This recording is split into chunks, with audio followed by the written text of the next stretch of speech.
stage so we can kick off our main event here at PMWC.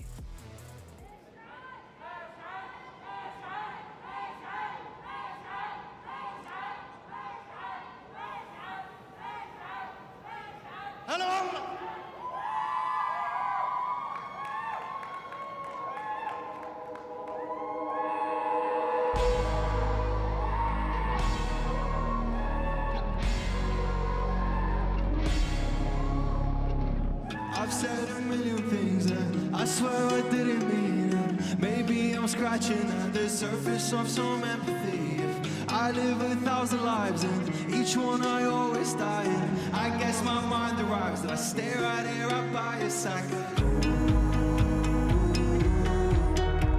I'm running out of things to lose.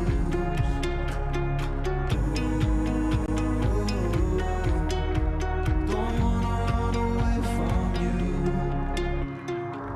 I'm running out in the open.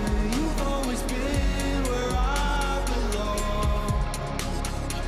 This door will never be closing, taking me home with open arms. But nothing I can say, nothing I can take. You would always say it's all okay, baby. Running out in the open. You've always been where I belong. And every now and then I think of way back when I used to rule the world and hated girls and everything. Then I found you, my love, and I've always been in love. But I swear this time it's different. All I swear on both of us, 'cause I'm running out of things to lose.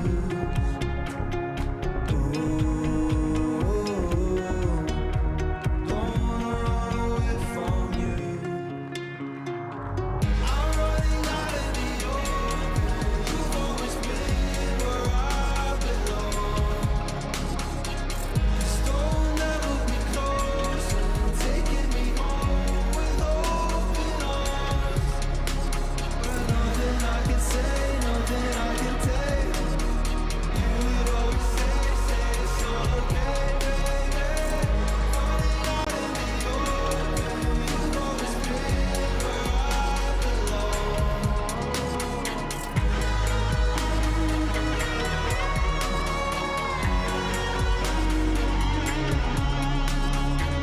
Run, baby, don't give up. It's part of growing up. It's each day I'm someone different. Allah show me where to run. I'm running out in the open. You've always been where I belong.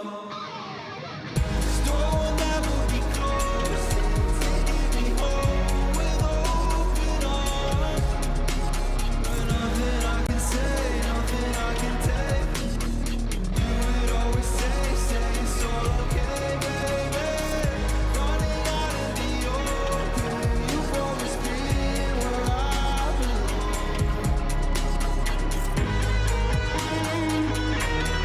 You've always been where I belong.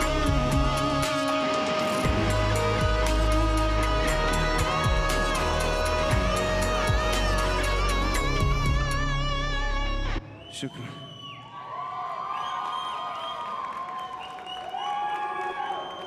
Man, it feels good to be home.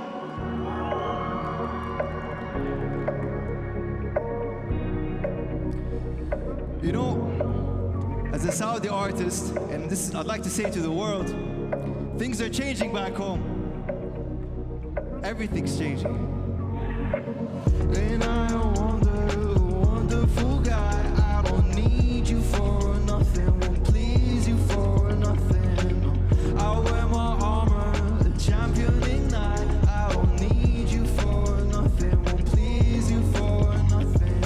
Calling for a lighter judgment, tell me that you've done your best. Crushing all my favorite ice, I crush it on your cigarette. Calling for a thing more punching, give me all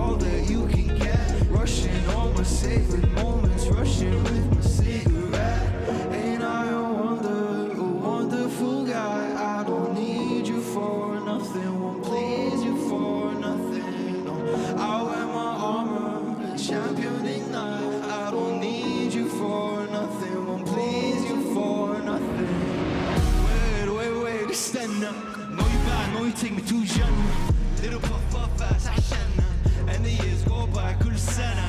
Wait, it's the time now. Wait, you want now? 'Cause you in my hand, just wanna be your man. Ain't I a wonderful guy? I don't need you for nothing, won't please you for nothing. I wear my armor, a championing night. I don't need you for nothing, won't please you for nothing. Ain't I a wonderful guy? I don't need you for nothing, won't please you for nothing. I wear my armor, a championing night. I don't need you for nothing, won't please you for nothing.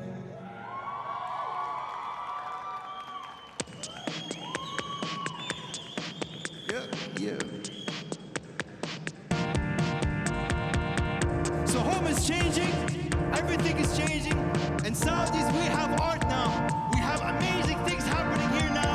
We don't need the outside thing for nothing. We have everything right here. We do, yeah.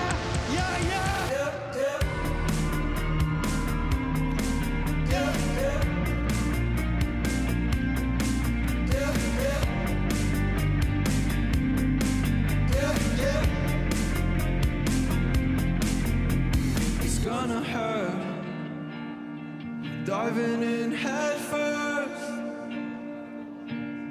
Don't close your eyes. We're heading for a painful paradise.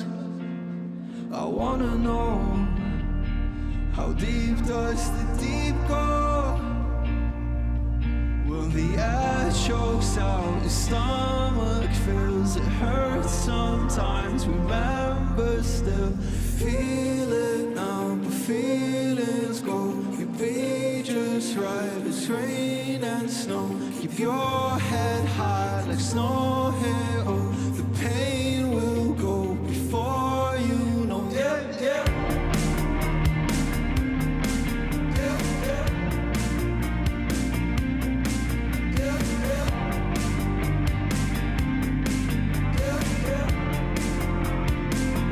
Come on, give me love.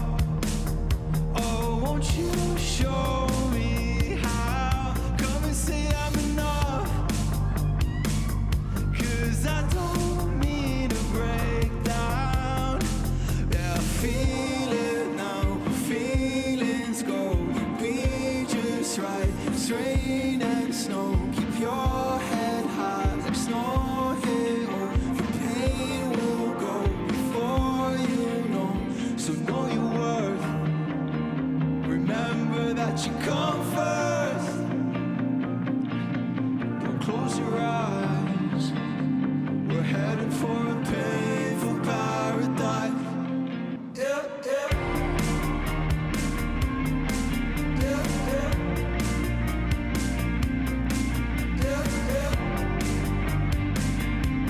Oh, yeah.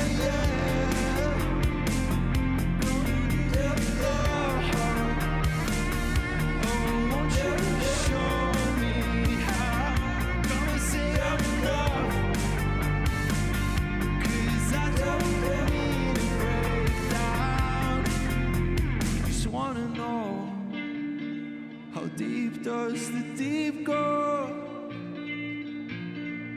Don't close your eyes, we're heading for a painful paradise. I love you too.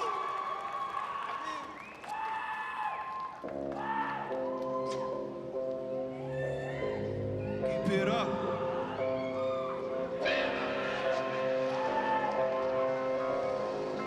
You know this one? Boom, boom.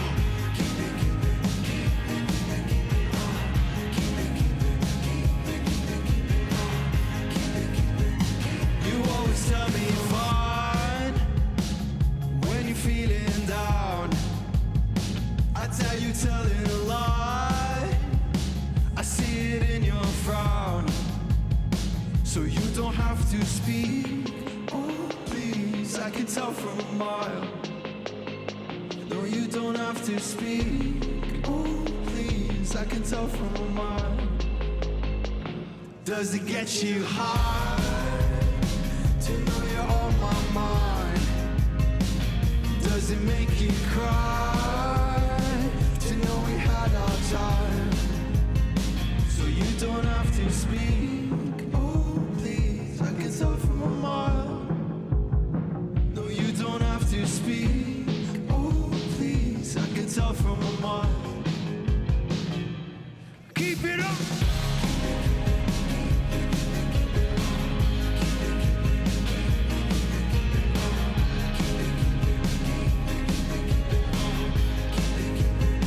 I'll be so freaking loud. I'll play my pain like a fool. Now play it freaking loud. 'Cause I never bended the rules. I turn them upside down. I'm never playing the fool. I'm only playing around.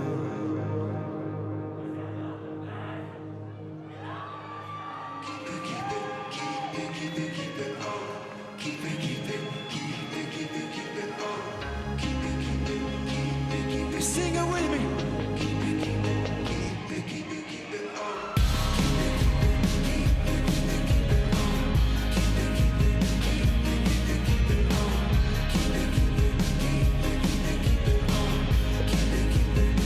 You always tell me apart when you're feeling down.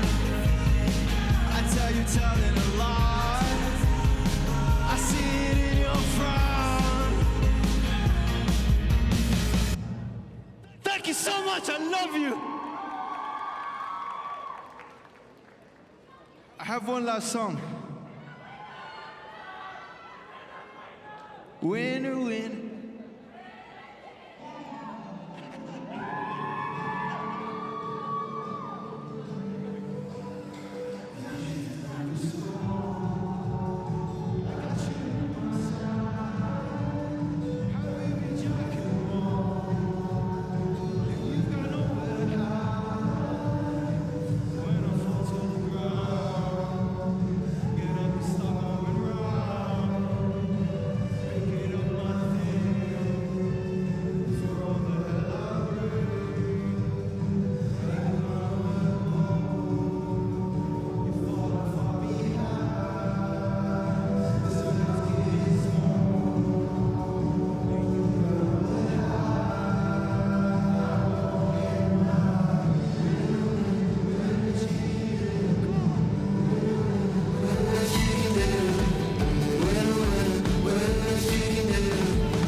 I've got you at my side.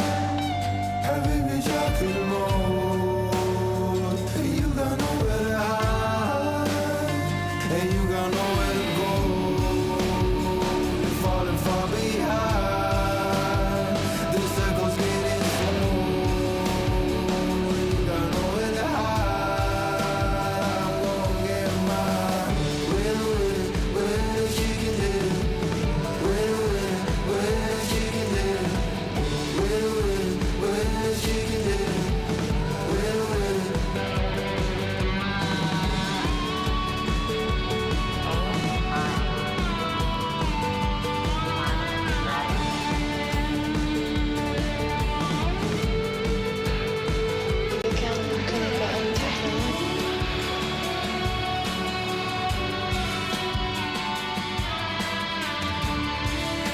Kunde gå en till förra.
teams from around the world embarked on a journey to become champion. And we are now down to just 16. And with $1.5 million on the line, the stage is set. My name is Barney Banks and I am your host alongside Sandstorm. And welcome to the PUBG Mobile World Cup at the Esports World Cup.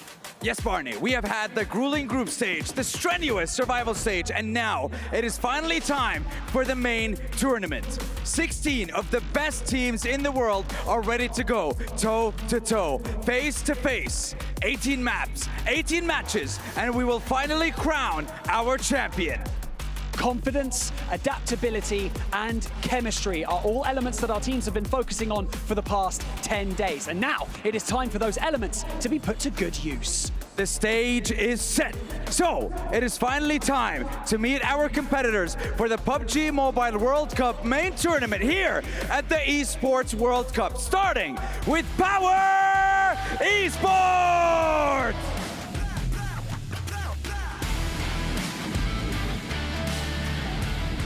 Talon Esports!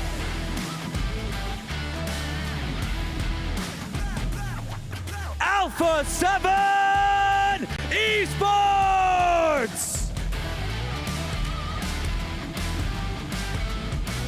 Alliance!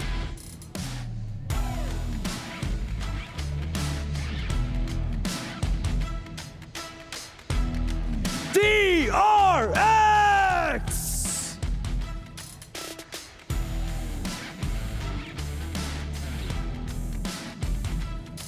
Tianba!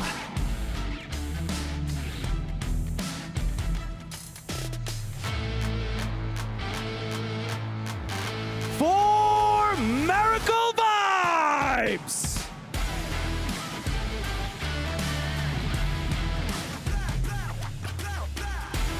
D. Xavier!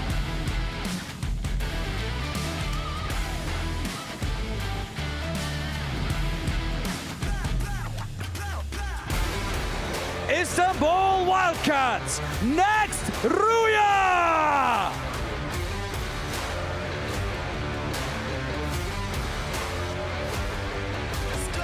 Twisted Minds! We are fighters, warriors, born to attack. Let's get 'em out, run a marathon, we're ready for the challenge. Unbreakable, titanium. Boom! Esports! Pushing through the limits. Boundless energy, rulers of the city. Invincible, Vampire Esports! we are unstoppable. Reject!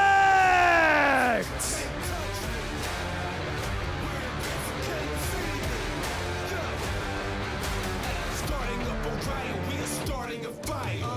Shooting up a rocket, this one goes to the wire. TJB Esports! Lightning, riding up the shockwaves in the eye of the cyclone. We are vanguards, rebels, walking on the edge. We are renegades, insurgents, taking over the world. Team Liquid! We are taking the crown. We are unstoppable.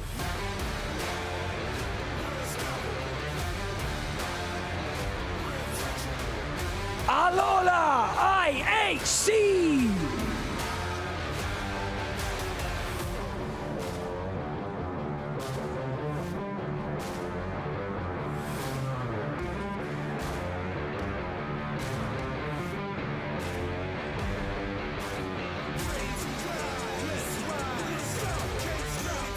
Whether you're watching at home or right here in the STC arena, this is going to be a showdown like you've never seen before. Every elimination, every placement point, and every decision matters.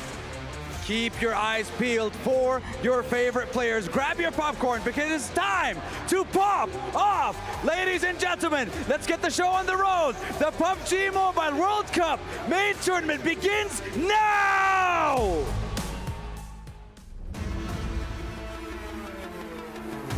The group stage was just a lot of uncertainty. There was like, what, 5 or 6 teams that could have possibly made it into the top 4. There's so many good teams here at PMWC that we just didn't know which teams were actually going to be the ones that made it to the main stage. I mean, you had teams like Team Falcons. Falcons, Team Falcons. Them not making it just blew my mind, everybody's mind. As a matter of fact, I was talking to all the coaches before, and they said they could not believe it, and I can't either. So it was just a lot of uncertainty. Acho que outro time a ser eliminado muito cedo ainda Falcons, acho que foi a BF. Eu não acho que seja um time tão forte, mas eu queria trocar tiro com ele.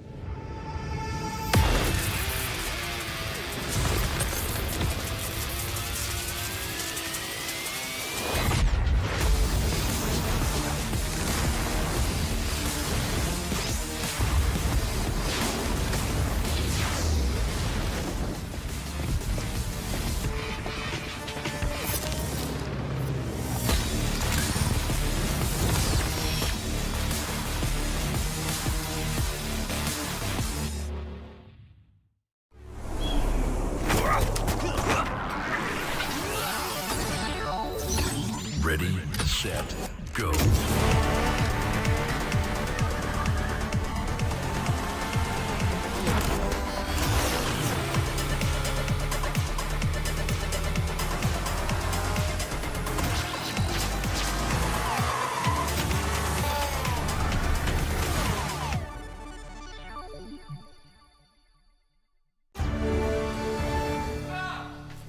You ever wondered how a Hollywood movie is shot?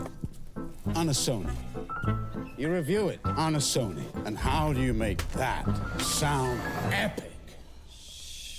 You record it on a Sony. Lunch break on a Sony.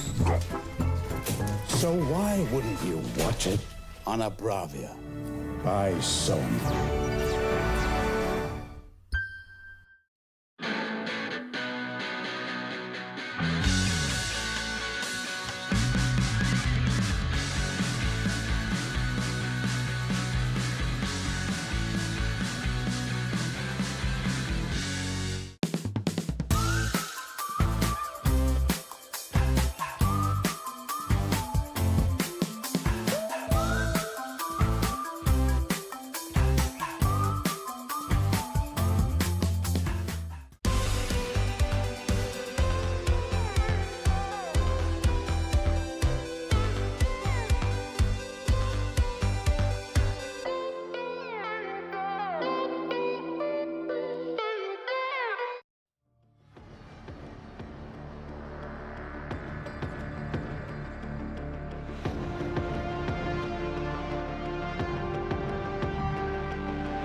Hello, everybody, and welcome to the Esports World Cup. That is a hell of a path that those camels are walking on.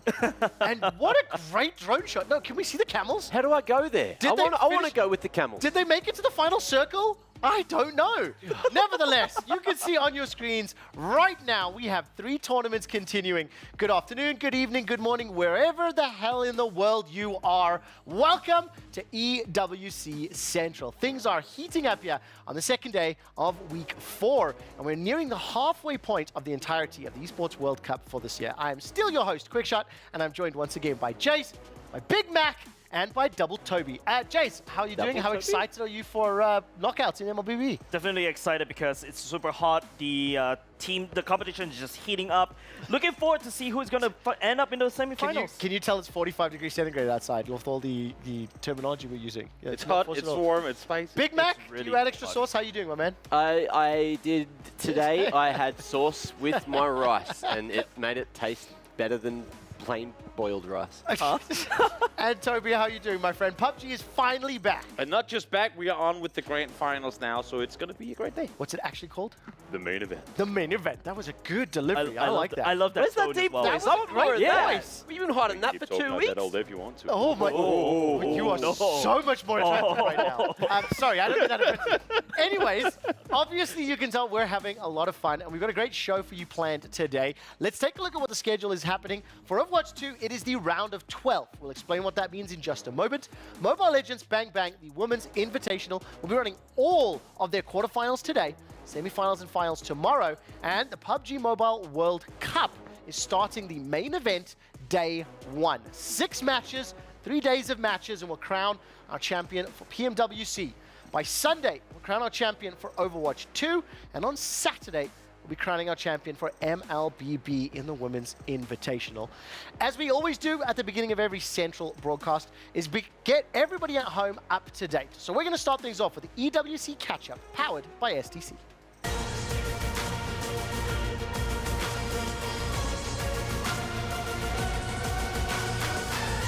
Just before I ask Mac to explain the most exciting part of yesterday's Overwatch 2 tournament, I want to remind everybody that these series are best of 5s. The group stage concluded, and things took a bit of a mix. Some series were very one-sided, but the very last one that ran multiple hours ended at like 1:30 a.m.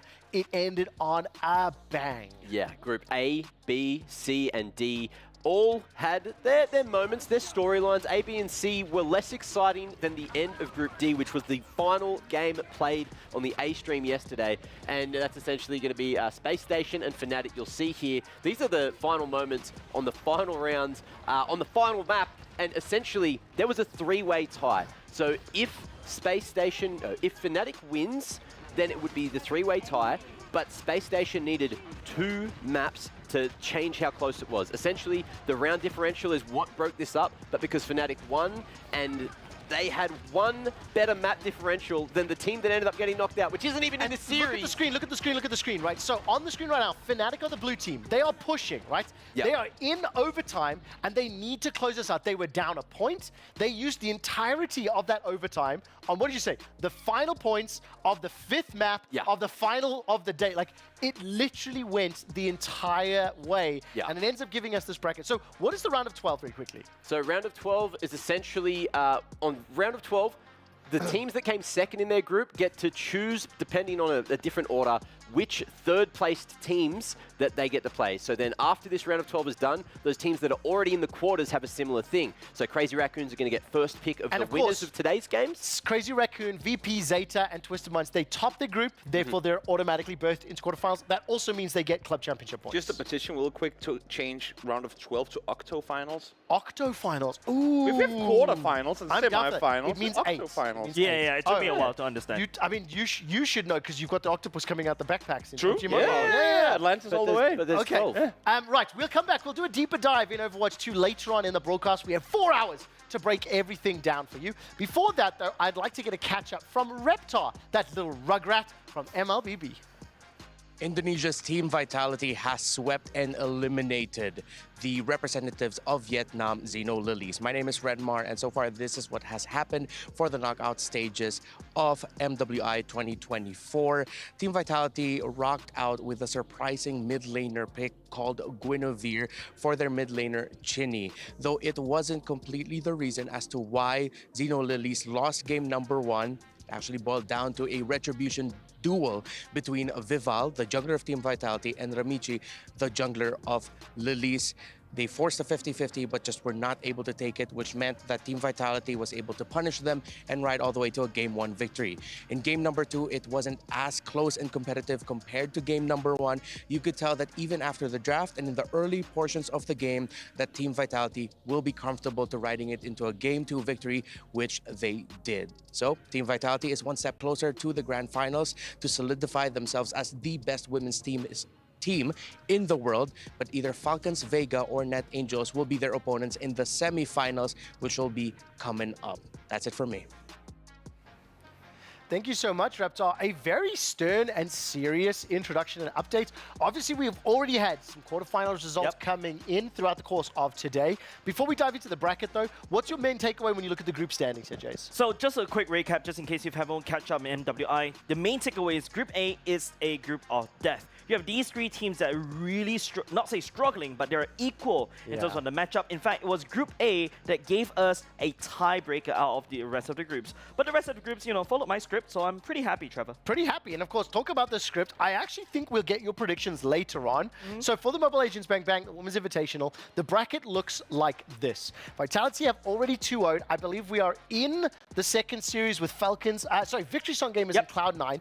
They're playing right now. We'll keep you up to date on the results. But Vitality picking up a 2-0, that's not a surprise. Okay, technically speaking, if you're watching that game, yes, the score says it's 2-0. That means they smashed. No. Vitality actually faced a little bit of trouble going up against Xeno Lilies, which is great. This is exactly the kind of storyline they were looking for. We're looking for new heroes, new regions that are rising up ever since MSC 2024. But you know what I will take away from this, though?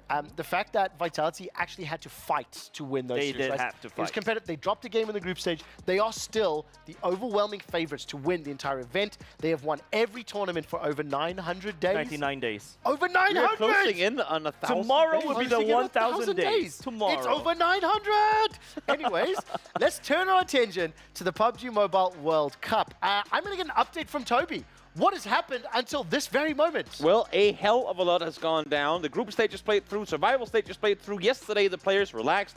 Well, I mean, so we thought, but no, they were sat there prepping as hard as they could for today, tomorrow, and the day thereafter. Because we are in the great finals now, where all the action will come down. Oh, I love this. Can you give me that last sentence just because it's an exciting one? I will. And that's it for EWC Catch-Up, brought to you by SDC.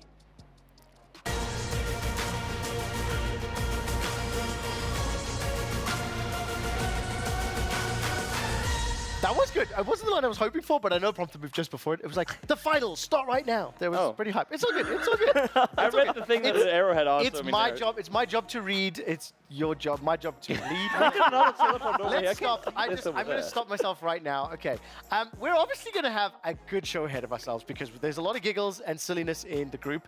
Toby, I'm going to come back to you since I put you on the spot just a moment ago and formally apologize. That's okay. But let's talk about the main stage. Let's talk about the main tournament. Let's talk about the main event. This is the colloquial term in other games would be the grand final, right? I think just before I ask you to break down the teams, what I would like to remind everybody else is of the 16 teams competing, what is at stake? Obviously, 1,000 points towards the club championship, but unlike many other tournaments, unlike many other experiences, the prize pool for PUBG Mobile World Cup is broken down. Yes. The group stage has already been allotted. We know how the top 12 played out for that one. Obviously, prizes go all the way down. Survival stage, 16 competitives, 4 of them advanced. And for today, the main tournament, $1.5 million at stake, with the lion's share going to the winner. So what's it that they want me to say? You just said everything. Now you tell me about the final.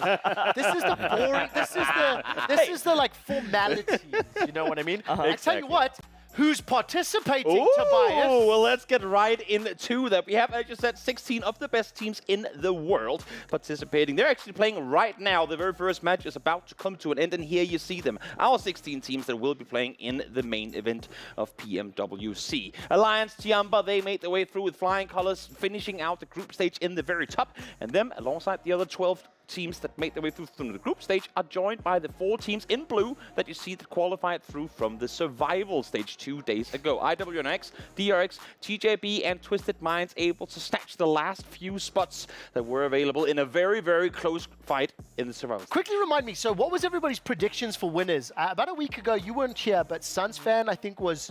He was reject. You picked Boom.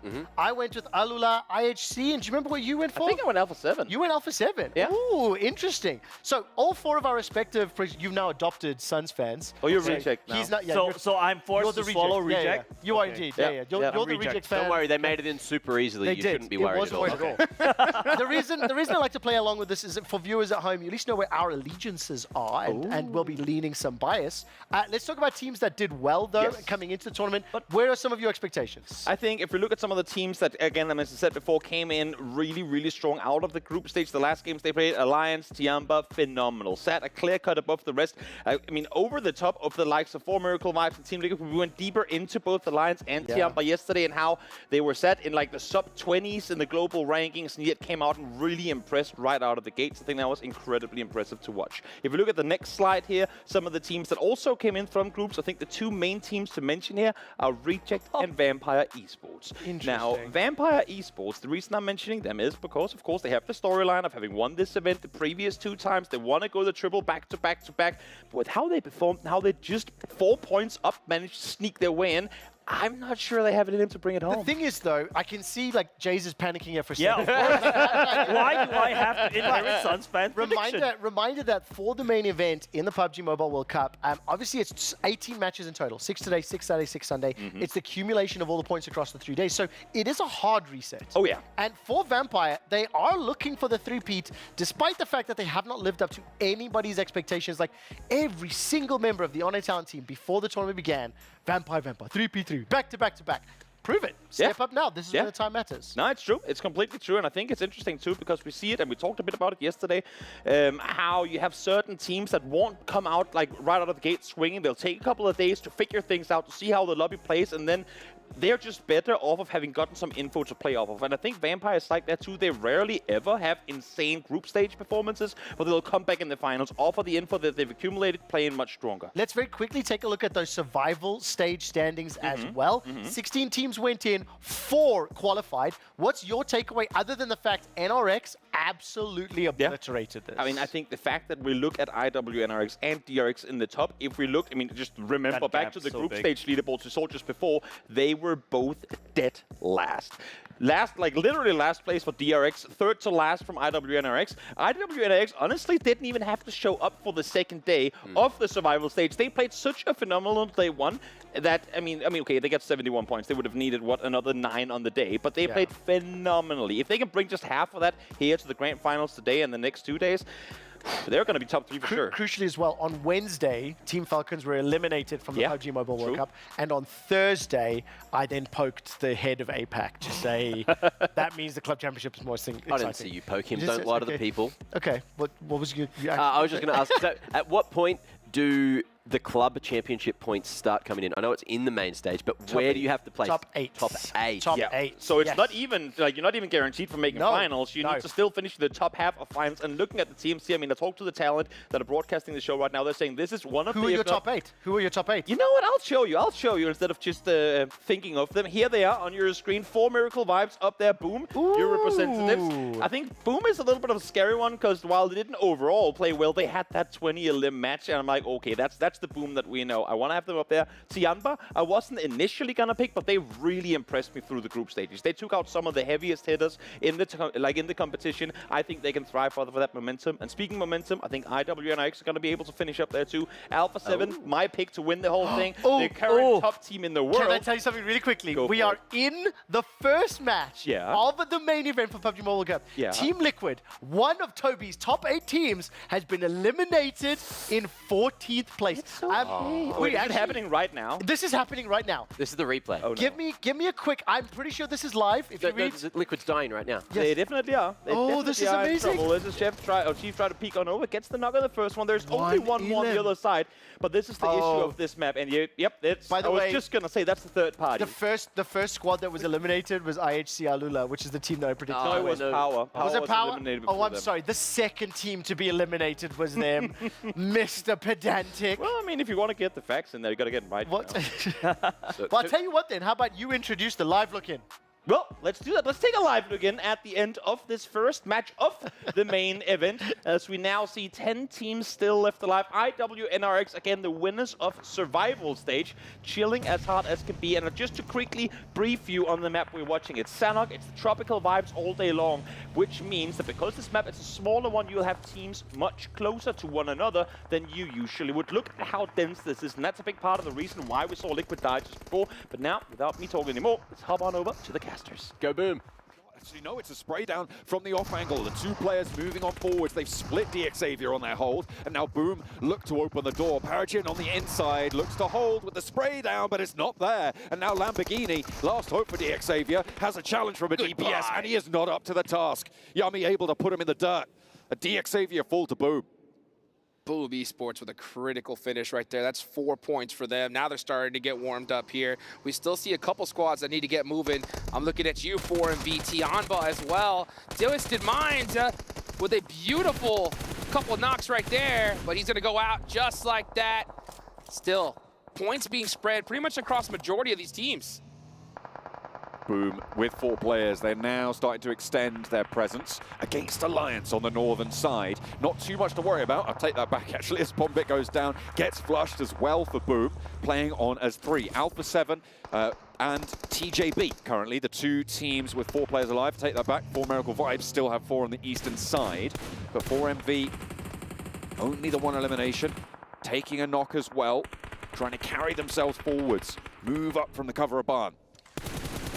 Here goes Rebel. Now it's just play keep away. I mean, they are gifted this circle. This is Alpha 7 at their best right here, where they don't got to worry about a single thing, just shoot at everything that moves, and they do it better than anybody else. Now you look at TJB on this edge here, trying to get some points on the Boom. They are hurting. Only 1 player up left, and they need to finish this rather quickly because this zone is going to hurt. Alpha 7 holding still in the buildings, but they've only got 1 elimination so far. Actually, no, they've got 2 now. Trying to take care of a couple more if they can to get those chicken dinners in with a decent elimination count. That's what you're looking for. DRX are alive quite late in this one, but they're trying to push in from the southeast side. They've only got 2 players now standing, and it's going to be difficult. Next to 4MV. TJB just keep things going though. 3 eliminations, and they are going to take a lot of wind out the sails of Alpha 7 if they keep taking these points. They're just trying to soak up as many as they possibly can because they know getting in this next zone is going to be pretty difficult here. So if they can get some of these elimination points just to kind of hedge their bets, that's going to work out perfectly. And right now you see Alliance with a beautiful shot onto 4MV. He's going to go start sending it. 4MV are completely trapped. There's no way they make out of this alive. Apex tries to withstand the nade and will be able to do so. Not going to be falling victim to it just yet. An Alliance are eating lead from the off angle as well. Might just slow things down. That's DRX actually having a shout into it. And Flower with the first over the... Here we are back on the desk, the voices of the guys that you've been listening to all week long. And just to go back to what we were saying before we hopped over to the casters here, what Knight brought to our interview a couple of days ago, the coach for Team Liquid, exactly.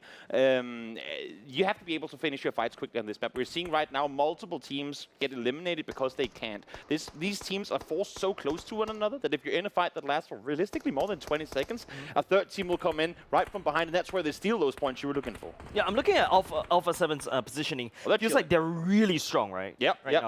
They're set in the middle. Effectively, the only hard cover, as we call the only compound inside the circle. Now it's just been shifted out on the edge, so it's going to be interesting to see how they're going to play from here, because they know they have a team to their north. You can see right now they're starting to maneuver around, looking towards the compound. Now, of course, we will stick with this until the final circle. We'll jump back to the casters when we do. I mean, I think one of the things I'd love for you to highlight is, like, this first round, some of the teams that you expected in the top 8, it's not the greatest start, but for Team Liquid, they didn't have a great start to the group stage either. They bounced back later games. Well, I mean, you say that, but they did win the very first match of the group stage. and then ended the day in 10th position. I'm just getting happy there, sorry. But no, it's true. I feel like, for the most part, and that's part of the reason why we play 18 matches and not just one, is that you have maps like Sanhok. They can really grant you a lot of points, but they're also, for the most part, a throwaway game. If you have enough circles that go against you, you forced out on the edge. There's simply too many teams corralled right next to you for you to really be able to eliminate all of them and push further forward. So consider it a bonus map. That's why we only played once per day as opposed to a Wrangler Miramar that goes 3 times every now and again. Yeah. It's just too hard to maneuver consistently to be out there in the top of it. Now, I blinked and I missed it. When did Boom get knocked out? Like top? I think they finished in 7th. Yeah, so I mean they got a placement point off it. But now the final fight of this one, TJB against Alpha 7. Alpha 7 again in full control. They've had the compound, they haven't taken damage. And what better than continuing the storyline that we've seen so many times before? Starting finals strong. The game just ended so incredibly quickly. Yeah. And what I'm incredibly excited by is we actually have a deep dive on Alpha 7 prepared for later on in the broadcast. We are very fortunate to catch the end of that game. If you'd like to keep track of the remainder of the 5 matches here, you can head over to youtube.com/@EWC, and that's where the PUBG Mobile World Cup coverage will continue. We obviously will be diving into MLBB and Overwatch 2 later on in the broadcast, but I figure because those finals, they are starting, and it's the first big ones. Toby, I had so much fun yesterday with the PUBG Mobile quiz. So what else have you got in store? Because I know you've been preparing things with the producers. I've been flying around the map and finding fun things for you, but this time around, not locations, but vehicles. Instead for you guys to guess. I want to get a confirm from production if we can use whiteboards today. Yes, we can! Oh, here we go again. Whiteboards out, guys. Okay. And let's get ready for the second PUBG quiz of the central Play along in chat broadcast. as well. Play Yes, along in please. chat as well. Spam in there and let's see. So you know what? Without further ado, it's going to be multiple choice. Let's get the first question up on your screen. So, we have a vehicle on screen. There's going to be, we'll call it A, B, C, and D for the different answer opportunities. So let me just go. Wow. What is this vehicle named? A, Volga. B, Basic. Is it D, squished? Dacia. Or C, Vostok. I think it's, and I'm going to say Dacia. 5. I know Dacia, but I don't think it's 4. that. It doesn't look like a Dacia! I don't think it's C. I don't think it's C. 2. I don't think it's C. Don't go C. 1. Okay, revealing. It is C! That doesn't look like a Dacia. I've seen a Dacia in real life. It is definitely a Dacia. Wow. Is it squished? He's not answering my question. I was in Kiev casting PUBG Mobile, and they had these cars all over. I laughed so hard because Dacia. They were everywhere, and I was all for it. But let's move on to number 2. You can find images of Dacias later. You'll get your chance. Don't worry. I'm sure there's multiple models. As we hop over to vehicle number 2. Is this vehicle named A, an AEC? Is it called a UAC? Is it called a pickup? Or is it called a He feels like a trick answer. Yeah, it does too as well. I'm But I'm biting it. Yeah. I am biting it. 4, 3, Stop searching. Also, because you can't put it on broadcast anyway. 1, and We all win Jeep. D. We all win Jeep. This vehicle is a US. What? Why? How? UAC. What does it stand for? Unidentified UAC. armed. If you don't know what it stands Vehicle. for, it's a bad It is name. definitely the name of the vehicle, and it's a real vehicle too. You can Google it. Feel free, you're already in the middle of You know doing what? that anyway. I you haven't guys played are PUBG 0 Mobile. for 0 for 0 I am so better. far. I am better at guessing areas of the map than I am at guessing Apparently. like And these vehicles. cars exist in real life. I thought you were a car guy. Well- yeah. Well, in any case, let's move on to the next one as we get question number 3 on I just want to give some reference. These images are squished. They are slightly skewed in a little okay, bit. So okay. keep that in mind. As we Oh, continue super the quick, quiz. super quick, super quick. Yes. Ulaniovsky Automobilny Zavod is an automobile manufacturer based in Ulyanovsk, Russia, which manufactures off-road vehicles, buses, and trucks. By the way, How did you not know this? production team, that was an awesome tidbit for the UAZ. UAC. Okay. It's too long. I didn't want to bring it all I will up. never want to say that again, though. I apologize for butchering In any this. case, let's move on to vehicle number 3. Oh, Is it's this all car four. a Capri SL? Is it a Maxi KL? Is it a Coupe RB? Or is it a Roadster? Obviously, I'm thinking it has to be Eastern European names, so I'm going to go away from very bad with car. We haven't done enough 5. look-ins with cars. I'm just going to put that 4. Okay. 3, 2, 1, and I went for the A. answer Capri SL. is C. EWC at Are you Group kidding RB. I evidently You do guys not have know not cars. gotten a single I'm right better yet. with geography than cars. No, you Listen, don't. I live in Berlin and I use public transport. Okay, so well, maybe you have an easier time with the last one. Let's Okay. move over to question number 4. Don't give me a public transport. Don't give me a public Here we transport. go. Here we go. The vehicle of the ball, the I'm fastest getting car in the game. Is it a speeder? Is it a Salvador? Is it a Gringo? Or is it a Mirado? I just 5. I do not 4. know my cars. Did you go for funny 3. as well? I went for funny. 2. Yeah. 1. C, B. The answer is Mirado. You Are got you none kidding of me? them correct. Are you kidding me?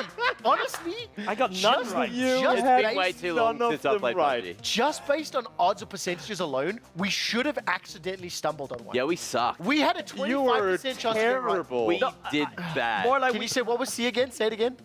Gringo. I like when you say that. That's funny. Okay. Well, that was not fun because I didn't get a single one right. Well, none and, of you did, so you can enjoy that together. And I think you're going to have to bring that back so I can actually get points next time. You can Maybe hold on we'll to that one. prepare another quiz for later today so you can get a little revenge. You're going to have to prepare one for later today. Okay. What would I the see Marcus in the production what would going. what would the topic be? What topic would you go for? I cannot promise that this will I happen. mean, out of kindness to you, since you all were so miserable when it came to vehicles, maybe I should ask you what topic do you want me to go for so you can just look a little bit good. I like GeoGuessr. Weapons? Yeah. Weapons? I like We GeoGuessr can do better. weapons. I'll go for weapons because then what we can do is we can test our other video game knowledge and real world research as well. Okay, I'll find some weapons for Okay, you. we'll do some research We for can do that. We can do that. Okay, We'll do that. we played a little bit of PUBG. I want to move on with the show and give everybody an update on the EWC Club Championship. This one brought to you by SDC.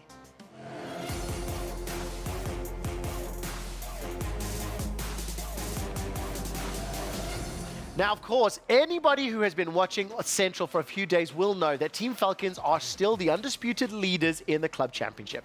They have crested 3,000 points already by securing a top 4 in the MLBB Women's Invitational. 3,010 points right now. That can, of course, still go higher depending on how well they perform in MLBB.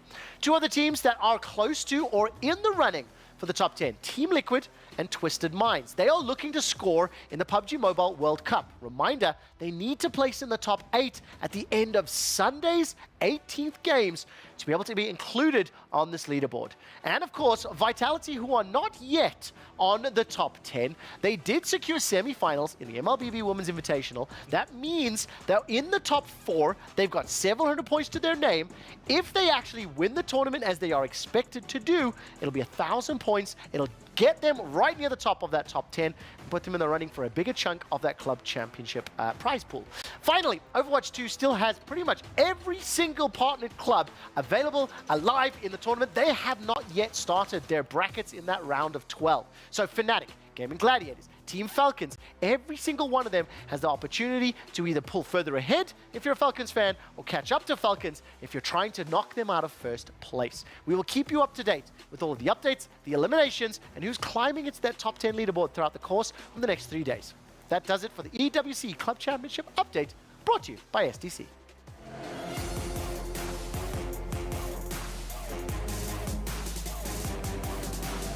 So I am going to ask the 2 older boys who maybe have a little bit more experience in terms of like the coach interview that I did yesterday, the head of APAC.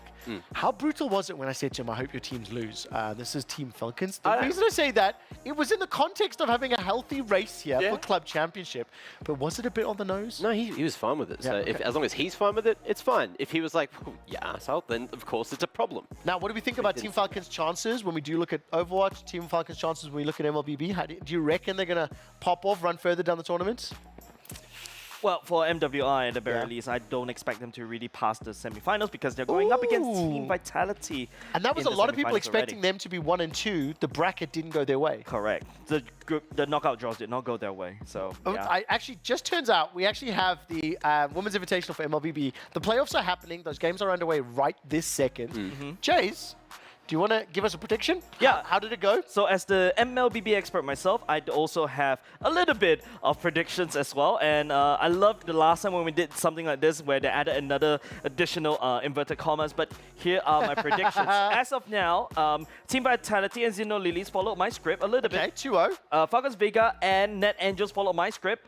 Right now, it's VSG going up against Cloud9, and if I'm looking from the corner of the screen right here, and I'm seeing VSG Yeah, but they just don't won know that. their We haven't first game. gone to gameplay yet. But you're basically saying that you got 2 predictions right already. Mm-hmm. Okay. Okay, so looking good. It makes a nice change. But he's predicting Falcons Vega to be dropped out by Vitality. Before we go into that, let's look at that first quarterfinal. Vitality versus the Xeno Lilies. What I want you to explain to me is like, how is it that Vitality were pushed and pressured? Because the expectation was they're just going to steamroll this whole tournament. Correct, because Xeno Lilies is actually from the Mekong region, right? And usually from these Mekong region, or basically some, it's something like a minor region, right? Okay. So it's not like your big major regions like So then they actually Filipinos. did well making Team Vitality work. Correct. In fact, right here, this is like after like Team Vitality just really put a really hard stomp and change and just slow it down just a little bit. There are times because Xeno Lilies was going for this, you know, long-term kind of investment, but it did not pull off in the end. One thing as well, for Mac and for Toby in that first game, going up to about the 15-minute mark, that is around average game time. But crucially, Vitality only had a 2,000 or 3,000 gold lead when they finished that game. That's not actually gigantic in the game. Yeah, right. What I have seen, especially from watching MSC, the tournament from a few weeks ago, often at the 15-minute marks, teams will win with like an 8 to 10k gold lead. And that second map, still 15 minutes, around 6,000. That was a little bit more one-sided, but definitely not the most dominant wins that I have seen. In fact, just now Mac and I were watching from the break room, man, and I was just kind of surprised, like, hey, Xeno Lilies actually took the game quite a swing, but after that just one Lord fight, it swung in the way back into Team Vitality. I mean, the gold swings as soon as you do get it is pretty high. Right, what I want to do is check in with Cini, the MVP, on stage in our ALJ interview. Thank you so much, guys, right here from the studio. Now, here on the stage itself, we have Cini right here with us. Thank you so much, and heartiest congratulations to you. Amazing stuff taking place in this match. You went in with confidence. Queens, definitely. So the thing is now, you lost one game with the Xeno Lilies and another game with GGSG. How do you rate your performance as part of the team for Vitality for MWI 2024? Great. It's like, how do you see your performance? Like, what would you say about it? Because I think it was great so far. Because before it was just group stage, so we tried many things. And now this is the playoff, so we're gonna go all out here. Go all out, let's go. That's right. And of course, you know, speaking of the level of competition, you know, you guys have been reigning champions so far. So what do you think of the landscape of the current MWI? You know, do you think the level is stepping up, or do you think that, you know, you guys still got this in the bag? I think so far the other teams are improving, because like they can't be the dark horse, but I'm still confident with us. Right, so, you know, just a curious question. You know, previously when it comes to, you know, Xeno Lilies, they actually took out the Alice even without the Angela, and they stomped. And right now with the Angela, it's the AA batteries right here. So what was going on in your mind when you guys are facing off with, you know, their pocket picks, you know, with the Angela, with the Alice? We know that in this game they'll do something with the draft, like they'll use the hero that they never used before. So we kind of expected that. So we put Baxia in the last pick to counter their heroes. Ah, that's right, the anti-regeneration of the health. That's right. Okay, so speaking of which, congratulations. Now, we will have our representatives coming from Xeno Lilies pass you their keys. And here you have it, passing on the key. Now, we would love for you guys to have a fist bump, you know, to signify good game, well played. Thank you so much. For the amazing performance and everything you've been doing in MWI 2024. And there you have it, you have the key. How do you feel about it, holding it, and an identity that represented the team that you won against? We're happy. Simply said. Because it's our first time getting the key. All right, so the next question for you would be, you know, the team has mentioned, Team Vitality, that, you know, you guys got your eyes on Falcon, all right? Same Indonesian team that would be challenging your throne. Now, the secret sauce to you guys would be the sisterhood between you and Shell.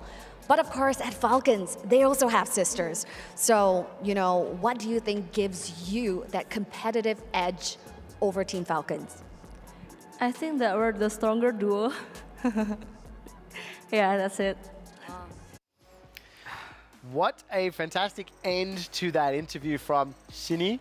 Very well done. I think I really like the answer. What gives you the edge over Team Falcons? Well, we're the stronger team. Yeah. I think obviously throughout the course of Vitality's run this tournament, the fact that they've been undefeated for nearly 1,000 days, you do have to expect them to perform, but there does come a weight of expectation with that.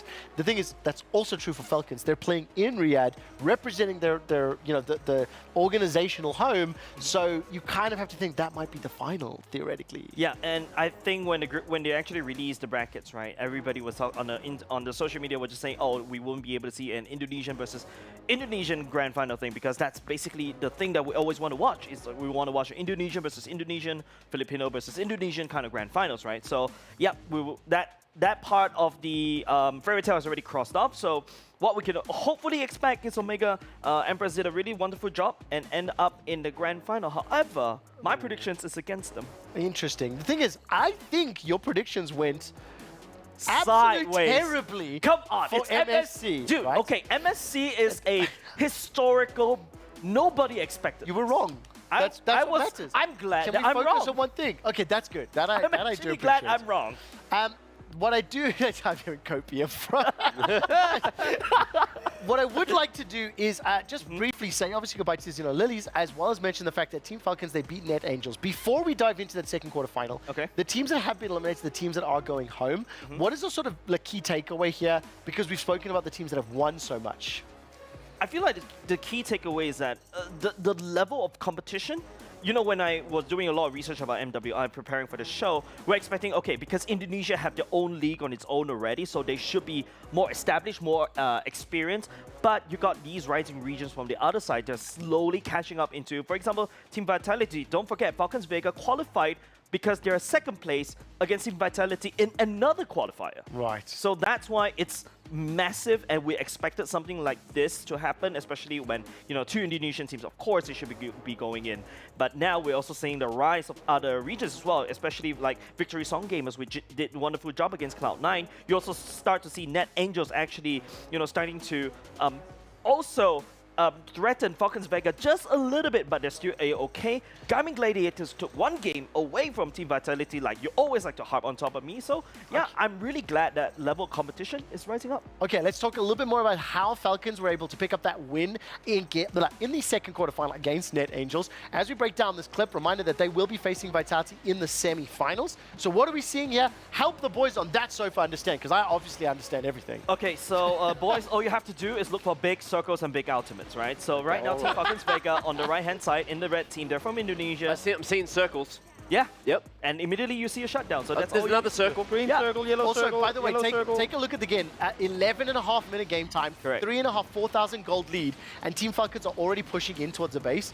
In contrast to how Vitality won, it is a fairly even or fairly understandable metric, the timing and the gold lead as well, to determine just how one-sided it could have been. Really wonderfully painted. I couldn't have painted You it trained better than me. myself. You trained me, Seriously, Jace. because boys, like, guys, this is basically Falcons Vega telling us that they're more comfortable as opposed to Team Vitality, right? And Net Angels, yes, we talk about how they are a rising region and whatnot, but Team Falcons Vega, I think they really put a wonderful foot in MWI this time, crushing a key. That thing at the end, Oh, he where there was broke off. the Actually teleport snapped spam, off. was that the scene you were talking about? Sorry? The recall spam. The recall spam, yeah, the tossing thing. That's the one, yeah. Very briefly, as quickly as you can, explain tossing. So tossing is basically a way that how we like to taunt enemies, because we can spam the recall button. So you're being sassy in game. Correct. And why we call it toss is because it sounds like this sound effect of the most popular recall animation that we always like to use, and it goes like right in your ear. And that's definitely a cultural thing, right? There's no word, it doesn't mean anything. It's just how they call the recall. Yeah, don't worry, don't pick on my words, please. Thank you. No more high ground. No more high ground jokes. As we wait for game 2 between Cloud9 and Victory Song Gamers to begin, let's see how the players have been doing the Impossible Icon Challenge.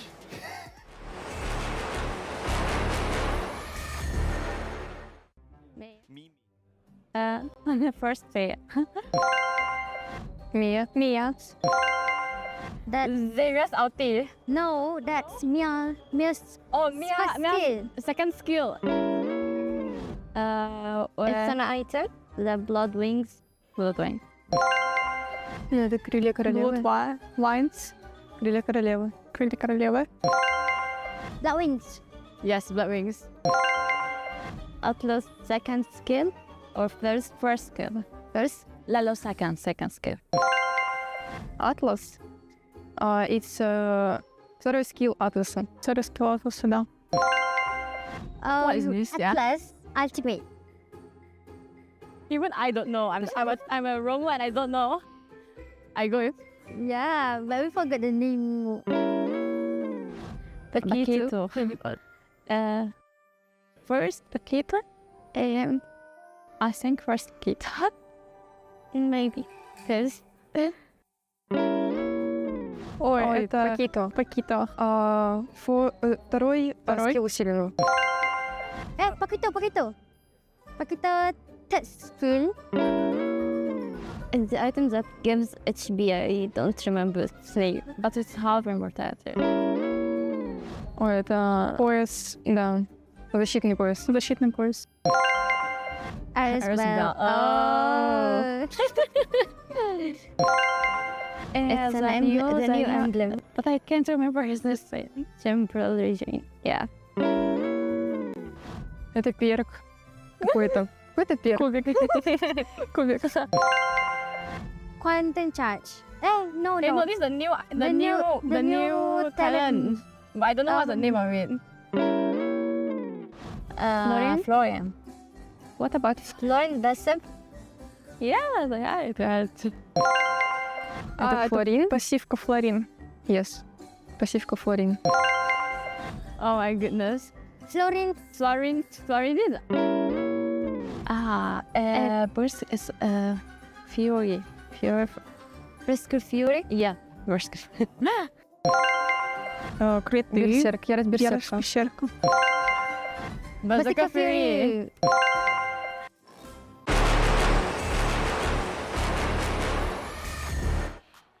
And welcome back to EWC Central. We got a bit of a fright. Some loud noises came in. We will be diving into the Mobile Legends Bang Bang Women's Invitational game between C9 and Victory Song Gamers in just a minute. Now, I made you stop talking because you were guessing all the items and it became challenging for me. How well did you do? How many points did you get? I would like to give myself a 7 out of 10. 7 out of 10? I mean, there's a reason why I'm here. I'm an expert. Were there actually 10 items and then did you actually guess 7 of them?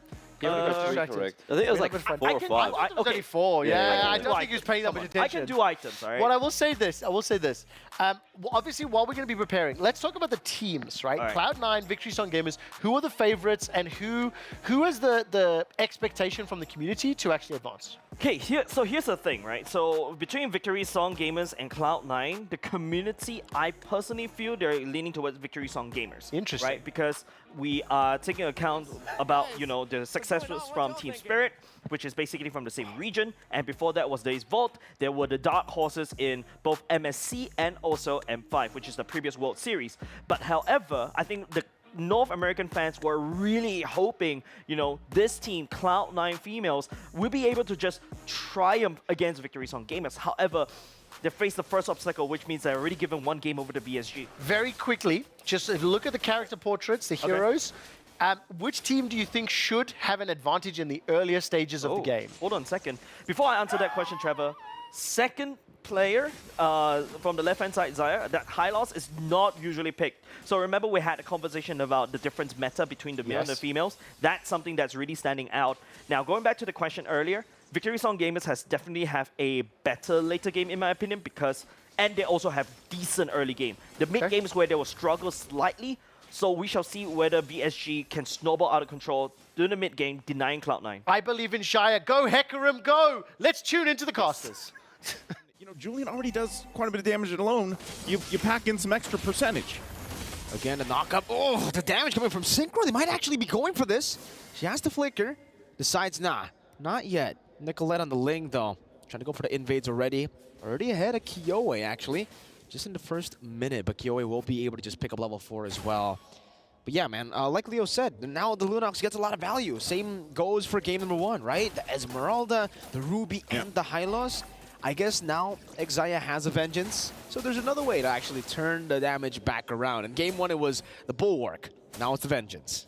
Yeah, and look at this. I mean, even the placements that we see from VSG, the way that they also calculated things in the previous game, very impressive. Again, you know, for a lot of people, they might not know this, but they actually boot camped, I believe it was in Bali, like a week before the tournament.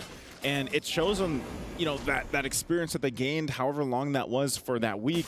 Whatever they managed to do is showing here in the tournament for MWI. And, you know, with the way that they're rotating, even with this lineup, I think, yeah, it's crucial. Oh, Jewel. That's the Chaos Bolt. You see the damage already early on. This is what I mentioned even in game one. I was like, man, you know, she does a lot of damage early on. What more when she gets that first or second item even? They're going to keep them at bay here. They're really forcing them out of the turtle pit. C9 can't even get close just yet, but they still might rely on Xayah here with that high-low. She has the ultimate available. Everybody's still available on it. And now Xayah's gonna be isolated all alone. Gaily pops into Minna's Fury, smacks the hammer down, picks up first blood. And now it's Minnan. Bravest fighter, that's a stun as well. Used up Jewel, able to purify out of the stun. Gale again on this Minotaur. Just disengaging, but VSG are really just capitalizing on the fundamentals that Cloud9 want to play with. They always position to turtle, and now they get punished. They get punished for even walking up to the bushes near the river. Yeah, it's almost like, I don't know, hold on, Jewel. Is she gonna be okay from this? I don't think so, man. Just a few more blades. One last shot should do it. She gets the shielding. But look at the tank in the jungle. The turret's Kyoe diving in and Hatch Chain. That's the elephant to take Jewel down. It is, and they're trying to make a play here on the bottom side. Let's go, Megumi! JJK in the house. Victory Song Gamers immediately with a couple of kills. The thing is, it's 3.5 minutes in. Jace, you mentioned that this is a composition that can accelerate. I would anticipate if VSG continue to pick up the pace, the next few minutes could be very kill heavy. Definitely, right? You already start to see Kyoe. It's actually picking up kills left, right, center. This is a really strong early game hero, but yeah, VSG, they keep this up. Cloud9 is going to be in a lot of trouble. If you'd like to keep track of the MLBB Women's Invitational, you can do so over youtube.com/@EWC. That @ is very important. Don't forget it. I do want to take a quick look into the STC arena because the PUBG Mobile World Cup is underway, and that means Toby, he's just woken up and moved on his sofa. What are we looking at here, Tobias? Well, we are looking at the second match of the day. We are over on Erangel, as you like to call it. Angel. Yeah, because it's confused. An early game fight is currently taking place in Ferry Pier, down towards the southern part of the main island, which is an area of the map that not only would you usually never be there, but you would definitely not have two teams located here. But again, we talked about it in some of the previous stages as well. If you are having early game fights, do it in the start of the stage, then see if you can win it. And well, I mean, as it looks here for Alliance, they definitely did not win it. So hopefully, moving forward, they will up to land and loot elsewhere. And of course, when you look at Team Liquid as well as Alula, second and third squads eliminated in the previous map, to be technically correct. Toby, both of them looking to climb up the ladder. Yeah. One additional elimination here for TL. A member down for Alliance, a member down for A7, TJB. So a couple of early kills, but all 16 teams still alive, fighting for control. Exactly, and that's usually what we see happen in the first stages of new... I mean, this specific lobby composition of these 16 we've never seen played together before. So there will be some overlap, some running into one another in the early game. But you know what, without further ado, let's hop on over to the casters. When it comes to this stage, they've been putting in that homework, and it is paying off. It paid off already inside of Sandhawk as we watch the replay of that beautiful shot from Mythic, busting out Reggie out the vehicle and taking him down. Now we're watching Demo with the knock on the Mafioso, catches him slipping, and he's gonna get the thirst. Yeah, that was that replay on the approach for Alulax IHC. I said they were both on that western road. Alpha 7 managed to get into Primorsk, but at the cost of one of their players, right? Mafioso going down. And now, in Primorsk, they're kind of locked in on the south side, right? I mean, we've got about a 40% water circle right now, which means that any territory is good territory, but with the next circle most likely going to be pushing them out of Primorsk, it's a really dangerous position for them to hold right now. I think they're very comfortable there, though. I mean, there are 3 players right now. They lost one, so you know what they say? Let's go ahead and err on the side of safety. Let's get towards the buildings and, you know, hold it down for now. If the zone does go to them, they're going to be in an excellent position, right? If it does end up going north, they have a lot of coverage and a lot of buildings to kind of leapfrog their way through. And I'll tell you what, if any team could do that, it's Alpha 7. They'd rather depend on their gun skill than just driving in a vehicle to a better position. Vampire are trying to make their bid for the northwestern side. They've gone for a long rotate over the north of Quarry, and they're going to push in behind just Godless for Alolex IHC if they spot him. Take a look at that northwest side. That's what I'm talking about here. Godless into the vehicle and has to evacuate. Alolex IHC going to push Demo backwards as well. Tony K leading the charge for Vampire. Quarry scraps going on in the meantime, and that's what you were talking about. Down towards Primorsk, the circle goes as Vampire clash on the northwestern side. First player to go down to Godless is Tony K. That leading charge, and a second as well goes their way. Nades ringing out. Wow. And Team Liquid in the meantime on the northeast side going to be taking names. Alolex IHC holding strong against Vampires, and they meet a brick wall as they try and move in. And there they go, looking to just punish Vampire on the late rotation, down to just one single player. IHC doing a great job of just holding that ridge line. Now they should be able to get into the zone relatively easy. Let's take a look though up north. Quarry, Talon, and Power getting into it once again. This is Power's opportunity to get some revenge for Sandhawk. 2 players remain for Power. Talon have 2 as well. A 2 versus 2 on the southwest point of Quarry, up on that high ground. Nobody else is nearby. They're locked in the cage match. Kante and Fidan playing on for Power. Linux and Misery for Talon. They might look to just disengage it, actually. Try and break the shackles of the fight. This next circle is absolutely incredible. Toby, you've got about 30 seconds maximum to tell me why it's going to get very spicy for the remainder of this map. I saw it before it shifted. I said, please go south. Whenever we force circles out on peninsulas like that, we cause so many bottlenecks, small areas that so many teams have to try and maneuver through. And not only that, it's ending in the peninsula city, where teams are trying to maneuver in, but they're already set. There's nothing to come for. This is going to be chaotic. And we might actually get to see a botation happening later on in this game. If you do want to keep track of that, head over to youtube.com/@EWC. Crucially, we are going to be going to an ad break. On the other side of this ad break, we're going to dive into a Map 3 co-stream and hopefully have some very special guests to join you. We'll also give you some updates on how Map 2 played out. Don't go anywhere. Well, grab a drink, then come right back. We're on the way. It's ads. I'm bad at tosses. Bye.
to the fact that Demo was able to get that pick on Mafioso, right? If you have 4 players of Alpha 7, you make that rotation under so much more pressure. That's right, and Alpha 7 picked the right buildings to hold, because if they were holding that edge where IHC landed, then they could have just cut in corner, and now they would have been circumvented by them. So a great decision for them right now. I'm looking at IWNRX, though. They're still north of the zone, and they're going to have to find their way down pretty quickly as Twisted Minds finally are out of this match. Only 1 elimination, unfortunately, for them. Boom, looking for the res. 2 players left on the north side as Alolex IHC actually trying to wend their way through the streets here towards TJB, who have taken a knock over towards the beach warehouses. Team Liquid a little bit beyond them. TJB really have been suffering here. And I mean, it's all thanks to Alolex IHC, right? That rotation in, that strip up the east side, they have managed to take ground. I love this from them, though. They are playing this very aggressive. They could have been happy to just play there in the south and just wait out for the next zone, but they do realize if the zone goes away from them, then all eyes are going to be on them. So they said, let's not waste time. Let's start pushing up little by little right now, apply some pressure, and put ourselves in a better position for this next circle. Big heads-up play from Alula IHC. You can see the angles that are currently held by IWNRX, that third-party information. Comes down, they try and descend. The high ground suppression as they try and stop the knocks going through, but Kine is found, Swain is low, and there's another torn out of the vehicles on the descent. TJB catch IWNRX sleeping. Oh, I mean, IWNRX, I think, just pushed a little too early. They happened to push when it was completely silent. So the second they go, all eyes are on them and like, ooh, free points over here. Let's take some of that. So they got punished. Just unfortunate timing on that rotation. Tianpa pushing it on the northwest side, DRX trying to slow them down, and they'll do just that. Drawn back, and DRX keeping up the points tally now. 6 eliminations on the northwestern side. Not too many neighbors either, and they're going to push towards the central glut. Next circle comes in now. Let's see where it goes. Who's going to have the advantage in this one? Is it going to center up? No, it doesn't. It does go a little bit to that eastern side. So now Alpha 7 have to make a decision here. Do we just try to push up a little bit early, try to get a more central spot?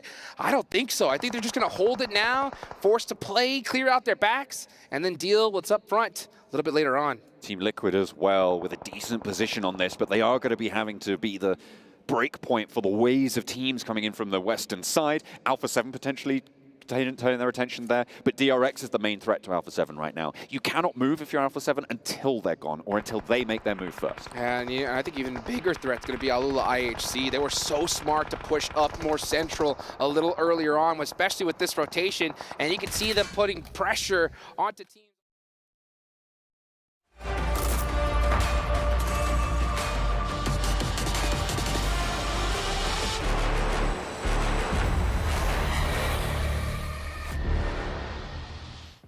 Welcome back to the EWC Central broadcast. Before we continue with the rest of our show, because Map 2 in the main event of the World Cup Finals for PUBG Mobile is so exciting, I want to bring that straight onto your screens right now. Toby, we've been watching very closely. We literally have been yelling at our screens. Summarize for me what has been happening. This map has taken continuous turns for the worse for the players, but for the better for the viewers. It has brought on so much chaos. Not only do we have the first circle go south, people can play around that. Then we hop out into the peninsula itself, which I broke down before. So everyone is going to be full speed crashing into the city, trying to just find some building to hunker down to. But now we just saw the second to final circle. It's going out of the shores, out of the city again. It's so open out there. It's so open. What does that do then from a player perspective, Mac? I mean, I know you've got some experience right now, but like, what would you be thinking? Because you and I have the same kind of, like, let's say basic shooter brain. I'd say maybe I would go for as many smokes as possible. If you do manage to pick up kills, get some location, get some free real estate essentially before you go out in the open. Just loot as many nades as possible. If I'm reading that correctly, did A7 just get wiped? Nope, they lost one player. They still have one set upstairs. Carlillo is trying to keep the hopes and dreams alive. I think they lost A7. So 1 alive, 2 downed. Yeah, so we go. 1 is killed, 1 down. If you look on the right-hand side, maybe Jays, I don't know if you even explained this to you yet. I kind of The red one out. They just got wiped. So look There at you that. I called it. I predicted it. I've watched it. And this is the wild thing about PUBG. You think, oh, top 8, that's easy. Think everything we saw these teams go through up until this point, we've only just broken into the top 8. And Team Liquid also, by the way, Yep. they are now in the top 6. They've got 9 elims in the second round. And they're in the best position, essentially, other than ULA, because they've got the 3 alive, although one's about to be down, just got chunked. So they're in a pretty good position to come very top position in this game. Oh yeah, I mean we always see obviously in the start of the of a new really bracket excited there's already. going to be a lot of change-ups on the So from this angle quickly, the IWNRX, where they are, they're already on They're in the the water. edge. They're Well, in they're the in the water, water. but they have the ledge right off the shore. So if everyone's going to be running at them, they're going to be in one of the best positions to pick up a lot of these kills. Let's see where this next circle is going to take us. multiple squads arrive at the same time, in which case, Yep. drive over them. Or they get driven over. Oh, this is awesome. Okay. I love this jawline Okay, play. let's Again, take create let's cover take a where breath. there Let's is take a none. breath. Okay, we're obviously very excited. This is awesome. 6 teams remaining, 13 players. You can see the numbers on the live. Team Liquid have got 1 player downed, needs to get brought back up. They've lost a member of their squad.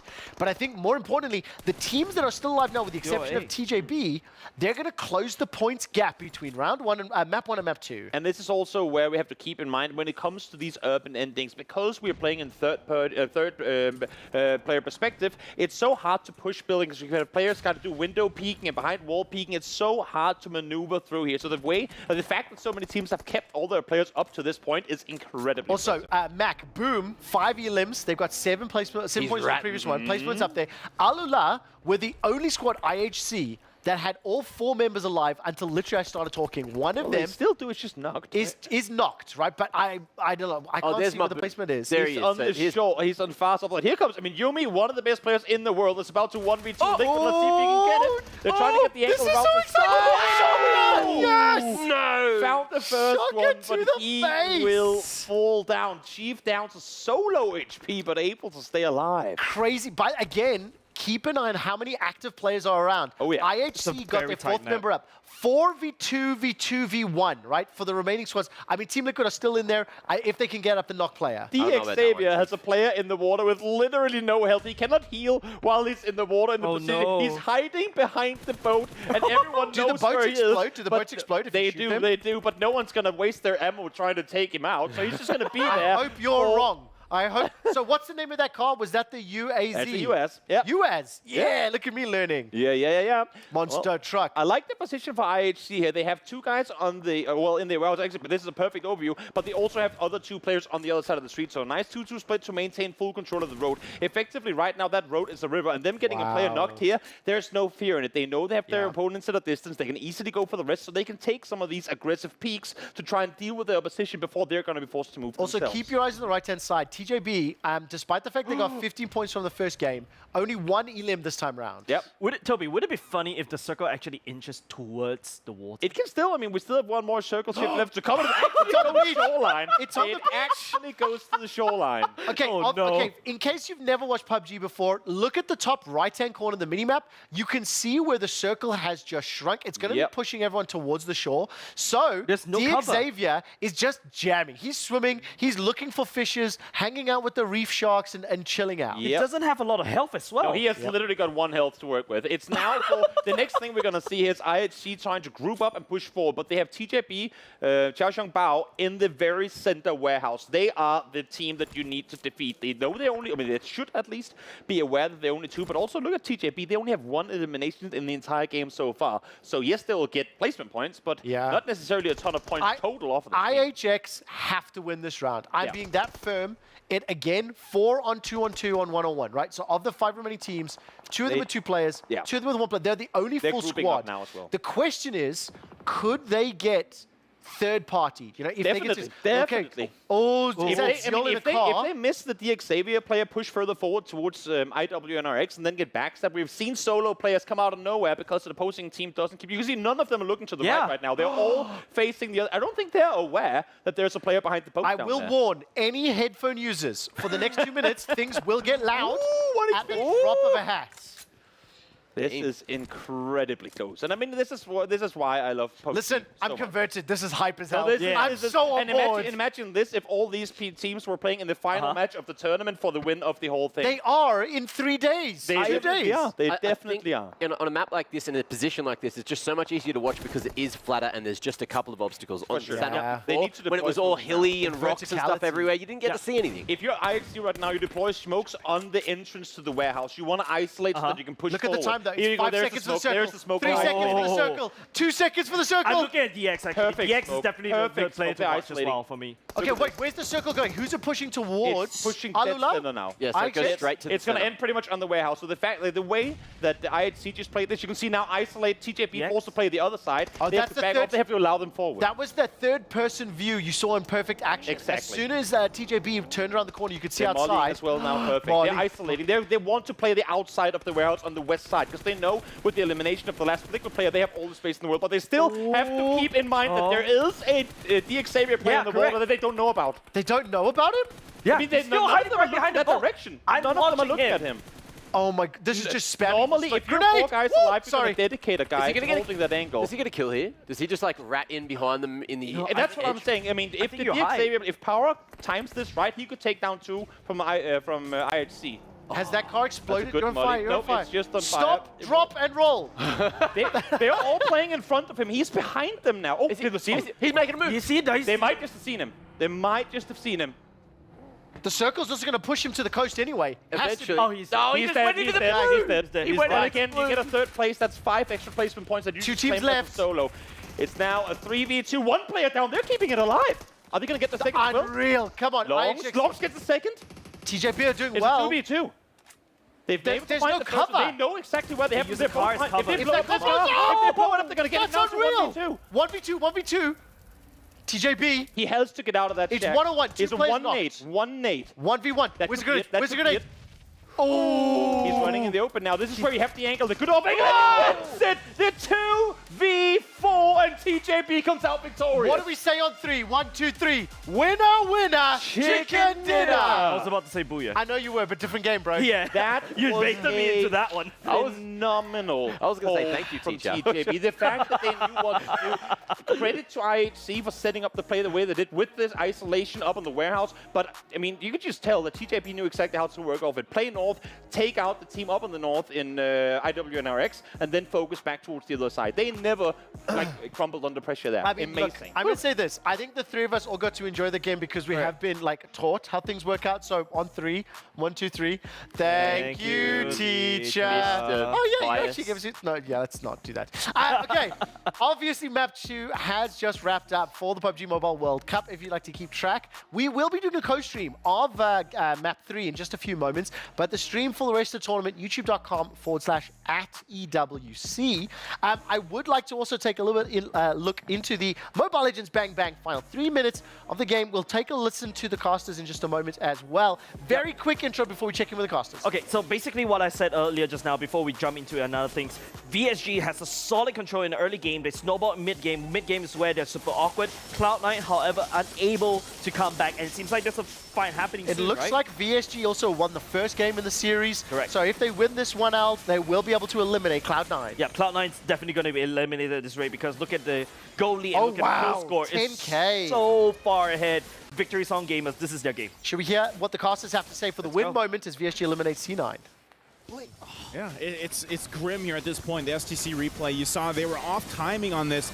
They wanted to push that in the bottom lane, the tier 1, but yeah, VSG doesn't care. They would rather get the Lord, and you know, you were almost thinking, all right, maybe Nicolette can get there in time to try to do some miraculous steal with the Retribution, but they were just too late by a second or two. And taking a look even at the items, once again, look at the difference in gold here across the lanes. Oh no. Even for that, Nicolette, she's gonna get chased down. Doesn't have a purple buff too, so they might just leave her to it, but they still have a Lord down in the bottom side. Oh, Minun knows. She's gonna go ahead and stop Nicolette. Orange buff still there too, but she's gotta get back to the base here. She's gotta help the team defend this. She is there in time, but now, will they be able to even hold on to the base? Rihanna going to be engaged upon now with Wind of Nature, able to survive just a bit. Nicolette with an amazing assassination as Panda deals with the bottom lane. Xayah pops in the pathway. Synchro baited out there.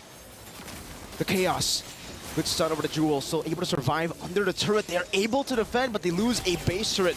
Now another one in the mid lane with the Brilliant's going to be used up. Again, Panda still able to evade. Now I'm offended. Brilliant Synchro all the way back for Panda to free hit. It's going to be Jewel in the midst of it all. Caught by the enhanced chain slash again. Picking up a killing spree. Kiowe, the birthday girl walking forward. Another chain. That's a double. Looking for a triple right now as Xayah tries to soak in enough damage. Another chain with the elephant coming up. But the Tempest Blade saves her. I'm offended, bringing her back once again. Winter Crown going to be used up by Kiowe. Now another chain used up again. But finally, Nicolette finds a shutdown. Looking for a double kill herself. Goes over to the Vine Blade. Goes to the Finch Poise. Up top she goes to clear the wave. But look at the bottom wave. Minin on the base, trying to go for the crash down. Xayah gonna be knocked out, forced to use the vengeance now, and that's a fadeaway kill from Minin. It's just 1 versus 2. Nicolette versus Minin and Kaylee, and she is able to delay for a bit. Is it enough time though? I mean, Jewel is up, but now Rion's here for the fight. Are they still gonna put the pressure on the base? It's gonna be tough. Again, Tempest Blades used up into Miss Fury. Won't be dodged away from Blazing Duet. The fadeaway shots now as Panda pops over to Nature, comes back in with the light wheels, but it's not gonna be enough. Panda's gonna be slain. That's a triple. Ashley trying to save the game, finding 2. That's 1 more member. Minin on the base. The Minin still there. Play the victory song. VSG has done it again. 1 hit, 1 minion left there. But VSG, they don't care. They'll go in together. It's their birthday, and it's their victory. Again, great try there. Great effort for that defense from C9. Well, another 2-0 in the quarterfinals of the Mobile Legends Bang Bang Women's Invitational. Cloud9 have been eliminated. They will accrue a small number of points towards the club championship. But I think importantly, that is at least another semi-final locked in. Yep. How did your predictions go, by the way? That's what I thought. It's a yellow. That's what it's a B plus right now. It's not exactly accurate, but at the very least we know who's going up. 4 weeks of doing this show, and the only person who has entered every prediction across all of the talent that have been on this show is Jays. So we'll keep making fun of him. What I would like to do though is while we wait for the 3rd map of PUBG Mobile to get back in studio, there's a slightly longer break between Game 2 and Game 3.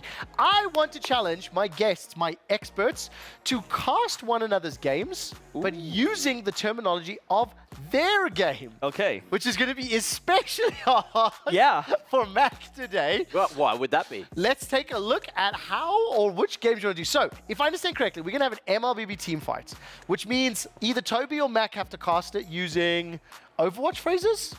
You're going to do rock, paper, scissors? Okay, wait, let's get you on camera. Wait. On 3, okay? So rock, paper, scissors, shoot. Okay, so we're going rock, paper, scissors, shoot.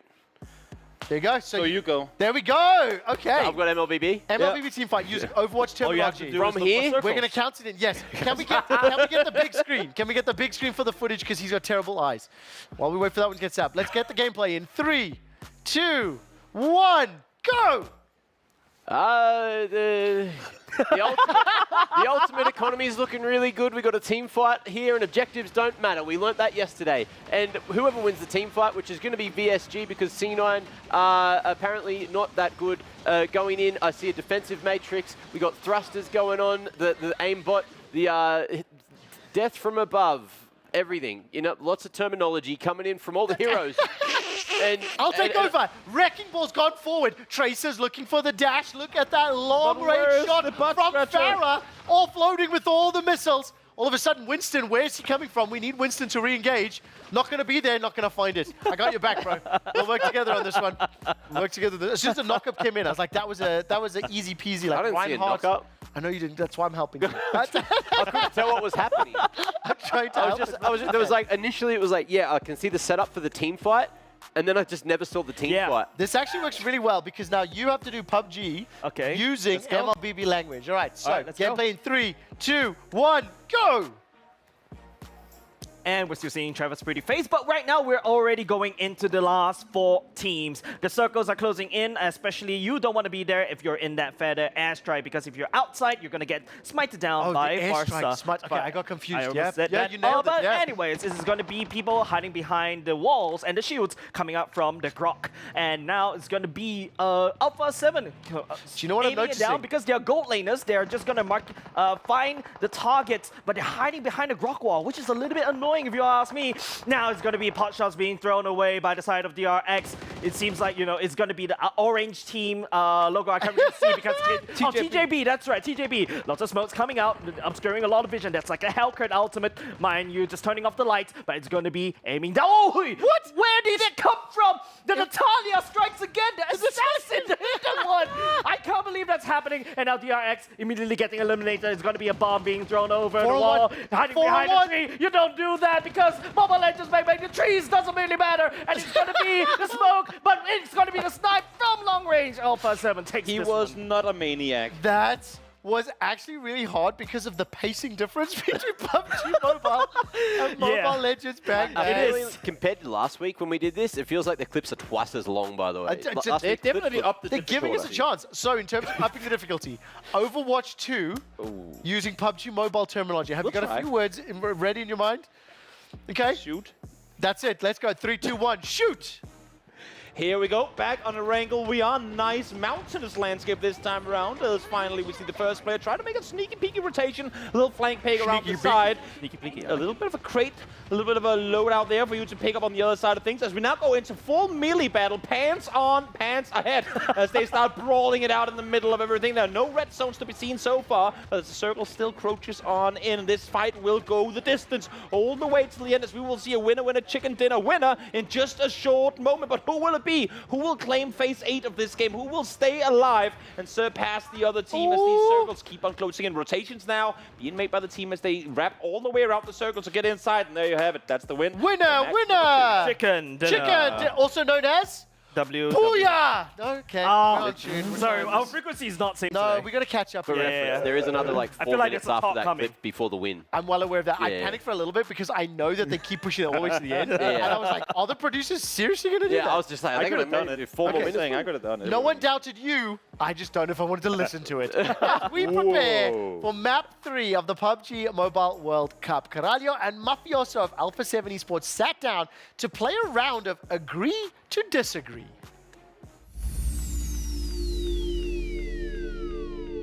Olá, eu sou o Carrilho.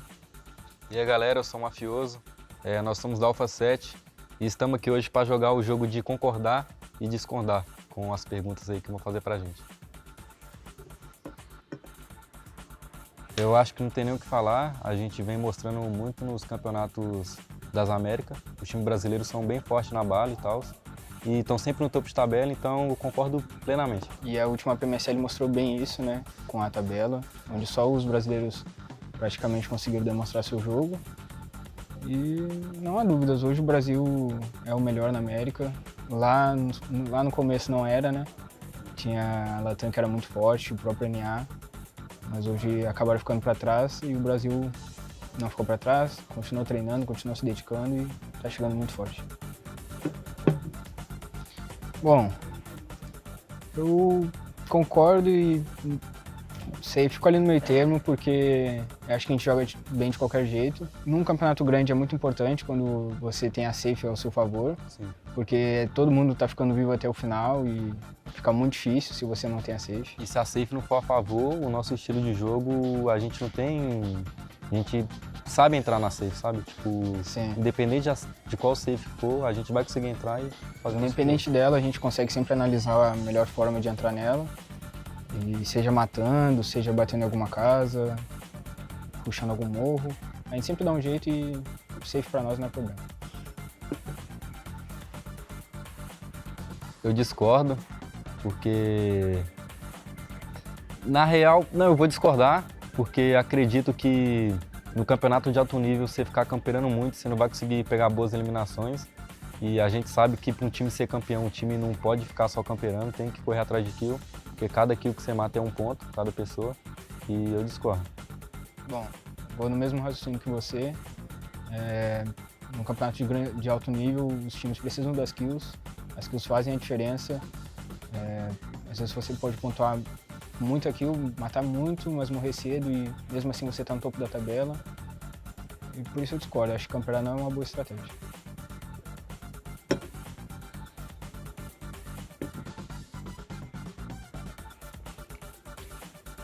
Pra mim, quando eu ganho partida assim, eu fico muito feliz. Então é uma das melhores sensações que eu acho que eu posso ter no PUBG Mobile? Bom, eu acho que ganhar é essencial, você precisa ganhar as partidas, mas acho que a melhor sensação, sem dúvidas, é ser campeão, é quando você olha para a tabela e você vê que você conseguiu o que você queria. Mas as vitórias fazem parte, né, disso.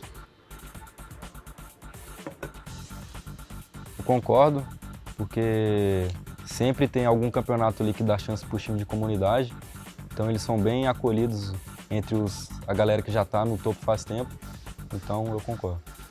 Sim, pelo menos na nossa região, né, a gente não conhece muito das outras, mas a gente vê muito campeonato da comunidade lá no Brasil e eu acho que é uma boa chance dos outros times que estão lá embaixo crescerem, eles aprenderem com os outros que já estão no topo e assim chegar e disputar os grandes campeonatos. Eu concordo muito.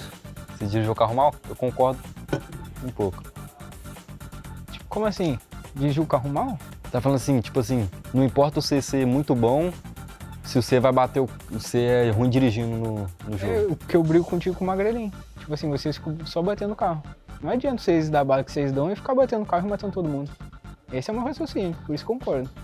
Ah, eu concordo um pouco, porque dependendo da ocasião você vai ter que saber dirigir. Se você for rushar e bater o carro, você vai morrer, o time vai te perder. Então eu concordo um pouco também.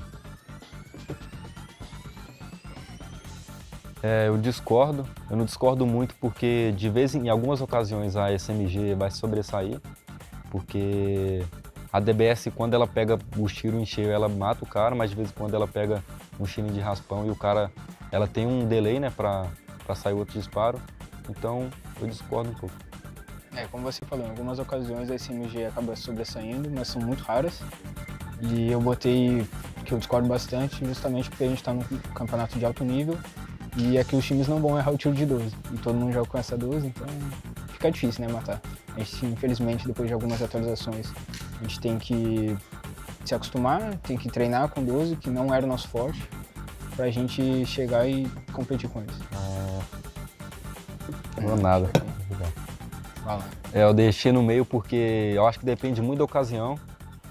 Quando você quer eliminar um pixel ou tá rushando alguma casa, a Molotov é muito eficiente. Mas quando você vai rushar numa negativa assim, jogar Molotov não tem um porquê. Então a HI sobressai. Então eu deixei no meu tempo por causa disso. O efeito da Molotov ele é mais rápido, né? Tipo assim, a HI, querendo ou não, são 6 segundos que você tem que esperar. E como você falou, em casas a HI funciona mais. A HI não, desculpa, a Molotov. E em negativas e morros a HI funciona mais. Então não tem como concordar ou discordar mais. Para mim as duas estão ao mesmo tempo. But talk us through those final moments in that first Erangel map, map 2. That was a pretty tough pill to swallow. What happened? За тэгэхээр саяын тэмцээн болвол маш сэтгэл хөдлөсөн тэмцээн байлаа. Тэгэхээр яг энэ Erangel газрын зураг дээр яг эцсийн мөчүүдэд юу болоод өнгөрвөө? За саяны матчд гэвэл яг сүүлийн зоонд бид жоохон коммуникейшны алдаа гаргаад чекний алдчихлаа. Тэрнээс биш багаараа сайн тоглосон. So regarding this game and the last moments, we made some mistakes in regards to communication. So that led us to lose some chicken. Okay, losing that chicken dinner. Unfortunate, but you know what? Let's talk about when you came into this tournament. You've come in here as world champions. Do you feel like that brings some additional pressure? Do you feel pressure up here on the main stage? Тэгэхээр энэ тэмцээнд бол одоо аваргын төлөө тэмцээн байгаа шүү дээ. Тэгэхээр яг энэ тэмцээнд бэлтгэлийн хувьд бол мэдээж тодорхой хэмжээнд бас одоо сэтгэлзэн бас дарамт төлсөн байж магадгүй. Тэрэн дээр одоо давж гарахын тулд ямар одоо бэлтгэлээр анхаарал хандуулж ирсэн бэ? За одоогоор бол тийм дарамт ерөөсөө мэдрэхгүй байгаа. So far I haven't been feeling any pressure. Okay, well, that's good to know because you need to stay composed here on the main stage. Finally, I just want to ask, what's the focus been of your training as a team leading into this tournament specifically? Тэгвэл маш тогтвортой сэтгэл санаа тайван байгаа гэдгийг сонсоход таатай байна. Тэгэхээр яг багийн хувьд бол яг энэ тэмцээний хувьд бол ямар зүйл дээр та бүхэн анхаарч байна? За манай багийн хувьд бол communication дээр маш сайн анхаарч тоглож байгаа. Тэгээд Our main focus is communication. Communication seems to be key. Everyone's up here trying to get that consistency, that communication and adaptability. Remember, there's a lot of regions competing here at PMWC, but thank you so much for joining me in your post-match interview. Best of luck in the rest of the day. And with that, we're going to throw it back to the studio so that we can carry on day one of the main tournament. Welcome back, everyone, to the Esports World Cup Central broadcast, where I have booted Quickshot out the door. I've left Mac out the window as well. I'm joined here now with Jace, alongside our new favorite guests. It's Jackie and it's Blank. They're right here, joining us right from the PUBG caster booth, where they will be going later today. But two guys that have been bringing you all the action thus far. I want to give you guys a chance to introduce yourself real quick. Jack, let's start with you. Who are you? Just tell us a bit about yourself. Yeah, I'm Jackie. I've been around in esports for a long time at this point. You know, started with Counter-Strike, made my way when I can talk. I'll save that for the broadcast. You get the easy bits. Made my way into PUBG Mobile alongside this man, and it's been a blast, honestly, Toby. Everything's been really good vibes here. It's good to hear. Mike, what about you? You know, it started very, very long ago in Overwatch, seeing you guys been covering that, and then managed to weasel my way into PUBG Mobile, then basically just been doing that for a very, very long time at this point. It's a good, very fun game. I enjoy it. The players are all really nice, and you get to know a nice, sweet little community. It's good. Now, you guys have obviously had the pleasure of bringing us all the action from the games thus far in the tournament. And I know I've asked you this before, but I want to hear it again while we're on here. What has been some of the biggest surprises? What has been some of the biggest surprises to you so far? As we do actually have the game live, we'll get to that in just a second. But I want to hear from you first. What has been some of the biggest surprises for you now that we are in the final 16? Any teams you think should have been here that aren't, or any teams that are here now that you're like, how did this even happen?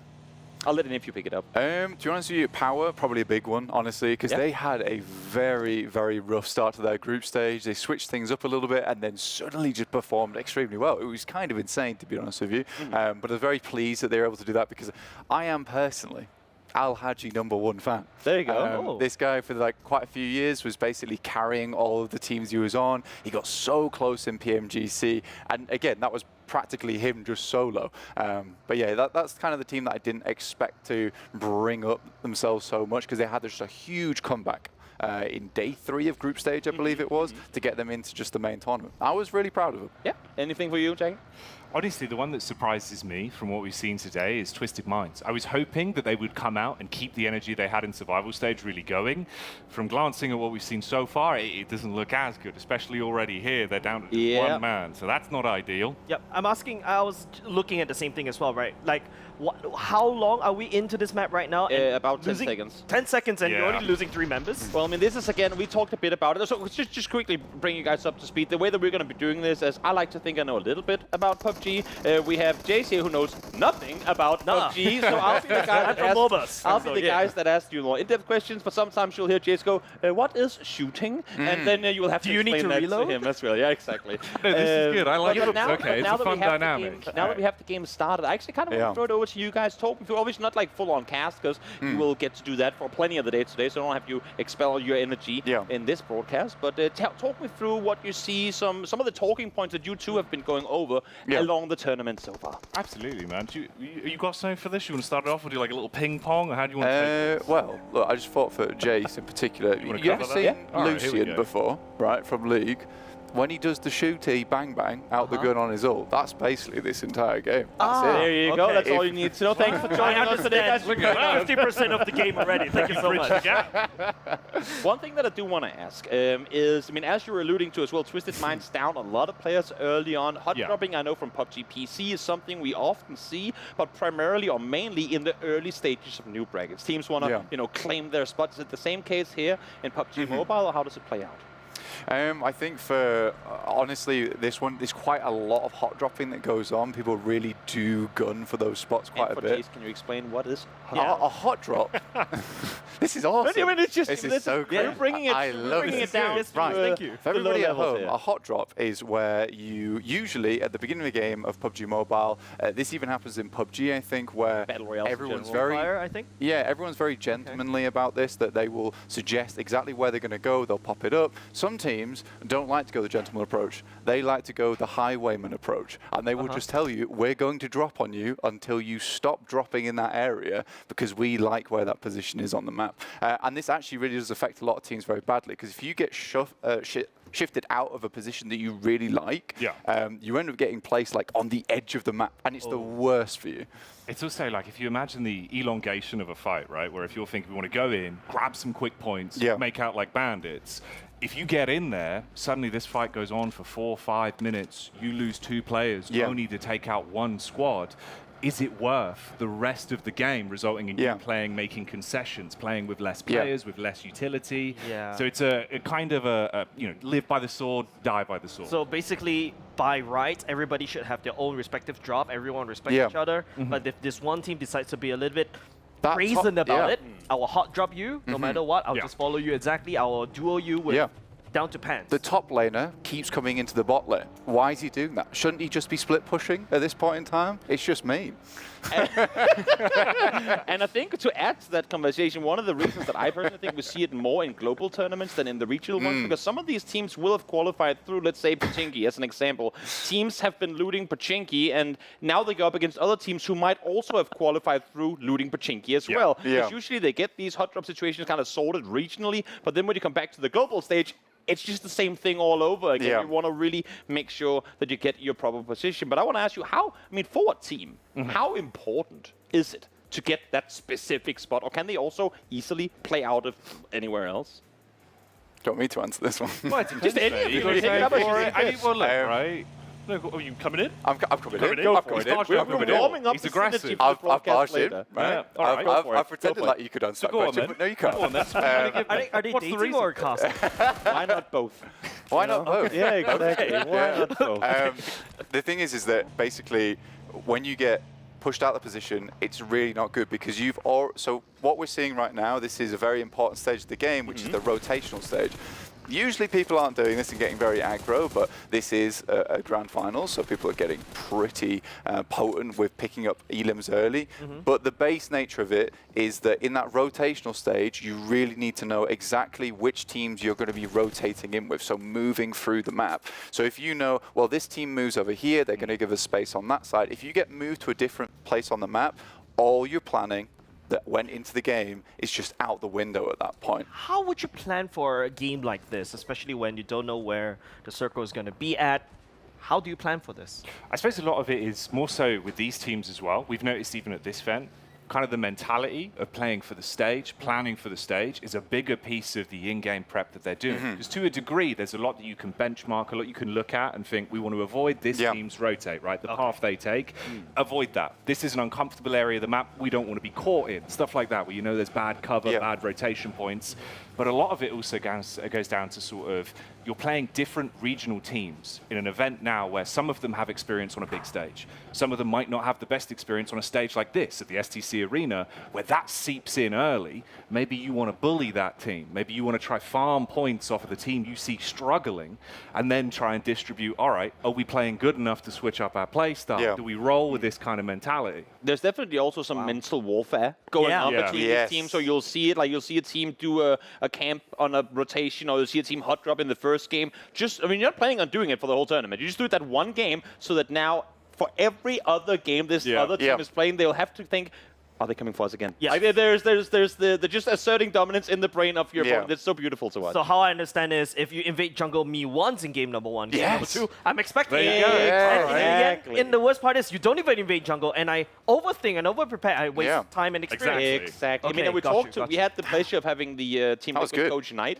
on the broadcast a couple of days ago. He too spoke about how you only have like 4-5 minutes with the team between some of these matches to talk over literally everything that just happened that wasn't in your point of view. So as you're saying correctly, Jace, if you can force an enemy team to spend 2 or 3 of those 5 minutes on talking on something that's technically irrelevant for the coming games, that's a win in your book. Yeah. That's a lot of time wasted. Exactly. Like, the time is so lucrative between matches. Even on the off days, you think about like that kind of 12 hours you have. For teams that maybe find one thing that's working really well, they're going to focus on unpacking the bag about what went right rather than what went wrong, because you just don't have the time to readjust before you go straight back in, another 6 games, and keep it going. Is that why whenever I see games like these, especially when PUBG Mobile, when I sat down here in Sunspan, replacing Sunspan, I realized that you were mentioning that the bottom tier teams are actually performing better because they're taking L's. they're learning even faster as compared to teams that won. Yeah. This particular route, the particular rotation probably worked for them, and they're going to replicate that, and now people have come out a way to kind of counter that rotation, right? Yeah, so it's actually somewhat not beneficial to be one of the best teams in the world. This happens to a lot of squads in like grand finals and the PMWC Esports World Cup. This is one of the big things that happens here, is that people read your rotation so much. They do so much research into you. They know where you're going to be, Mr. Eli, and they have a very, very good idea of how they're going to counter that. So if you're very good, team's going to be looking at you. If you're not so good, no team even bats an eye. Yeah, then there also comes another argument, just asking, because I heard you guys are talking about like how, if I'm bad, you guys will come at me, right? Yeah. Farm points I out would. of me, right? So yeah, easily. I would have every sniffed time. you out. I would have been like, I don't know about this guy. Yeah. You guys, I felt if I drop into a game with you guys, This guy I'm thinks the he's guy. in the jungle. I'm the first guy to go. Trying to buy items. Yeah.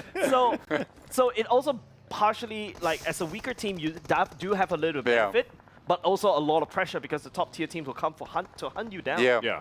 No, it's like two sides of the coin, really. It is, and that's the thing about coins. There's always two sides. Yeah. Oh, that's how they work. 3 sides. Well, I mean, 4 sides. That's Technically, he's not wrong. I He's got it down. I've seen coins. So to pull it back to the game for a little bit, because we saw a pretty Eastern shift this time around, and we're seeing a lot of rotations going on. Yeah. Surprisingly close to one another now here as well. Volcano? We got, I believe it is IHC up against, I cannot see it from here. Boom. Teams are very, very close to one another in areas of the map where they actually do have space to play. There are plenty of compounds on the eastern coast, like eastern side of Erangel. How come these teams end up fighting for, in this case, kind of BC tier locations? Because there's not a lot of BC tier locations left, and there's also no A tier locations either.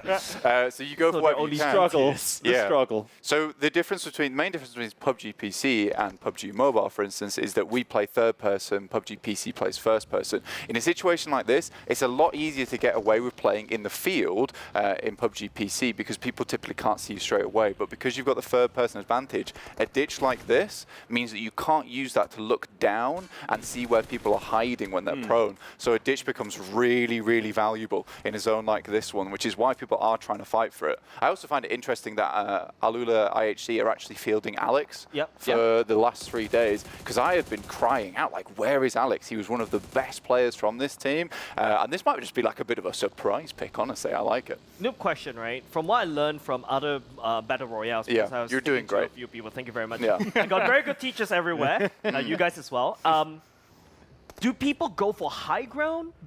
People usually go for the higher ground. Yeah. But you mentioned that there's a bit of an advantage being at the ditch earlier just now. Yeah. How does that work out? Sorry. It's called, well, actually, the term is technically terrain masking, where the high ground can be really good, but you are silhouetted against that background on the sky, so sometimes it's not as amazing.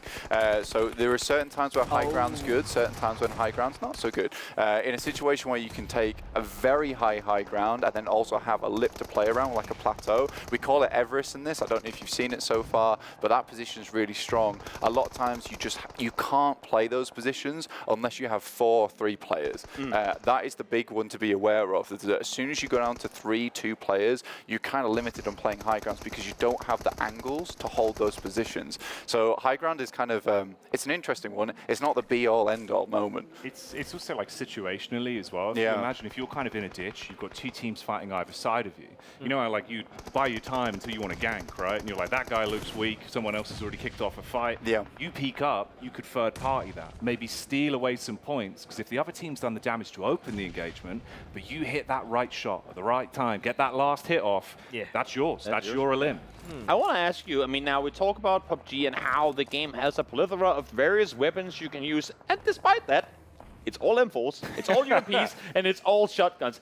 How come we don't see the bolt mains in the game? I mean, we see a little bit of mini, like DMRs, but where is the variety? I ask this question every time, Toby. I'm sat there. Reject gave us a bit of it. Like, first day, they gave us some, and they still kind of use the Mini 14. You know, they're tap shooting with it. From range, they're pretty sick. But yeah, I always sit there saying the same thing. I want more range.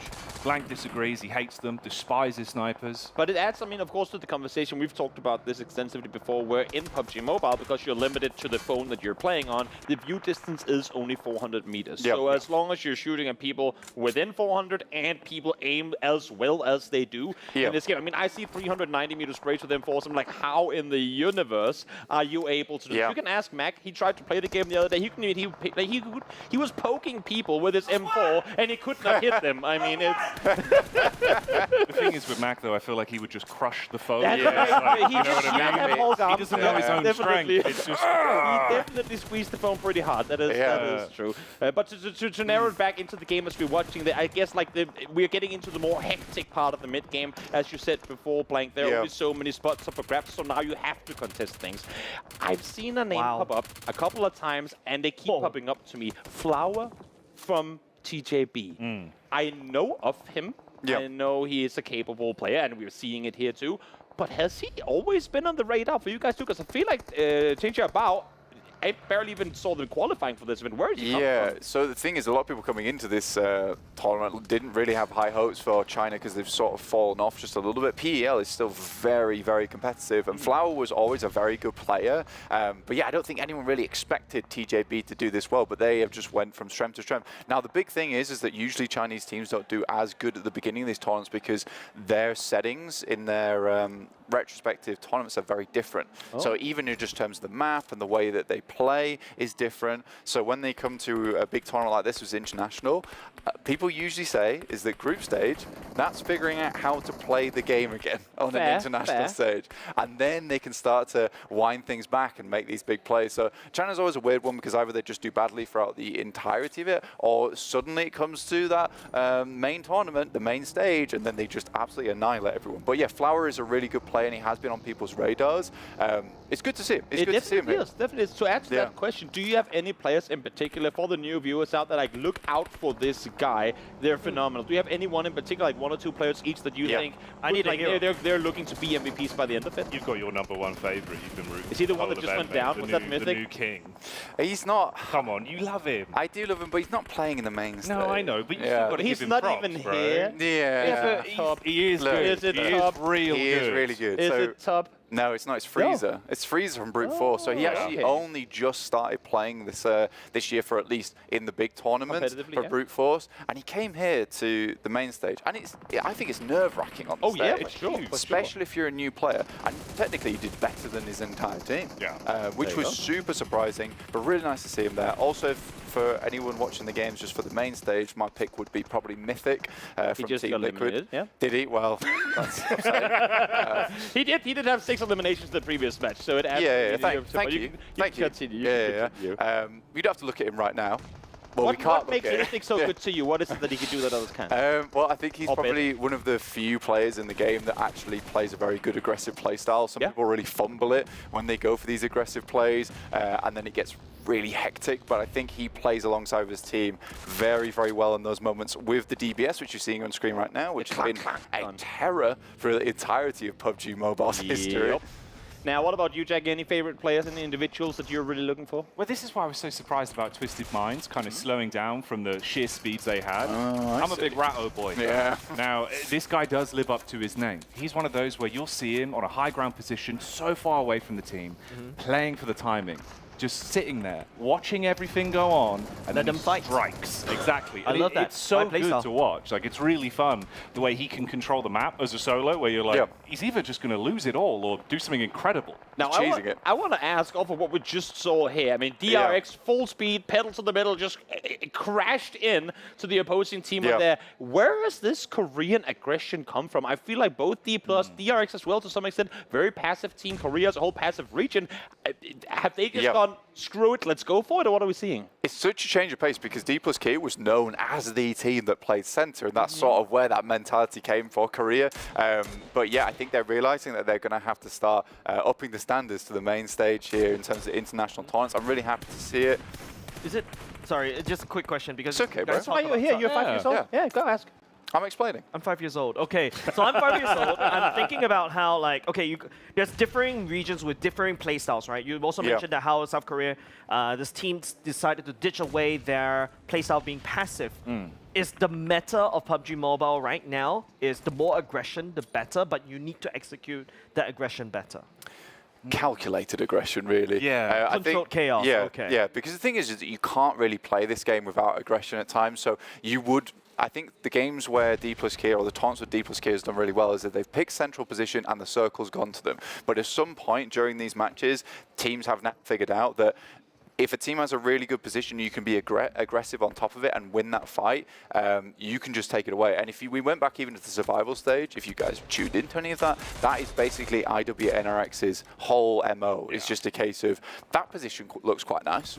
I'd quite like that, thank you very much. And then they come in your head and take it away from you. Yeah, basically. But you That's need. rude. It is rude. It is rude. But some teams, if they don't do that enough, they don't have the confidence to hit it enough. And I think for Korea, DRX in particular here is just like, we need to practice this more versus the best teams in the world, and this is the best practice for us. And look, they're in second place. They're doing really well of a team that I don't think a lot of people expected to be right now in second place, alongside with TJP. It's a real topsy-turvy tournament. I feel like sorry, go. Sorry, no, I was just going to say, I think the easiest way to think about it for PUBG Mobile is the whole game is confidence. So legitimately in a sense where if you don't have confidence in it, it's already over. So even if it's a risky play, as long as everyone's on the same mindset, it's going to work out. Need the Johnny Bravo moves, really. Yeah, ego swing, everybody. Yeah. Exactly. Ego rush, Ego everybody. challenge all over the shop. Yeah. My brother would love this game. Yeah. Yeah, I'm sure he would.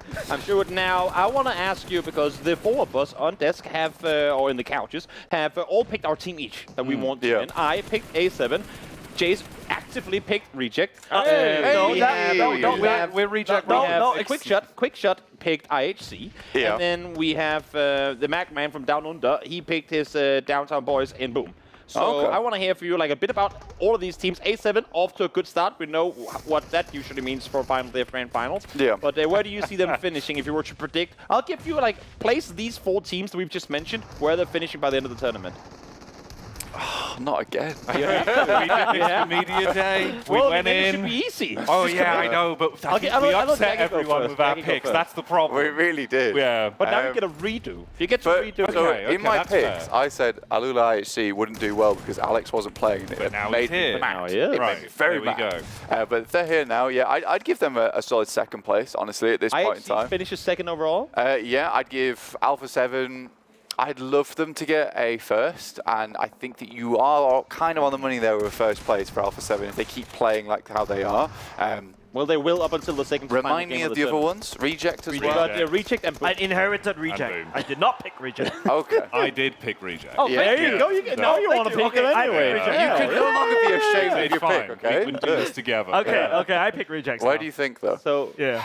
So the legitimate Looking at the opinion- screen. I know. It's and they've fine, not they had a only need great 3 day. points, it's They've good. not had a 5, great sorry. day. Yeah. But they can have good games. They And I definitely feel like can. sometimes they really do Just go remember huge. to look at the screen and the leaderboard. Yeah, I know, mate. I a know. broken clock can definitely be right twice a day. Yeah. Look, you That's know, exactly what Suspect said. the thing is, realistically, it would make sense to say Reject would be the bottom of the pack out of those teams, and that would be sensible. But Yeah. I'm not very sensible. Like, I'm going to double down on this. Yeah, Is that's it really in cool. reality? Is it in reality because you really want a Japanese team to succeed so that you can get PMGC Tokyo? Stop ruining all my secrets. Telling everyone about that. You just want to go to Japan? Is that what it is? Is that what it is?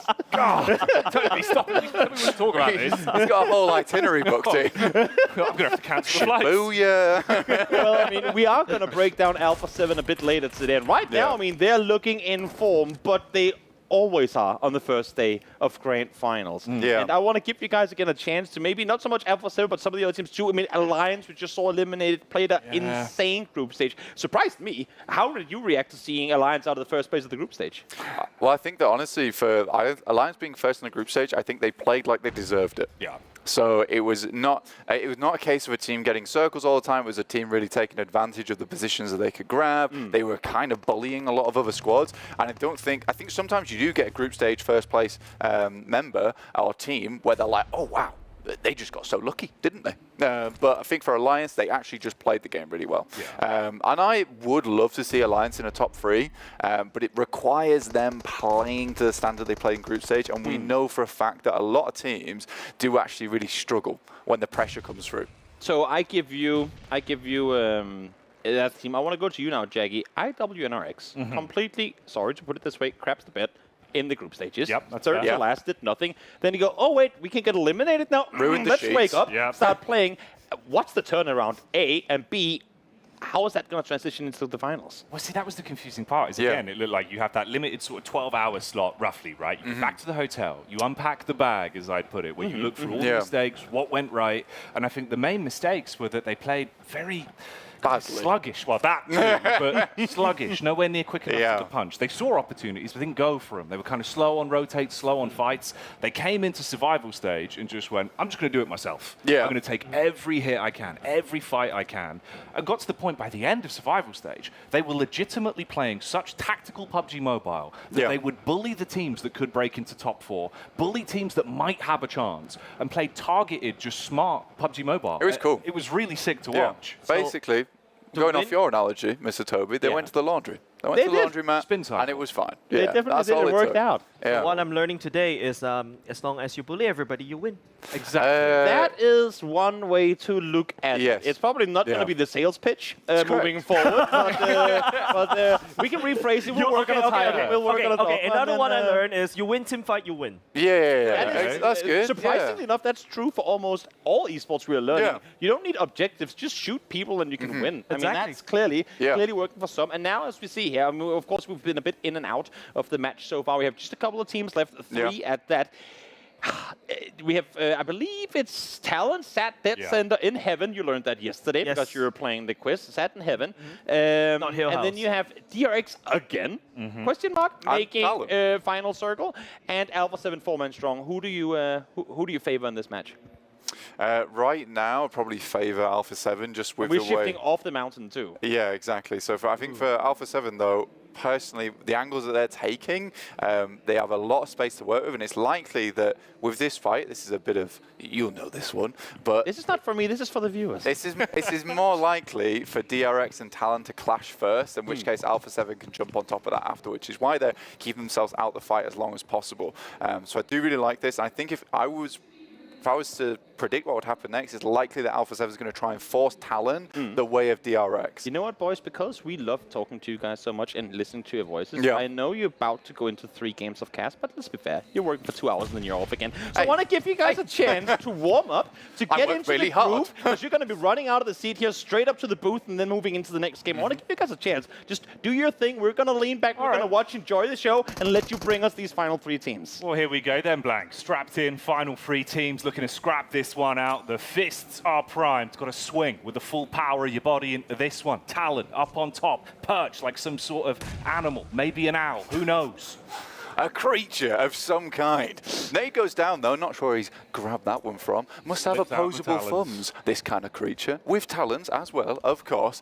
But we do have McGrellin from Alpha 7 underneath. 4 elims. Not a massive game, not a huge game, but not a bad game either, considering they've got 4 players alive. Very, very nice. Sat on the side of the hill. They'll need their talons to claw their way into the side of this hill as well. And that's the thing about talons. They've got strong grip strength. 300 PSI on those bad boys, and it grasps the nade, throws it in. Damage done. Alpha 7 struggling on contact. They're buckling. 2 of them down. You got the move up from DRX. Now this is the 3rd party that's been biding their time. Wow, actually, here's the opener as well. Clap back with the nade. It's all going a bit south. Revo managed to get a massive one, but Talons come through, and that will be them actually taking that fight. That's insane. Alpha 7 just knocked right off the block there, even after they were spinning the pin around on the Talon itself. That is unfortunate behavior. That's the thing about owls. Their heads turn 360 degrees. You're right. Now they've got to look back home, play for the res, get their teammates back up on their feet, and withstand the final test. You got numbers, but can you beat out DRX with a zone ushering them forward? They're hooting. They're going. They're getting in there on the side. DRX lose another. They're falling down the cliff. No Talons present. Oh, they can't scramble out. They don't got the legs. They're going to slip down. They needed Talons, but it's all Talon for the chicken dinner. Oh, dear me. What an end to that game. If only they knew how to fly. Oh my lord. You guys just cracked 7 punts in that one shot again. I was counting. That was amazing. Round of applause for our 2 lovely casters. Thank you. Good job, good job. And this is what you guys can get if you tune in to the PUBG tournament. These guys will be on air for the rest of the day. After this show, the more longer I keep them, the more they're going to start sweating because they got to run real soon. So to close things out, boys, any final thoughts, not just on this game, but the tournament as a whole? How has it all been? I'm going to start with Jackie, because you've been talking too much, Blank. Sorry, He loves it, doesn't he? He's Go, a Mike Jake, Devourer. go. Man, honestly, it's been a dream come true. So cool seeing so many people from different backgrounds, different esports, and getting to hang out, especially just chatting in a different way as well about the game. Everyone's so full of passion.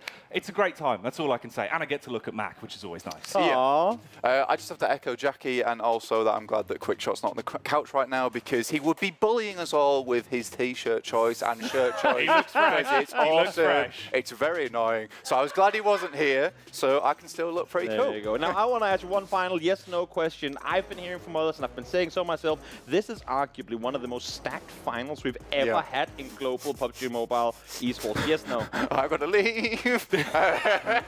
Yes, no? Yes. Massive yes. You know what? That's all we're going to get from these boys today. Thank you so much for being with us. We're going to go to a break, and when we come back, we'll look at the Overwatch 2 playoffs preview.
Ready, set, go.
Is running away. For our analysts, honestly, for Gaming Gliders Homegirls, this draft is a very comfortable draft for them.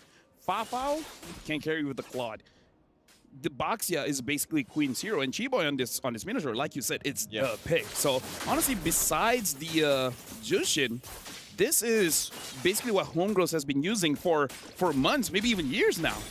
You know, we haven't even talked about the elephant in the room. It's Jushin. Like, so many times when she's picked up, it's like, how do you handle her? How do you handle playing against the whole flare concept, being dragged back, you know, getting those stacks off really easily? There's the pull, though, and the Eternal Guard going to be dropped down, and now Chiboy could be in trouble, but with the heal, she gets away with 1 HP, and now still going to be going for the fight. Amore could be in trouble with this one as she gets dragged back by the flare, and the first blood now secured here for GGHG. And there we can see a bit of the strength coming in from the Jushin. Using her Crimson Beacon, she's able to move around quite well. Noble, Keishi built up the Sky Piercer here, but I'm not so sure whether it's usable for this one. I kind of prefer it for something like a Hunter Strike or even a Blade of Hephaestus, just so that you have a little bit more damage in the early game here. I feel like, you know, it's just such a cheap item. Yeah. 1,500 gold, you might as well grab it early on and see how that goes, because you can see she's going to work on the next, but I think you kind of rely on the fact that you can pump out some damage Already, look at this. I'm Offended going to be landed too, and now they're going to try to keep this Tier 1 turret alive, but the flare brings Murray back again. It looks like she's going to be okay. She's able to survive the exchange, but man, talk about escaping just by a thread. Smart Mega Empress, they got to respect the damage that's coming across from them, you know, but they're still keeping it relatively easy.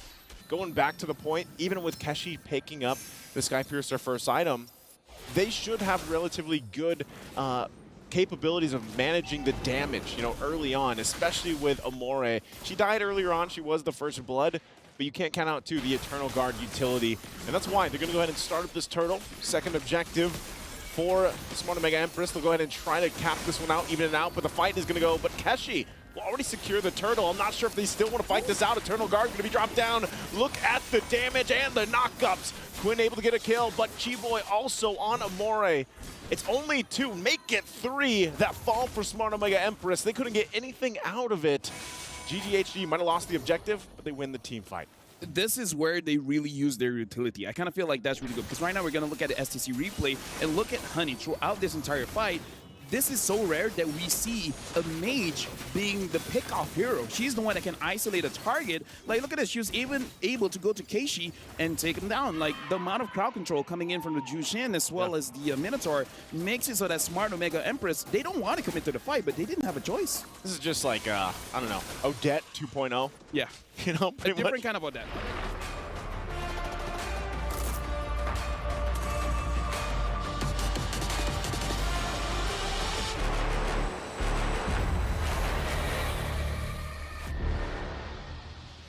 Welcome back to EWC Central. Talons, Owls, 360-degree head turns. Toby, Jay's exceptional co-stream. I'm so happy with how that played out. Did you learn something? I caught 7 puns on Talons and Bird. Other than puns, what did you learn though? Because I was learning as well. I felt like it's a you ego challenge everybody, you win. What was the best ego? ego? Because ego. Do you know what I loved so much? And I'm actually sincerely jealous I wasn't here. I learned in PUBG you just have to bully the opponents to win. Exactly, I love it. That's the final note, and I'm going to leave it on that. Let's turn our attention to Overwatch 2. The playoffs are kicking off today with a slightly unique bracket. Of course, second and third seeds from the group stage will then progress to face off in the first round. The Octo Finals is, I think, what we said we were going to call it at the beginning of the day. The winners of that will then advance to the actual quarterfinals. But where I think I would like to focus and maybe do a slightly deeper dive is that Fnatic last minute secure. Mac, this is going to be the final push. I'm hoping we can run through all the way to the end, but it is a little while.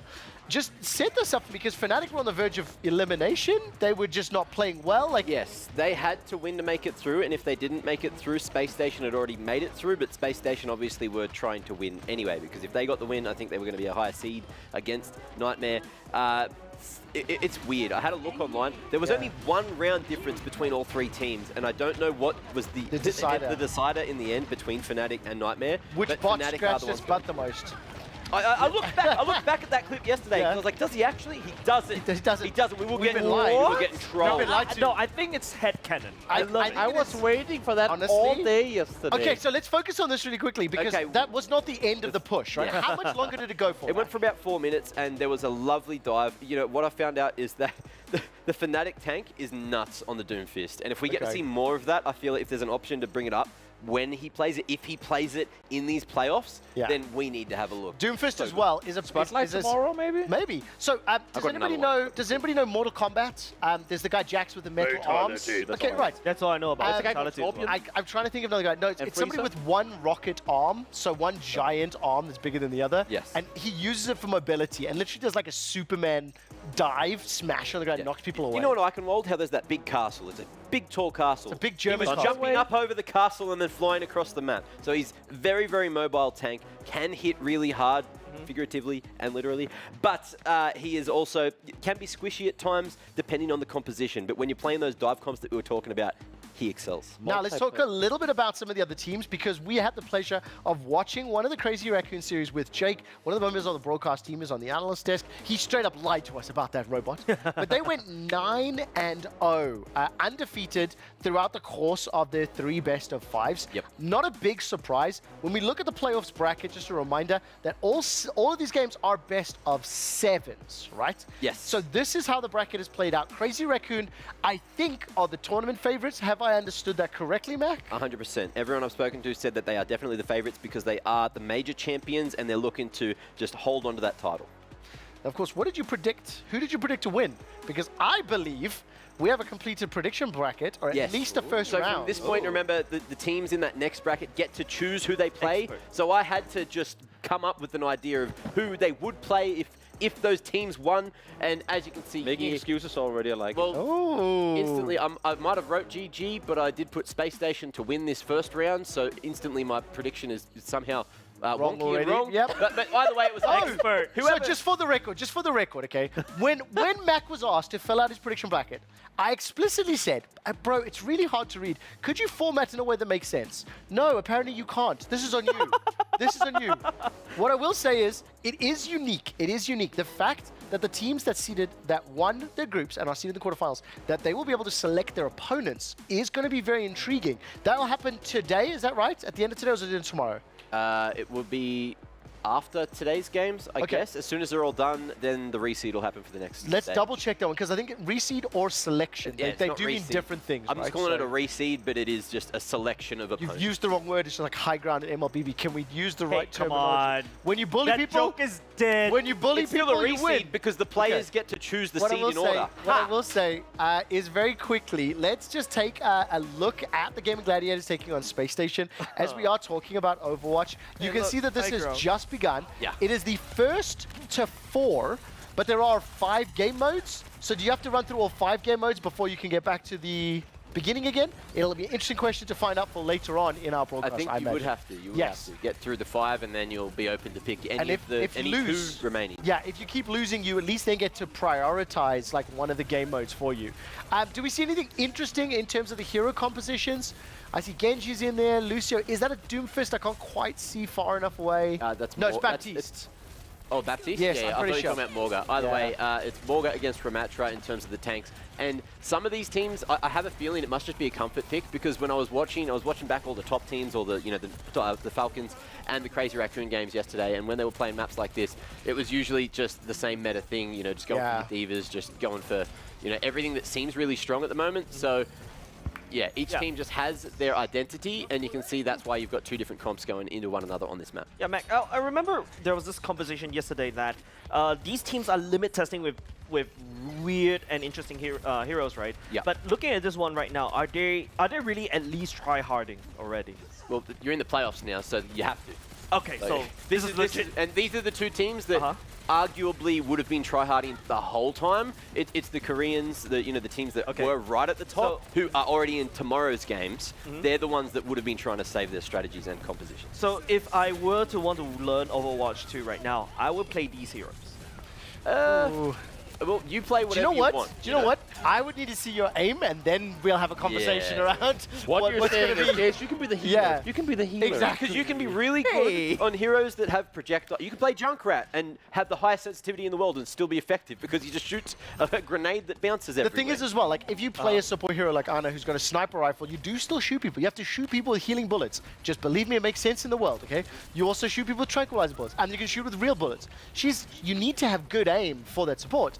But you can also just play Mercy, which is point and click, and then the healing beam just goes in the general direction. So there's a load of Lucio, heroes. you just have to be in a general Yeah. area of people. You got Like- that area of effect, heal, and speed boost. Lucio just drops the beat, and although I don't know if your parkour skills will be up to par. I'd play a few Mac, we're watching till the end of this point here. It does look like Space Station Gaming should be able to pick up point C here. That's it, Overtime's ticking, and they've just won the map, right? So it fairly controlled. Was it 100 to 60 odd? I think was the score. I can't recall. Yeah, it was about that. But it was leaning in the side of Space Station Gaming, right? The entirety. Yeah, so Space Station taking round 1. You've got to remember this is a control map, so we've got 2 more mini maps or maps, whatever you want to call it. Points, maybe. Rounds. Rounds I like. Yeah, Rounds I like. Rounds is the best thing, even though, technically it is a new map. It's a new location. We're moving to this location, let's just call it that. And we will be playing for the center. Of course, you want to be controlling that for as long as possible, and we'll see if Space Station can get away with a 2-0 and take map 1 of this best of 7 series. In terms of the Hero comps, looks like we're going for both Ramachas. I was watching this between the best teams in the world yesterday, and they were going for Divas. So there just seems to be something else going on at the moment. If we're staying on this match for a bit, can We I ask are again, indeed. Can I ask for again, Space Station Gaming, where are the players from? I know the Orc is American, but where are the players from? They are a European team, I believe. Okay, but I know I couldn't help but notice when I looked at the teams yesterday, there's a ton of Korean players here. In my understanding, Korean players are not super famous for like first-person shooter titles. Is it just Overwatch? Oh, listen, hold up. Whoa. Your info is a tiny bit out of date. Yeah. Okay, we're gonna roll this back just a touch. It's because it's some for the entirety of Overwatch's history, the Korean players have been imported to the Overwatch League, right? There was at one point something like 75% of all professional players were South Korean imports. Oh, wow. Okay? Yeah. So that has been true since the Owl landed. Okay, so Overwatch League, Overwatch 1, Overwatch 2. So this was the first game that truly took off, I think, in South Korea. But also, they have got some of the most exciting Valorant teams as well in the tactical space. Some really good Apex players, and I'm pretty sure they have a top-notch Rainbow Six team that has been doing really well as well. So there are some shooters that they've come through in, in Counter-Strike in particular.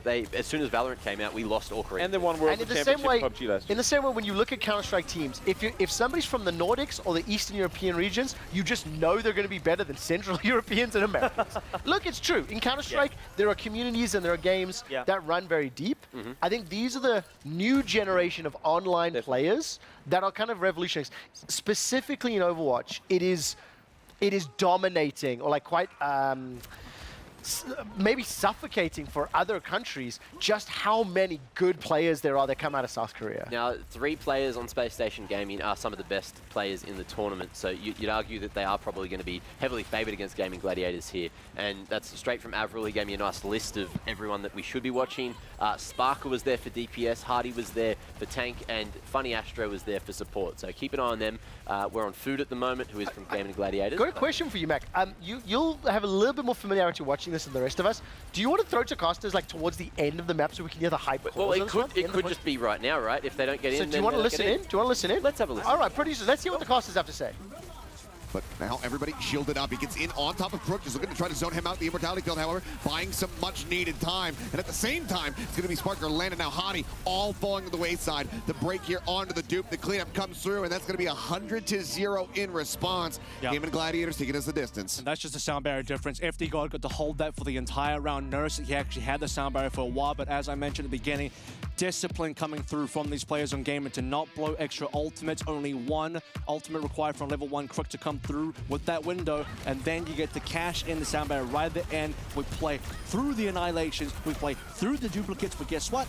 Psycho, I think he got broken out of the duplicate fairly quickly, but if you look at this replay here, Naga and Shred both annihilating at the same time. That's double annihilation as they walk on through. That's extremely difficult to get for Space Station to be able to hold against, especially when they don't have good defensive ultimates available at all. Welcome back. This is now the third and final point in a different location in the first map of the best of 7 games. This is definitely one of the more complex esports to watch. And I think, something that we were saying as we were listening to the casters, because each of these heroes has a multitude of abilities, and then you're combining that with the huge mobility on so many of them. Like you can see there's flying characters, there are some that can literally run on walls, there's rocket jumps, there are some that's boosters. It makes it quite overwhelming until you've got a feel or an understanding. So for example there, you can see this rifle being fired out. I think that's Ash if I recall correctly. And Jace, that's a hero I wouldn't let you play because I've seen you shoot in some of the games. Mac, what's up? Look, so what I just want to focus on here, we're still running the Ramatra, so either something's happened overnight or they just feel very strong here at Liang Tower, and when they're going for this point, you'll notice as a tank, he switches between this like wizard form. He's an Omnic. Okay. Well, they are an Omnic. Omnic is like a robot in the Overwatch universe, right? So you're an Omnic. Oh yeah, because that's what the Buddha guy is that shoots little balls. Yes. So that and the Orisa, which is the Orisa, yes. The Oxy kind of thing with the Taurus, so to speak. But yeah, so essentially you'll see that he's got a little wand, and will be shooting at range, does decent amount of damage, but can also use an ability to go into tank mode and punch. Gentlemen, I'll let you have a follow-up question in just a moment. We have a unique possibility very quickly to look at all 3 competitive games happening right at this moment in time. Oh, hell yeah. You are watching the Esports World Cup 2024. We are going to crown 3 champions by the end of this weekend. The Mobile Legends Bang Bang Women's Invitationals, the Overwatch 2 champions, and the PUBG Mobile World Cup champions, and all 3 tournaments are live right now. But can we get all the casters too? No! I mean, this is how I will watch if you follow multiple games. But I'm gonna jump in right here, Trevor. But look at GGHG. Well, Honey looks pretty happy with that one, but the Malaysian team that just beaten Smart Omega Empress, a Filipino team. Can I tell you something so amazing? If the Gaming Gladiators have just won in this game, and they are currently getting their butts kicked in Overwatch 2, I don't want to sound too much like a shill, but it is one of the very few times anywhere in esports that you can see the same organization, the same club, have multiple teams competing and playing. And if I recall correctly, they're not even in PUBG Mobile, right? Nope. So you got 3 completely different storylines running separately. Mac was shaking his head at me saying that they're not getting their butt kicks. 84-0, bruh. No, they are. They took the second round. I thought it was going to be one closer here. round. Let's look at the ult economy, right? You're looking at Gaming Gladiators. They've got 2 full charge. You've got Ash not too far away from sending Bob out. But we'll see. Oh, no. I'm too far away. That's not Ash. No. So, Toby, I interrupted you. You're talking about. I think. Yeah, I mean, my question is a bit old now, so I'll save it for a later moment when it appears again. I'll just let Mac keep talking. He seemed like he was having a fun time. Yeah, having a great time. And it looks like Gaming Gladiators are going to go for the contest here, which they will not be able to do, and that is going to be map 1. So, would you say Gaming Gladiators just got their butts kicked on that 3rd round of the first map? If you look at the statistics, 100%. Don't worry. Yes! Hey, don't worry, Mac. You know, look, MLBB side, Gaming Gladiators still looking very strong because at a point in time, it was a 12-11 or 11 if I remember correctly, 11-0. Smart Omega had 0 kills. Well, you know what I love so much? It's not often that we are able to get all 3 concurrent tournaments with games concurrently live, and our production team were able to put that on screen. So thank you so much to the production team. We are still got so much more show and so much more to talk about. What I do want to do is take a very brief break while we talk about Virtus.pro. They went undefeated in the group stage, but are their geography skills as strong as their Overwatch gameplay? Let's find out in this edition of their GeoGuessr, I guess.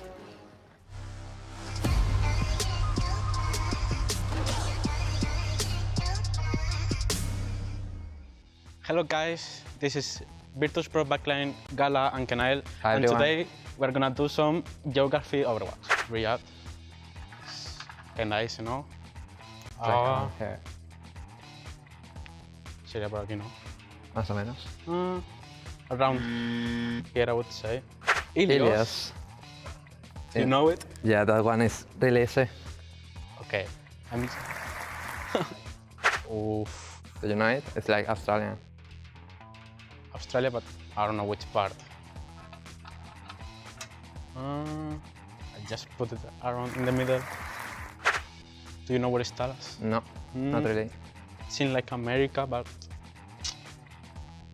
Probably towards the right. Right here? Think so? It's in Brazil. Think so? It's Brazil, yes. It's like this one? Oh. From the moon, but he landed at Gibraltar, so... Gibraltar. The first. This one. Oh. I don't remember. Probably the same one at California. California. I don't know what is California. It's like out here. Anaheim. So it's the same as last year. Korea. South Korea, yeah. More or less, no? Oh, it's this one. I think. Oh. Yeah, move it. Yeah, it's fine. Peru. But I don't know where is Peru. So. Nice. No, yeah. I don't know. Switzerland? Don't start. Around here. It was fine. I'll give it a guess. 7 out of 10. It wasn't too complicated. Thanks for watching. You guys should support us because we are gonna win it all.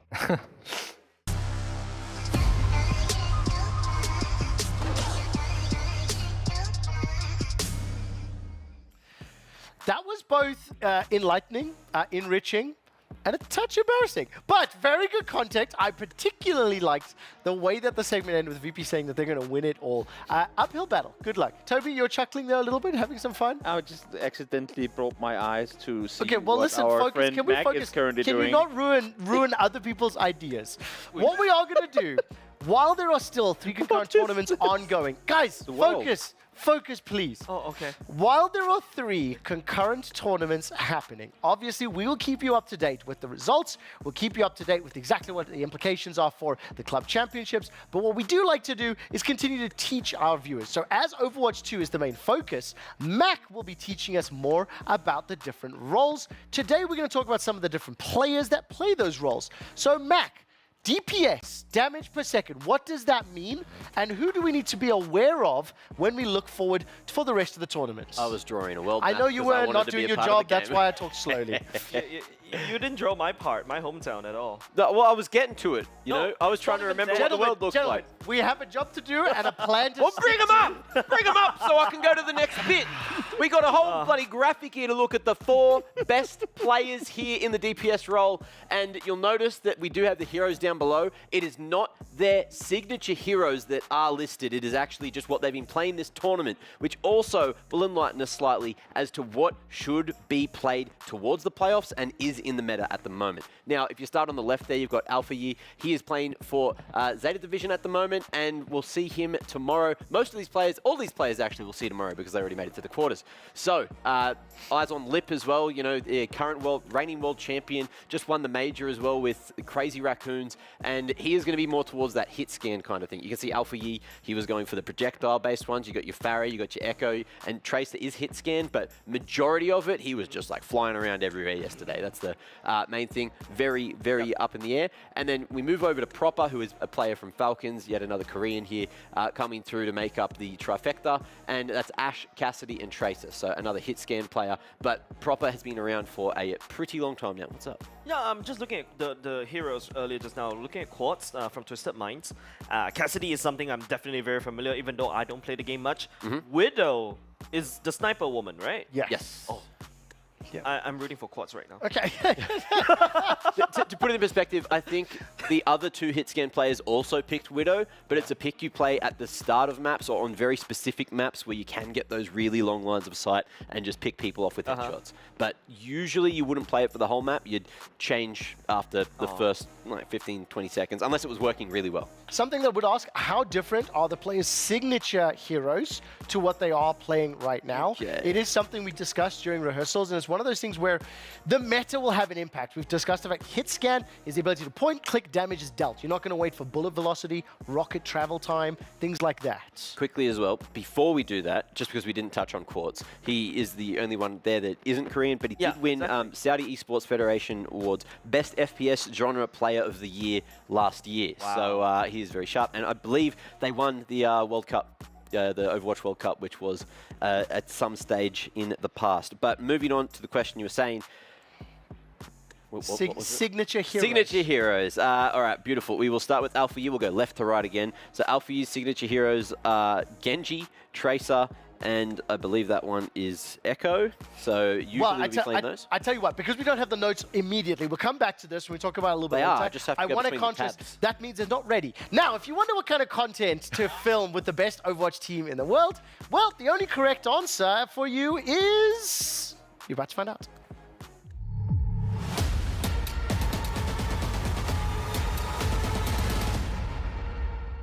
Hello everyone, we are Crazy Raccoon from Korea. Let's go fishing. Let's go. Let's go.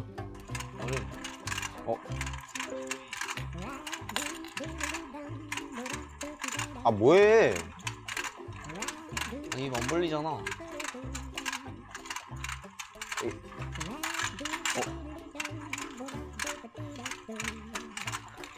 아 이게 이게? 아 쉽지 않은데?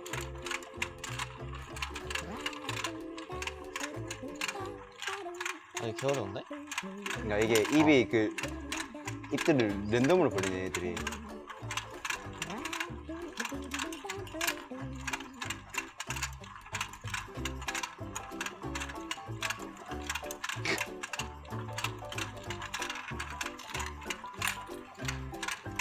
진짜 잘하는데?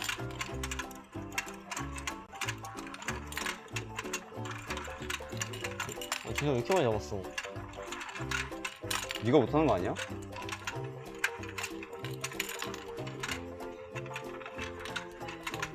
아, 그럼 잡았는데? 안 놔주는데? 이거 안 돼. 안 될 거야. 나. 이거 안 돼. 이거 안 돼. 아니, 너 졌어.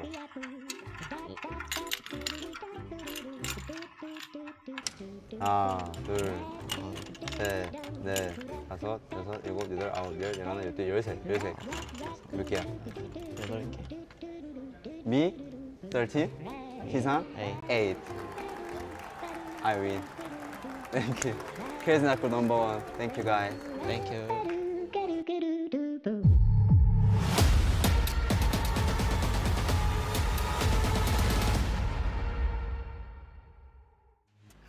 So, we are going to go fishing as well, but we need to determine the stakes here. We have 2 teams, okay? Determine the angle of your fishing rod. I will turn this on in a second, and we will be playing Jason Quickshot versus Mac and Toby. The thing is, the universe will allow us to capture the fish, as fishing is up to both a little bit of skill and also a little bit of anticipating where the fish move. Which team is going to win the Overwatch 2 World Cup? Mac and Toby, you get to pick your first option, and if you win this game, the universe is telling you you'll be right. We will then pick a joint second after you guys, so pick a team. Crazy Raccoons. It's a singular, Crazy Raccoon. Who do you think is going to win the World Cup? I can pick if you want me to. You pick, please. I'll pick this. We're going to go with VP. I trusted their confidence. Both of these teams are in the quarterfinals. Now, on the count of 3, I'll turn this on. And on the count of 3, after that, we have to figure it out. I haven't got a clue. I've never seen this before, okay? So, I was going to count, but fine. Just keep doing it. Go! Catch the fish! It's actually so much harder than it looks. It is. Where did they open their mouth? Yoink. Wait, no, it got back in. I can take this. What did it do? Yes. Oh, wait, they got to bite it. Not only just... I thought there was a magnet. Do you know how fishing works? No, I thought there was a magnet. Australian. Come I on. thought there was a magnet. Stupid fish. This is so This is content. VP, this is for you! How are we doing this? Come on, Virtus Pro, we've got this! Yes! Come on, we've got this! It doesn't want to get out! You've got to get them off, you've got to get them off. Yes! Yes! Get it. Okay, get the last one, Okay. Hide your fishes, hide your fishes. Right, Toby and Mac, count your fishes. You can. How many do you have? Reveal them to the camera. Come on, reveal. 15, 20, 26. Revealing count. Okay, Let's we go. have 1, 2, 3, 4, 5, 6, 7, 8, 9, 10. 2, 4, 6, 8, 10, 11 fishies. Can we high five for VP? Yes! Virtus Pro, they're going to be win this one. We can win. And then what we can do as well is right, take a seat. The fishing game is over. Our producers had said that the prediction game was definitely going to come 100% true. So congratulations to VP for your eventual Overwatch 2 championship. The boys from Gaming Gladiators went on to rate some of the Overwatch skins in their their Skinder game. Let's check it out.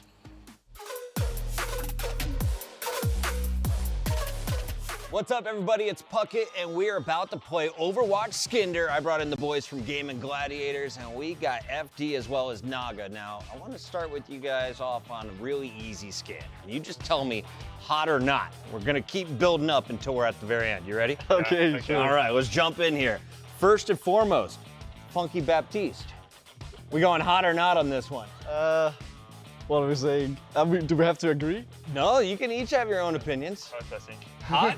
As Yeah, the hot. sport? Yeah, even the DPS approves. Love to see it.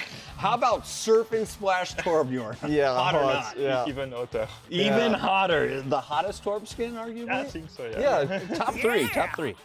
The Ghost Bride Widowmaker, though. 2 out of 10. 2 out of 10? Yeah, Yeah, 2.1. Ooh, Haterade. Love it. Reaper? No.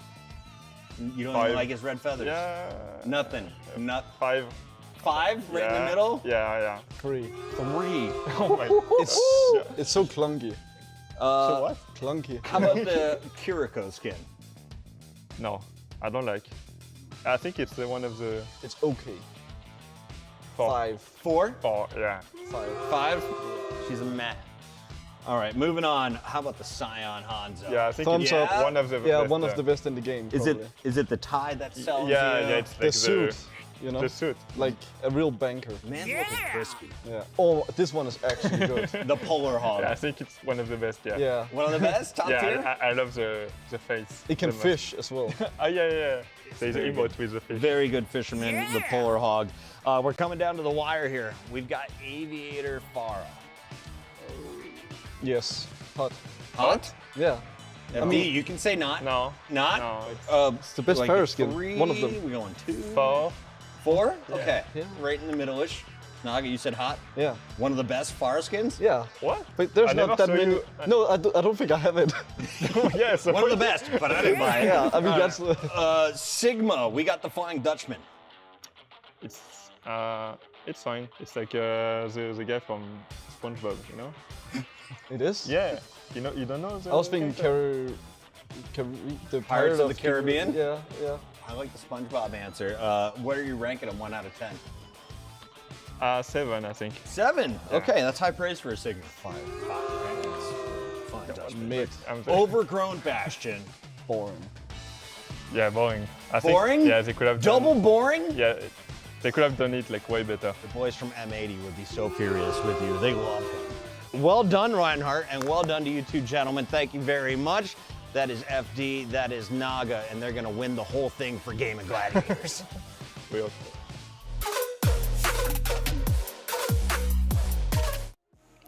Oh, Puckett, I'm so sorry. You didn't know the fishing game just determined that VP is going to win the whole thing. Wouldn't it be amazing if that actually came true? Wouldn't it be like so phenomenal? I felt like we are the ones to blame. Also, so obviously just a few moments before that, Crazy Raccoon played the fishing game. Then we hear Polar Hog plays fishing or can go fishing with the skin, and we played the fishing game here. Content. It's time for the EWC catch-up, powered by SDC.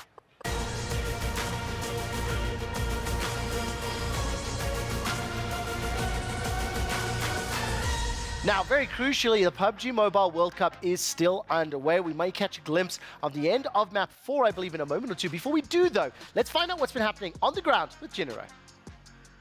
Hi everyone, Ginny here, and we are at the BR stage where a PMWC main stage tournament is taking place. Now, something to keep in mind here is that it's 16 teams, but only one can lift the trophy, get the title, and claim the $400,000 prize pool. So let's jump straight into it because we're halfway through day number 1. Starting off with the first match that we had on Sanox being claimed by A7 Esports. They get the first chicken dinner with a couple of eliminations, which sits them pretty comfortably in terms of the leaderboard. Match number 2 was so incredibly close when we were looking at Alula, but unfortunately for them, the chicken dinner slips between their fingertips because TJB is able to peek them from 2 angles on Warehouse, and they get away with it as well. So TJB get their chicken dinner. For match number 3, A7 was once again so incredibly close. They were able to taste that chicken dinner, but unfortunately slips between their fingers, a miss-up from their end, and the circle closing on top of the RX allows Talon Esports to get their first chicken dinner of the tournament as well. So make sure you guys stick around and find out what other teams are going to be performing well, because we still have a couple matches more to go.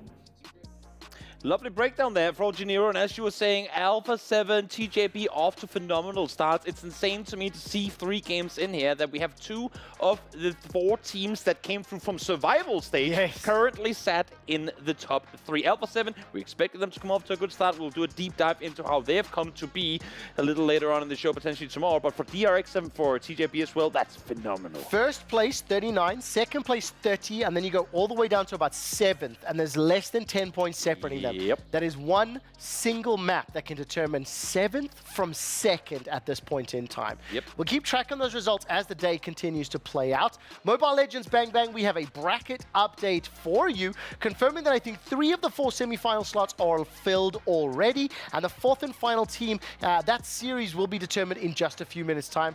Jays, 2-0, 2-0, 2-0. This seems like a pretty one-sided opening round of the brackets. Yeah, definitely, right? Kind of expected a lot more from Cloud9 as well. VSG in that second game definitely took them a massive storm. But of course, as you also mentioned, as we're also seeing from the other side of the screen, Gaming Gladiators X Homegirls won one game over Smart Omega Empress. They're going to go into the second game already, and a lot of stress is definitely on Smart Omega Empress because they are from one of the strongest regions in MLBB. And the question or the expectation then, with every other series being so one-sided, the Homegirls may be able to close that out 2-0 and complete that first round of quarter-finals. The third and final game that we'll be wrapping up and concluding this weekend is Overwatch 2. Let me get the bracket onto your screen immediately. The round of 12 has just started, and there's not a huge amount to update, Mac, but I think maybe give some expectations. How competitive do you think today's series will be? Today's series should be more competitive than tomorrow's series, and that's pretty much all I can say about it.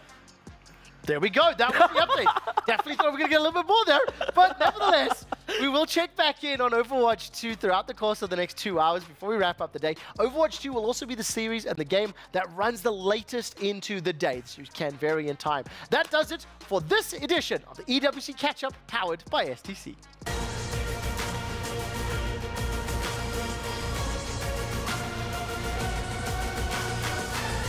Wow, let's take a look at all of the games happening right now. Every single update that we have given you from moments ago, but I think we should be able to take a look at Overwatch 2 to start things off. Gaming Gladiators versus Space Station Gaming. Matt, give us a setup and then let's throw to casters. Well, it's looking like Gaming Gladiators are doing much better on this map than the previous, and they're still in the first half here of map 2, so we'll see if Space Station Gaming are going to be able to chase on the attack after this half is done.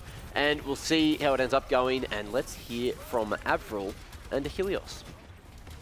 More equalized. Naga dead on the back end, though, for some added stagger. 1 minute and 45 seconds now remaining for Gaming Gladiators. So what Hardy does here, yeah, going over towards the Winston. So that's a bit of a new pick. We haven't seen much of that. No, that's not the spawn take, never mind, I lied. Back over towards Orion. He believes in it. He's trusting in it. Naga now over on towards the Genji. Does Exodio go over towards the Venture? We have seen Venture on Circuit C, and also Knife Fnatic beating Space Station yesterday off the Venture. That would be a possible pick for Gladiators if they want to play an all-in comp. Backbone playing on this coastal side. Mini pack to rely on, grabs that up. Blizzard at the ready, the Bob in the mix.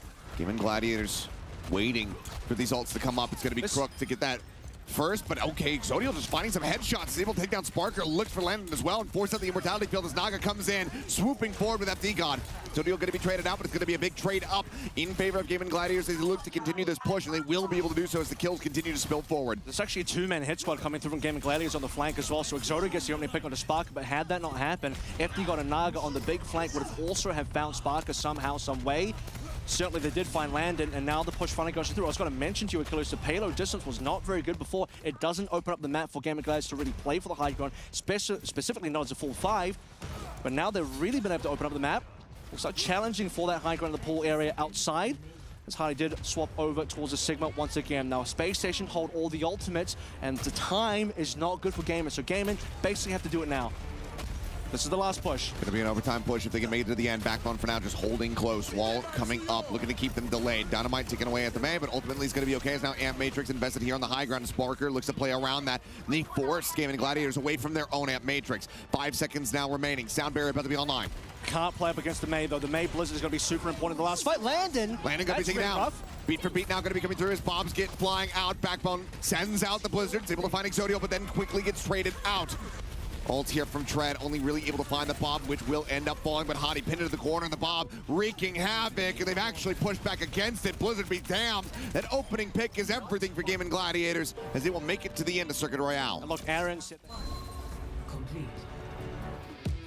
At least opening this one up, Gaming back in the series. What's your takeaway from watching this back and forth so far? Well, there's still going to be the second half there of that map, so we'll see if Space Station are going to be able to chase in that second half. Okay, we'll find out, of course, then figure out if they can do it quicker, faster, figure out which side can do attack and defense stronger. We're going to turn our attention to the PUBG Mobile World Cup in just a moment. If you want to keep watching Overwatch, you can keep track of all of the live streams, youtube.com/@EWC. Once we get the PUBG Mobile World Cup up on your screens, this will be the ending of that last map. Toby, I'll come straight to you. Give me a quick summary of what you're seeing. So we're out on the eastern side of Erangel, the final game on Erangel 2 of this day. I believe maybe there was one more. Regardless, points. We have in the top 3 scenario, DRX again finding themselves in the last circle of the match. Liquid as well, alongside Vampire, finally, with some late game presence. Team Liquid running late as well. I'd love to see the scoreboard in just a moment or two. 3 teams left alive. The first map did not go well for Team Liquid. And despite the fact that I had already locked in my prediction of Alula, Knights definitely won me over. It was great having him there as well. Yeah, I mean, both Liquid and Vampire off to tough starts for today. DRX on the other side of that coin, absolutely phenomenal start. You can see DRX now with a high ground advantage, starting to make their way down. Ooh. Vampire eliminated. Now it's just Chief left alive. He's being tagged up, and there he falls. DRX out victorious again. This is completely insane to me, and I'll tell you why. DRX, I believe, got 7 elims this game, and that's 17 points. To put that into perspective, in the group stage, DRX had a total over the course of 12 games of 23 points. They almost got themselves the same amount of points this match as they did in the entire group stage. Oh my word. Okay, listen, it's time to complete the world tour of EWC. So let's get Mobile Legends Bang Bang up on your screens. Jace, summarize for me what we're seeing here, because it looks very close at the 6-minute mark. It is definitely. If Smart Omega Empress, they take that L in the first game, they're not happy right here. They're starting to try to fight back against Gaming Gladiators, ex-Homegirls. Don't forget, this is a Filipino versus Malaysian team. Filipino teams usually should be able to come up online or even better as compared to Malaysian team. But I'm so glad to watch this because Gaming Gladiators, ex-Homegirls, well, they're from Malaysia. XRG, well, just recently crowned being the best regions in MLBB so far. Well, listen, we're going to stick with this game for a couple of minutes so we can keep breaking it down. Gaming Gladiators are pretty even footing. As I mentioned to Toby and Mac earlier on, normally by the 6, 7, 8, 9-minute mark, a team tends to have a couple thousand gold in most games. Yeah. It's very punishing to early mistakes. So what this tells me, Jays, is whoever wins these next skirmishes is likely to have enough of an advantage to push forward. Gaming Gladiators, this fight looks great so far. Yeah, definitely. In the favor of Gaming Gladiators as well. And they're already picking up 1 kill right there, which is absolutely fantastic. You can see the hand cams wonderfully done by the production team. Just the furious tapping of every single buddy just to land down these skills. But however, Gaming Gladiators does have a little bit of a late game and a lot more, you know, flexibility, especially when you have so much movement speed. Look but at the then, Look at the just keep How is slamming. he still alive? Oh, Maniac as well. I cannot believe that turned around. Hey, Savage! That's a pentakill equivalent, Trevor. My word. I'm so glad this came in when we're just looking at this one, man. How much life steal did they have on that? That looks crazy. So much. Wow. I just wish I could truly understand why this misfortune Ezreal thing got a pentakill. Okay, so let me tell you this, right? Thank God for this replay. It's all eyes on Shinoa, right? This is a very he has a little bit of high life steal as well, and he can go a little bit super insane. And not only just that, she's basically just 1v2, 1v3 everybody, and then after that, just clean up everybody from the side of Gaming Gladiators, just literally turning around in that fight. This has got to be the best play of MWI so far. I know there's a term for it when you walk in auto attack, walk in auto attack, walk in auto attack, but her ability to do that along kiting, doing that alongside dodging, I believe it was 3 different abilities there to survive until the support came to help. That was phenomenal. Now the question is, Mr. Expert, 2,000 gold lead for Smart Omega Empress. But the composition you said for Gaiman has got some, or Gaiman has got some late game scaling. Is this enough of a lead for Smart Omega to, you know, press the attack and actually look to close it out? It's definitely very helpful for Smart Omega because even though Gaming Gladiators, yes, they do have the late game, but after that, Savage, you put in so much gold into the position 1 or the gold laner or the marksman, or the ADC, and if you're coming from different MOBAs, it's coming in again. And right now, Smart Omega Empress is just trying to hopefully use that as a sandbag. However, the shutdown happens. Oh my word! There's so the gold swing though, but look at the gold. Look at the net advantage still on the side of Smart Omega Empress. There should be another kill or 2, unless Honey can run away and does actually do so. That it's crowd control to push back. But again, still, now the gold swing has bounced in their favor. This is actually a very close game. It's rare from the games that I've seen, bearing in mind I'm at about 12, 15, for them to actually be this even in swings back and forth. Look, just now we mentioned, right, Gaming Gladiators have to go lead. Smart Omega Empress, after 1 Savage or basically 5 kills streak, take that gold lead back. Then Gaming Gladiators, after that 1 well-ly executed, finds the most valuable player from the side Smart Omega Empress, shut her down, and regain control of the map. That's wonderful. Is this a new fight about to happen again, or Yes. are we replaying the previous one? No, Nope. this is the So pace we have of the game. 3 full team fights in Yes. 1.5 minutes. Yes. Welcome to Mobile Legends Bang Bang. You said it out was loud. fast-paced. I didn't know it was this way. Exactly, because this is why it's so interesting to watch, especially for Mobile Legends Bang Bang. There's always constant fights, right? But if you take a look at the map control coming out from Smart Omega, they do have a decent chunk. Gamma Gladiators has a bottom lane super cleared up. However, the Lord is in their favor right now, so Gamma Gladiators can quickly defend bot side, and then after that, fight for the Lord immediately. Now, Jays, obviously this fight is going to be very, very important. It is. I may For cut both you sides. off halfway through because, Mac, we will be jumping over to Overwatch in just a second. Yeah. Keeping No issue, tabs man. on all of the tournaments.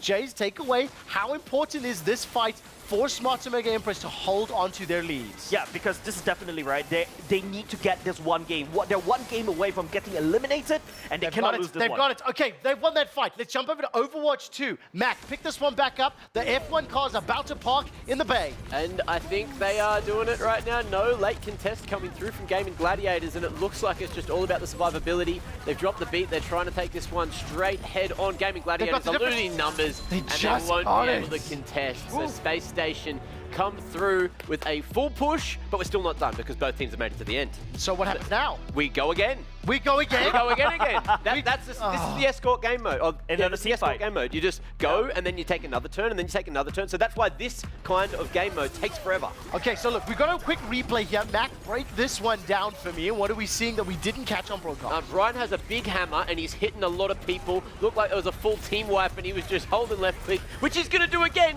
and it wins them this round, or at least gets them to the end of it. And now you can see they're setting up for the third round.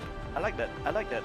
Life word. It's really cute. Okay, we are going to stick so I'll with tell you, Overwatch. Right now, on the right side, you'll see Gaming Gladiators. Then you have a minute to get this push going. And then over on the defensive side, Space Station have 3.5 minutes. So their push on their first attack side went much better than Gaming Gladiators. And they're going to have 2.5 minutes essentially, or 2.5 minutes more than Gaming Gladiators to get that push further and chase after Gaming Gladiators. We are sticking with this overtime, especially because there's going to be best of 7s throughout the course of today, tomorrow, and Sunday. Mobile Legends Bang Bang will be concluding on Saturday. So I think maybe what'll be good for this one, Mac, if we can try to just keep tabs on, I love that breakdown of the timing. For viewers at home that haven't watched or played Overwatch, look at the top of your screen. The setup time of 30 seconds has now run out. 60 seconds on the clock. There is no time to dilly-dally about here for the Gaming Gladiators. And they've got to push this, what is it, Indy car, F1 car? What type of car would you say it is? It looks like an F1 car to me, but it might be floating. So we are in the future, of course. And Gaming Gladiators, with that minute, they're going to have to really try and farm up that ult. That's what we were talking about yesterday. It's all about that ult economy, and a minute is not a long time to do that. You can see the Bastions have been brought in. Bastion's generally a good hero to hold the point. You can set up around the point, get a lot of hit scan damage. And if I can quickly just focus, the Bastion is the guy with the minigun, that weird little shotgun. He'll have a tank as well. Basically, and the baseball hat. It's basically Wall-E if you gave him a gun. Yes, essentially. An Omnic, like we were talking about before. Quick questions. Do ults take different amounts of time to charge? Or are they all going to go like boom 100% and then just ults galore? Well, they're charging pretty quick. Usually tanks will take the longer to charge. One of their passive abilities is that it's a reduced charge rate because tank ults sometimes, depending on the hero, can be much more powerful than some of like the DPS or the support's ults. And you can see they've even gone for the quick swap there. Even on the side of Gaming Gladiators, we have no Bastion anymore. They've gone straight in on the Widow. And this is where the Widow's useful, right? There's not a lot of time. They're staying back. They're just trying to get the payload around the corner. They've barely got any distance, and this game should be over. Space Station Gaming, after this point now, will have 3.5 minutes to push it more than, what was that like? I think 20-something meters. 20-something meters. Yeah, That's I didn't not very see the final far. figure. Okay, so they've got time, which means, I think more importantly, the Space Station Gaming will have time to charge up multiple ultimates, because I think Gaming had maybe one round of ultimates, if that, right? And they'll, of course, have the slightly more difficult job of pushing forward. The turnaround time and the setup is relatively short. I think it's going to be like 30 to 60 seconds, right? And then we jump into this final push here of the first half. Yes. A push, not in the push game. Thank you. It's very confusing, I understand, but you do have to push the car. We went over that yesterday. Okay, well, I'll tell you what. While they're in replays, let's jump over to Mobile Legends Bang Bang. It does look like there's a final push on the way here from Smart Omega Empress. That gold lead has grown just a little bit, but I think importantly, if you look at the tower difference, 4-2. right now it's not about the goal lead anymore, in my opinion. It's about the map pressure. Smart Omega Empress has really had the guillotine right on Gaming Gladiators' neck. Looking at the roster coming from Gaming Gladiators, they don't really have this massive wave clear. The only way they can defend is basically put up an offense. You want to push in? Sure, I'll take trades elsewhere on the map. They've got a lot more mobility in their kit. But if you take a look at the damage dealt, damage taken by the side of Phobius, which is on the side of the Gaming Gladiators, it's something that we feel like it's just phenomenal. Yes, okay. And here we go, let's go. PUBG Mobile World Cup has just started. In the bottom left of your screen, Space Station looking to close out the next map and take the series 2-0, take the lead in the series. Yeah. The bottom right, Smart Omega Empress are looking to close this game up, but then being pushed back. Mac, what are you seeing? Overwatch is about to finish. It looks like the Gaming Gladiators aren't doing too much here on the defense. They're getting a little bit bullied. We did hear bullying was a very important thing in PUBG. It is indeed. On the topic of PUBG, what's happening with the drop? Well, I mean, what we're seeing right here is arguably the most southern plane path you can have. The fact that even some of the center locations are hard to reach means that a lot of teams will have to go to alternate drop spots, and this will cause a lot of commotion in the early game. Oh, look at that. All right, so say Space Station Gaming. I was going to say a different SSG. Space Station Gaming just picked up the second map. So once again, the stats don't lie. They are 100% smashing that series so far. Smart Omega, they're fending off the pressure, but Gaming haven't lost yet. Their Crystal, their Base, their Nexus, their Dire, whatever it is. We call it core, Base. The core, thank you. It is still just too many MOBAs in my brain. Don't worry, it's really tough right now for Gaming Gladiators. They've already got almost one small step into the semifinals, but now Smart Omega Empress is putting up a fight. This is the struggle that we love to watch, especially when you're looking at the best female teams in MLBB World, right? And now with the lot coming up, this objective is immediately being bursted down by Smart Omega Empress because Gaming Gladiators, they are not ready yet. They don't really have the manpower to really contest for that. So what Gaming Gladiators have to do now is still hunker down as much as possible. Remember, Trevor, we talk about how Gaming Gladiators don't really have a lot of clear. Does this is an uphill battle for them. Do they have the high ground? This is not a meme. They do not have the high ground. Question. Okay. I'm sorry, they do not have the high ground. They do not have the high ground. No, not at all. Okay, so this looks like Smart Omega Empress might be on the final push. We've only got a few minutes before we'll be heading to break, so I wonder if we can take a quick look at the PUBG Mobile World Cup before we do so. There's no fight happening here in MLBB. It's a glider. What is this? What Toby, what is this? What is this? Glider. Yes! This is what you do. If you want to scout, watch out, there's a tree. Get up. There you go. They made it. They're fine. I'm so sorry. This is one of the best transitions. And they do it in both PC and mobile. What they usually, right now, they have two guys there. So as I said before, there's a very southern plane path. Champa wants to loot north. What better way to go there than just grab a glider? You did not tell me there were gliders. There are, but they don't spawn monster trucks. Can I tell you something? Where else in the world are you going to get Mobile Legends Bang Bang into PUBG Mobile, into Overwatch 2, and legitimately hundreds of thousands of dollars of prize money on the line? Okay, go. They're trying to fight back. Look at Fafao is just zapping around. They're not dead. AOE, they're trying to defend as much as possible. It's over. It's over. Yeah, it's over. Three versus two. There's no way. Yes, it is. The damage is too high. There's no way that the Gaming Gladiators can survive. Look at the burst. Smart Omega does have the ADC. They do it's have going to game three. It's going to game three. This is good dodging, but there's too much done. Too much being focused. Shinoa, who got the rampage earlier, will be able to pick up another. Gets another kill. Smart Omega Empress, Gaming Gladiators Homegirls, that is going to game 3. Yep, it's the first game 3 of the knockout stage. Smart Omega Empress, really well fought right there, man. Could I just give a huge PSA? If you are neurodivergent or suffer from ADHD, welcome to the best broadcast that is made for you. I feel like we increased the hype meter by like 2,000% for today's broadcast. I cannot keep up with how we're going from like epic to epic to epic moment in all these different so games. what we will do is I need a break to catch my breath. So we're going to go to an ad break. When we come back, Mango, one of the 5 gods of Super Smash Bros. Melee, will be joining us in the studio, followed by Squishy, a Rocket League god in his own right. Before we look to the last hour or so to finish out the day, catch your breath, grab yourself some water. We'll be right back with some fantastic interviews after this.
You ever wondered how a Hollywood movie is shot?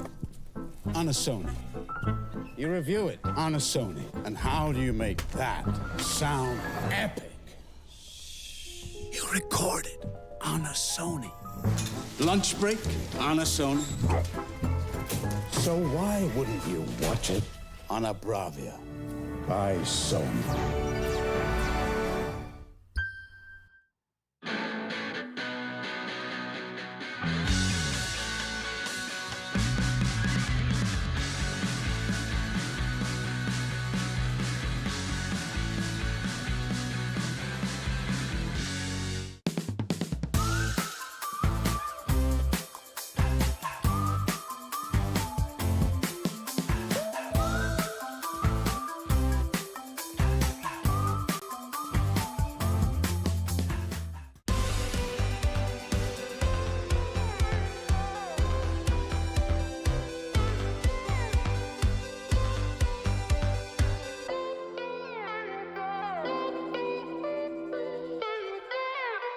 Taking a shot there. That's onto Mafioso, who was pulling out some pretty clutch moves last game. Alula XIHC actually getting a bit of payback, but I think he's very much in a resible position here. McGrellan moves across. We'll pick that one up.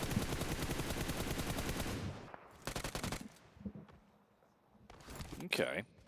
Bit of a reposition on the drop down. Now for 7. Sniffing out the Lone Ranger of Godless, who moves into a different angle. He actually peeks from the back line just as you're going to reposition behind the rock, knowing he's now in a good spot to get an angle on you. Luckily, it's just a few bullets. It's not really going to have you too worried, as you can tuck back in, play with the squad from the elevated angle they've got, and have a good assess on where exactly Alula IHC now are. Oh, that's a nice tap in response, though. That's actually from Twisted Minds. Of course, it's obscure. It always is. Yeah, he's very good at, like you said, getting these opening picks, Jackie. Revo taking heavy hits, and Zol will find that one. The original members of the IHC gang, all the way from Zeus. Creo looks to pick up Revo here. Surrounded by enemies. Mafioso scared to peek as the circle pops up towards El Pozzo. Despite all this, Alpha 7 had so much space to play. Yeah, now they're in a position that's worse for wears. And Team Liquid takes up the position. I believe that's Cardozan down. Unlikely he'll get back up on his feet, as Regiosio will easily be able to pick that one up. I think he must have got spun out in the vehicle. It's now just 3 players for Team Liquid, but they are not unused to playing this. Since in the group stage, they were basically 3 the entire time, Jackie. That is a good point. They were having to play effectively as a trio for an awful lot of those games. Now, this is the second time we've seen this in quick succession for the side of Reject. They detonated the vehicle onto Cardozan, then followed it up. Now they do the same thing over to DX Xavier, getting that one off from quite a substantial distance. The rest of Liquid are at least near each other. They have cover as well with the compound. Alpha 7, after their moves, still continue the fight they were stuck into previously, and it's Alex that's out of cover, now near the compound that Godless has grabbed himself. Basically a small layer of protection, with a smoke being the only thing that's given them a somewhat shroud. Yeah, I think for Alex it's a very difficult spot to res. He has to technically push his way back, but there's going to be shots being sprayed through the smoke here, and yep, there you go. Carrillo will pick him up. In the meantime, Duello and Reiji on the team of Reject are just tearing Team Liquid apart after they had a very strong position on the outside of the fields that sit on the south side of El Pozzo. It's a pretty frustrating position for Team Liquid to be in, considering they had what I would say a kind of a nice rotation in from that northern side.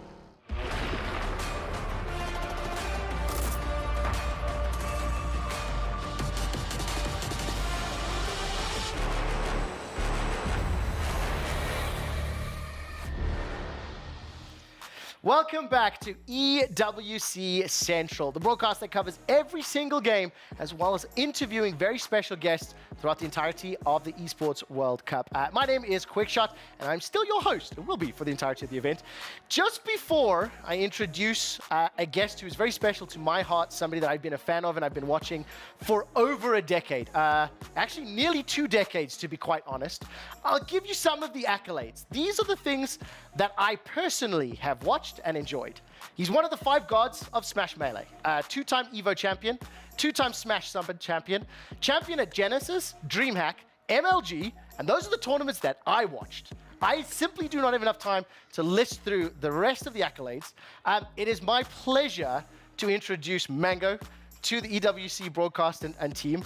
Just before I tell you a little bit, I'll ask you a couple of very selfish questions about Melee. Could you tell our viewers anything that maybe I've missed? Is there anything else you'd like to add on from me just gassing you up? I think you got about all of it. Like you said, I could sit here and name 30 more tournaments and stuff, but I think those are like the mainstream ones. They're the big ones. They're the big ones. They'll kind of get the idea from that. They do get the idea. And of course, in case you're unfamiliar, Mango is, of course, a Smash player, amongst content creator, co-owner, and represents Cloud9. The reason that I specifically mentioned them, I just want to share a very personal, vivid memory. I hold you accountable for pre-2010 Jigglypuff mains. And I distinctly remember, there are comments on my Reddit account, yelling with other people who called you fake, the fact that Mewtwo King in EVO 2007, he choked, there's no ways you were good, you were never going to be a big deal. I was one of those toxic ragers that was like, this guy's great. But it was very bittersweet because I hated that you played Jigglypuff, and I was so happy when you changed. I'm a big fan, and it's a pleasure to have you here.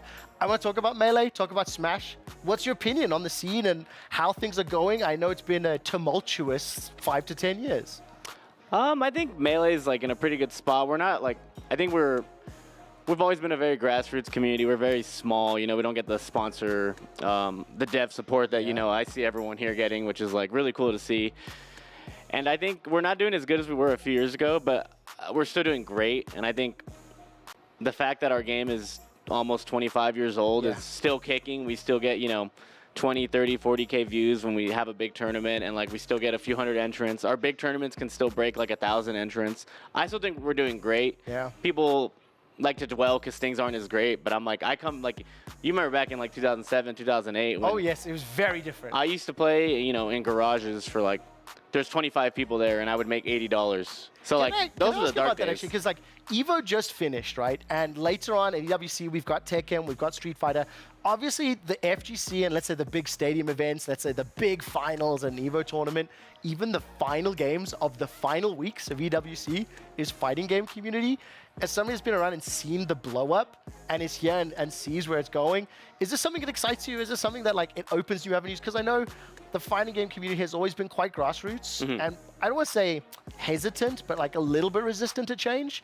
But it's really felt like it's glowing up in recent years. Yeah, so like FGC, like in Melee, like we've always kind of separated ourselves. Yeah. And you know, like I said, you know, we have problems with Nintendo, so like we can never like be as big as we want to. But it's really cool to see the FGC here because they're like, whether they like us or not, like I'm still happy to see a grassroots community make it this far, and like, you know, Street Fighter's here. I think that's really cool, and Tekken, you know, that's awesome. Like I'll tell you this as well, by the way, in terms of, let's say, challenges with developers. Trust me, every Dota and Counter-Strike player, they've got their own horror stories to talk about. It's something that's great, but it's also something that I think EWC can play a hand in. What are you doing at EWC? How are you out? Like, what are you doing while you're in and about town? Cloud9 told me I have to come, and I was like, I'm there. And they got me, you know, we did meet and greets. I've been doing little video stuff. We've been working a booth, you know, just some average stuff. Because I'm not here as a player. Yes. Which is weird for me. Because if I'm here, I'm like serious. I'm gaming. Yeah, but listen, co-owner Cloud9, that's a pretty big title. So you're here representing the rest of the org. Send Jack my regards as well. Have you got a chance to actually play any like Street Fighter or Tekken or Counter-Strike even? I haven't played a single game while I've been here. That's shocking. I know. I'm looking at the managers. We need to get him to play some games here. We need to get him to play some games. I'm looking at the guys. Okay, what's next for Mango? What's coming up in the next few days, the next few weeks? When's the next time we can see you compete or something like that? So I get home and then I have a tournament in like 10 days. So I gotta get home, start grinding, practicing, and then I'm off again. Which tournament specifically? It used to be called SmashCon, but Nintendo said you can't call it that. Got it. So now it's Supernova or something dumb. I don't know. I tell you something. My producers didn't know how much discussion around developers is going to be happening, so they're both a little bit on edge at the minute. What I would like to know is just one last thing. Specifically, when I look ahead to Street Fighter and to Tekken, as somebody that has seen so many variations, what is something you could help teach non-fighting game communities about the games or to be aware of? The reason I ask. This week, we've obviously got Overwatch 2, PUBG Mobile, and then Mobile Legends Bang Bang. These are communities our stream is targeting. All three of them, I've got experts from each game. So I just want to be able to teach them something about the FGC, something about fighting games that might keep them enticed or excited. Well, I think the great thing about fighting games that makes them so like easy to digest is you know when someone's getting beat up. So it's just like, this guy's getting beat up, he's losing. So I think that's very like appealing. And I think if you just watch, and all the characters are so unique, so eventually you just gravitate towards the character. And then I think it's like very easy to like. To pick it up from there. It's so easy. It's just somebody's getting beat up, right? I'll tell you something. Make sure you find friends that are similar skill level to you. I really don't play anyone better than you. It's not going to be fun. I sincerely tried to learn to play like some of the anime fighters when Dragon Ball FighterZ came out. I sucked. I didn't have the mechanics for it. My hands didn't work. Okay, let's talk a little bit personally. What are you doing at the moment outside of competing? I know as we're preparing for this, Counter-Strike expert specifically was like, asking about Counter-Strike. Like he's insane in Counter-Strike. What else are you streaming and where can people find you? So I stream at twitch.tv/mango with a 0. I stream 8 hours a day. Pretty much just playing like Counter-Strike, Valorant. I played Overwatch, Fortnite, every like Rocket League, all the competitive games I've put a decent amount of time into. Okay. My favorites are shooters. In my heart, that's where I belong. Interesting. That's where my heart is. So out of interest, so did you cheat on shooting games with Smash Melee, or have you grown out of Smash Melee? I'm being told not to go there apparently, so I apologize if I've stepped on a landmine.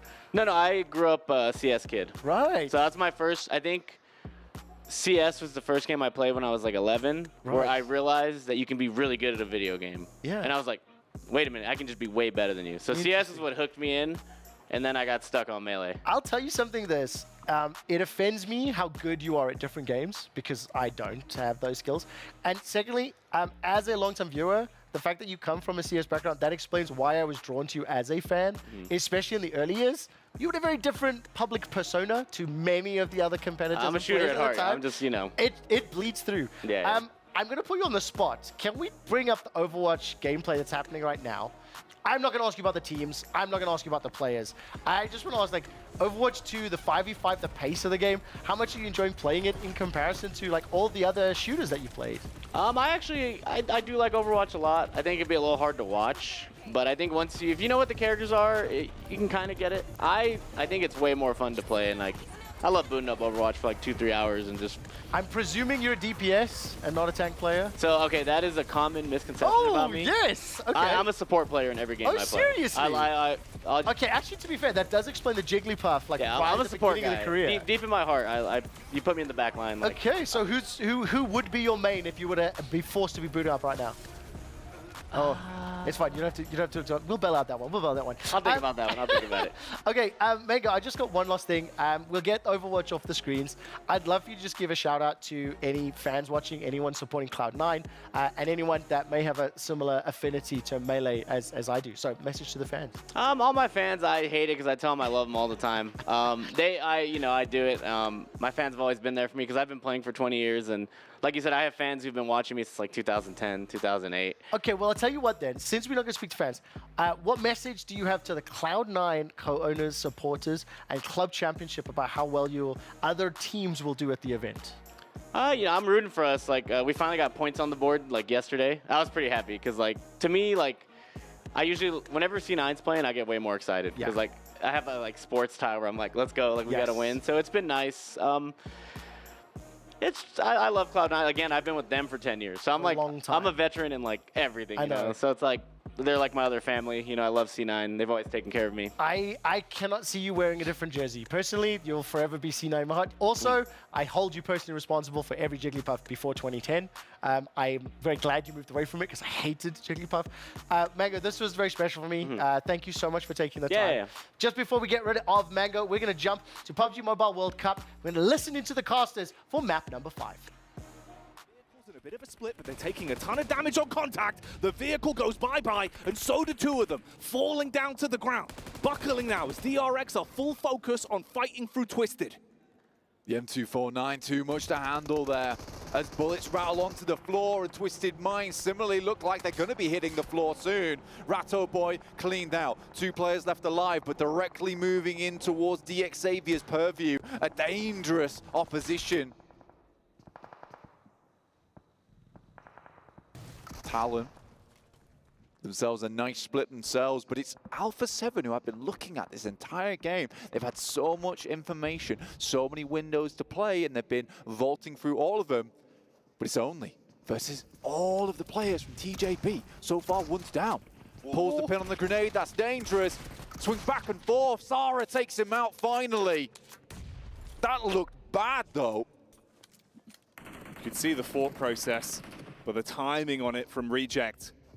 Outmaneuver him, struggles to recover from the situation he was left in, and he goes down. DRX have moved up as well. Hearing the commotion, the dinner bell being rung by Reject. Meanwhile, the other teams that moved on out. Talon further back, playing with a nice split as well. Lamborghini trapped on his lonesome. Twisted Minds that had to bail out after their bout versus DRX that left them torn to pieces. DXavier, love this position for them with Shadows all the way over on that eastern side, providing a little bit of that high ground support to the 2 players in Lamborghini and Paragin looking to hold out Talon. You'd love to see it, but DRX slowly working their way through this circle, working through the problem. And Reject, currently the problem that's in front of them. How do they solve this? How do they go about it? Obscure goes down. Just a shoddy there, and Divine tries to hit the shots, but he's baiting out so much from him. He's getting information, relaying it back to the rest of the team. Sniffed out the first player. More to be done though. IWNRX in the meantime take a heavy hit. Haven't had to say their name in a while, and we won't for the rest of this one as they go down. Out of the runnings, Talon starting to move up a little bit. They had that info onto Lamborghini so long ago. Oh, wait a minute. That's Ocio. He strikes again. They're still finding opportunities even mid-fight to steal elims. Ocio finding the flow in the game. Nice nade over towards Talon from Yoru. Lamborghini will set that one straight. He has another nade, immediately pulls it. He knows the angle to go for. Oh, another! The exchange of nades between these two teams. Lamborghini, it looks like he might want to actually move up on this, and the splash damage is a gigantic opportunity to potentially fight off the back of that. Misery, really feeling it now. This is going to be punishing. It's uncomfortable. Trying to decide if it's even worth going for a bit of a maneuver to get his teammate back up here. Meanwhile, boom, expired to the might of Alpha 7 that have been out of the fight for so long. Lamborghini does close the distance, but the crosshair honed in, and the hit connects from Misery. Oh, it's a nice play from Lamborghini. You can see the thought process, but the execution, very bad. Last player alive is DXavier's Shadow, currently on the high ground, one of the only players left remaining in this position. So many solos, just trying to eke this game out. McGrellin's already made his way in towards that north side, giving the anchor point for the rest of the squads. Only 2 squads at full power, Alpha 7 and Reject, but 2 very different setups from both of them. DRX went down to a 3-man unit. They've been playing on these angles. They were trying to be baited out into the initial warning shots that went across from Reject, but they're not falling for the same tricks anymore. Playing more of a 3-man setup in a line, so if there is a peak, they can trade for one another. The best thing about, wow, right towards the center, and Alpha 7 has a killer position in the circle here. The difficulty for DRX is right now Reject's controlling a lot of the good cover. Obviously, the hay bales that's already been picked up by DRX is going to be so important, but eventually DRX is going to have to come out into open ground where Reject should be able to get some pretty clean shots off of them. This is a good read if he finds it, but switches the position too early. The airburst is way, way too short from Duello, and that's the last nade. At least he got the position baited out. He overcooked it, but it could still be the start of the dinner that they're looking for. They've got smokes. Got utility for the cross. They know there's so many angles they have to be switched onto at this point. There's no easy fights for Reject. You're going to feel uncomfortable due to the positions that are so close from DRX. It's a big game, potentially, for Alpha 7. The jump towards that top side. Shadows just has such an insane position, but it's Reject getting taken down. Hyunbin, Soes, all just launching themselves upon Reject now. They started to move out, and the second they do, they lose 2 men.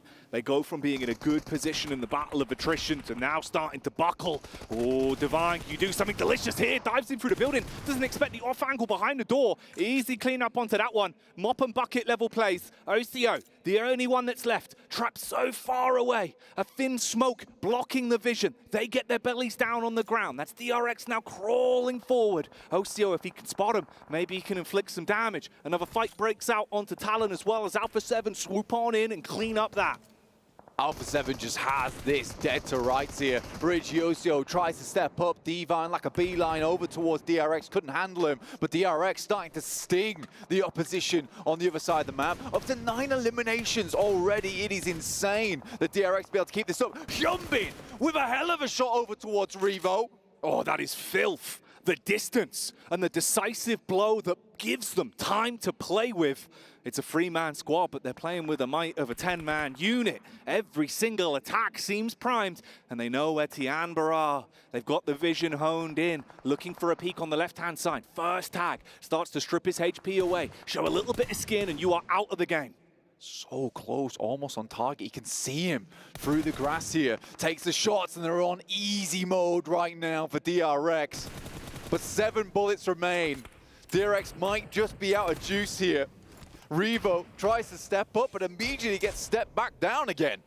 Force off the same position he took the aggressive peek from last time. The Mini 14, taking pot shots and dealing huge damage. That's going to buy you time. Alpha 7 could split and move up somewhat, get an angle from the sideline here.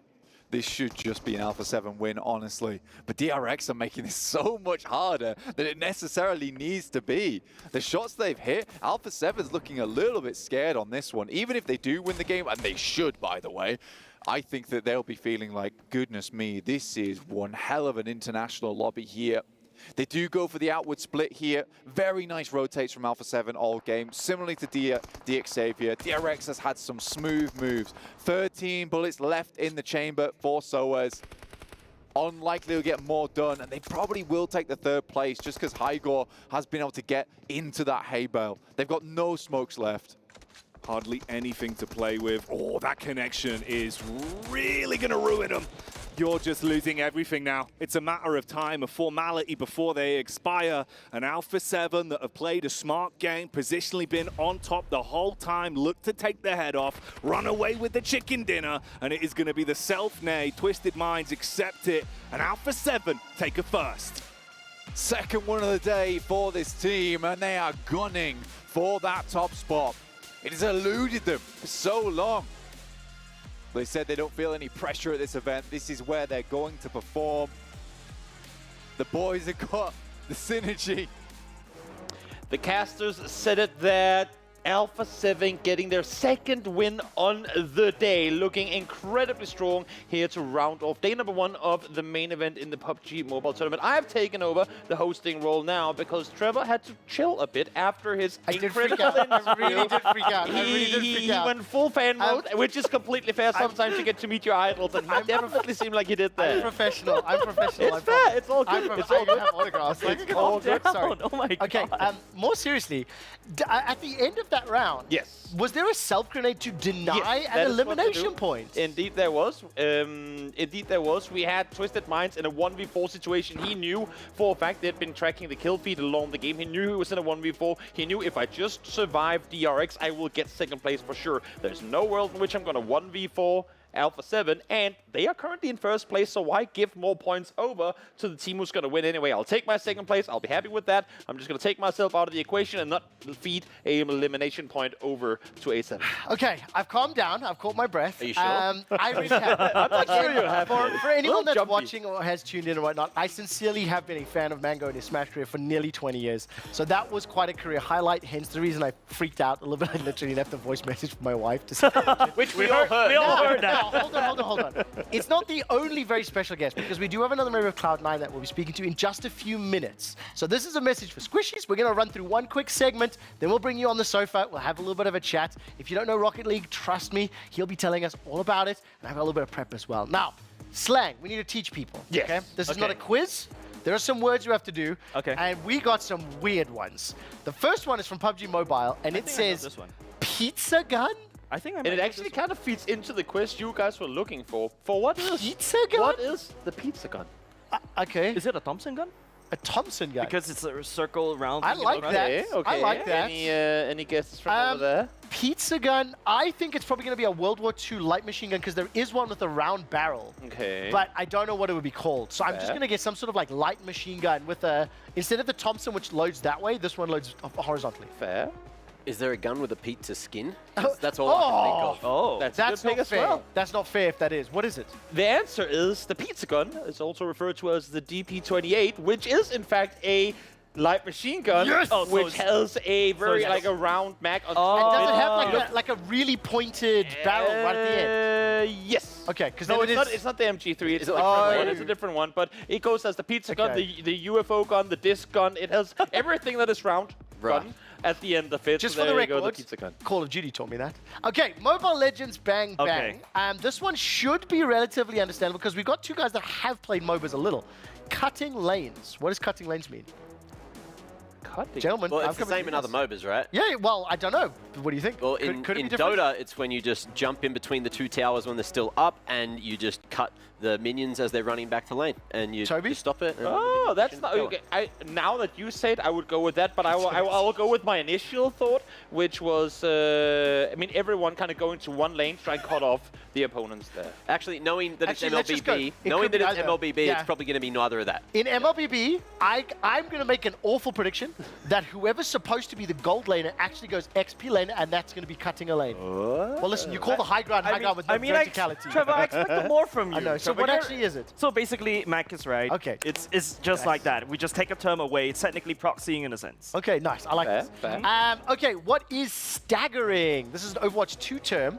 I'm fairly confident I know this one. So Toby or Jays, what's your best guess? It's not stacking, just stack a ring. Staggering. It's written on the Can prompter. you use it in a sentence? This Without like a giving it spelling away? bee. You have to use it Not on different the words. spot. Okay, fair Okay, enough. so the way it would be used, the way it would be used in cast, that ability is connected, and Ana is staggered.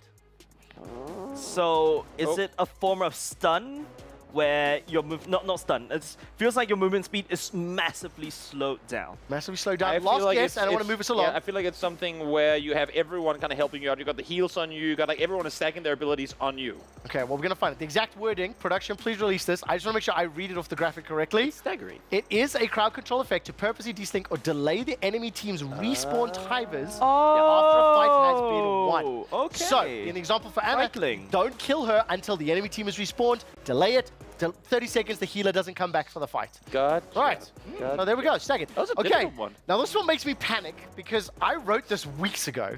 What is padding from Fortnite? Fortnite will be coming in the game at EWC in week 6. I've got to guess. Do you know what padding is? I have Do an you idea. No? Great, fine. I just wanted to try cheat. Okay, I go for don't it. know if this is true, but I feel like in Fortnite you can build walls and stuff. Okay. So, but you always build the wooden walls. But I've also seen them sometimes do brick and like metal walls. So Okay. maybe you build the wooden wall and then you pad it out. with like brick or something else. It's not on bad. top of it. I'm going to do an awful one that's definitely not encouraging. You should never do this in any online game. If you're stat padding, you basically spawn camp or kill them. So I think it's... Isn't that what you did against him in the VR thing? though? Literally what I did. Smash Similarly, you could also just like play your life so your KD's a little bit higher or something like that. You don't actually have to. Last guess before we move on. I feel like it's adding on the armor thing. You know what we learned from Warzone? Landing on the armor. Okay, so it's kind of like batting. What is the exact word? The worst part is I wrote this for the team. Refers to when someone is using a lot. I word. completely forgot that that was even in the game. I was going to say, is I that don't even know. I have never played So Fortnite embarrassed. before. I haven't played Fortnite since it was released on Switch. How many years ago was that? That was the last time. I'm so embarrassed. I did the prep. I'm so sorry, Fortnite. I'll make it up to you in a few weeks' time when you do come to the tournament. What I am going to do is send my guests away for a few minutes in just a moment's time, and I'm going to be inviting a very special guest to be interviewed on the sofa, another Cloud9 representative. Don't go anywhere. We're going to take a look at map 4 between Space Station Gaming and Gaming Gladiators. Himself dangerously low, but there's a stick, and there's Exodio getting taken down. Lana does get traded out, however, so they lose out on that BAP. And Matrix comes through from Crook. They try to shove them back in with Hottie dead. At long last, it seems like Game and Gladiators should be able to buy themselves some breathing room. Yeah, the high ground play here with the Ashe is going to be super important as well. They have the Mei to slow things down for SSG. The thing about SSG's team here is because they sub Backbone out, they're not going to be able to have the same Mei capability. Psycho's going to be playing either Tracer or Echo, so pushing into the full brawl. There's one small thing that I will say for Game and Gladiators that is going to be good for them. They can play a more effective brawl composition, given that Naga is on a Mei, and Space Station probably will not end up playing a Mei at all based on who's in the lineup. Well, once again, they'll push. Beginning Cart working his way down through the underpass. You can see Tread moving forward, trying to create some space. Bob going to be invested here from Exodio. It's a little bit of damage. The sound barrier going to be dropped in here from Funny Astro. Finds three. Psycho and Hottie not going to be clipped by that one, but the Bob does get taken out. He got his own beat on the opposite side, still ready to go. As they look to try to gain some control here over the high ground. The push-up coming through. Annihilation going to be Bob Tread trying to turn the tides of this one. Drops down. Big HP bar here for him, as Hottie, however, is able to just go ahead and melt down two. Naga dead to the Annihilation. Hottie just holding the door, fists raised as Psycho comes in from behind and cleans them all up. Now, the Funny Astro sound barrier might not have been able to be effective for actually engaging or anything like that. Game of Gladiators just simply disengage from it, but they can't disengage effectively from that Bob. So Spark sends in, Hardy rolls up the Annihilation. Game of Gladiators, no Blizzard available. Naga dies at something like 99. Can't remember where the Ice Wall was placed, but that needed to be used to slow things down as well. If that can't happen, then you're just simply not going to have a defense, and there's no defense here. Space Station capped, 4:30 left to play through. It's a lot. I think they're going to finish. Yeah, I mean, this is a monstrous time bank, even with how much you can try to slow teams up on C. Right now, the thing that we're seeing is that Space Station are just incomplete and out of control. I feel like you can count on, a hand, maybe a hand and a half, how many kills Game and Gladiators have been able to get so far in this map. This is the fact that Space Station are better in this mirror. They are far more understanding in terms of how to play the Brawl versus Brawl mirror matchup, and even though it's not a perfect mirror, because they actually have the slightly worse comp. Like I said, they don't have the Mei, Psycho is stuck on a Tracer, maybe an Echo later on, and yet still Space Station, their experience shows.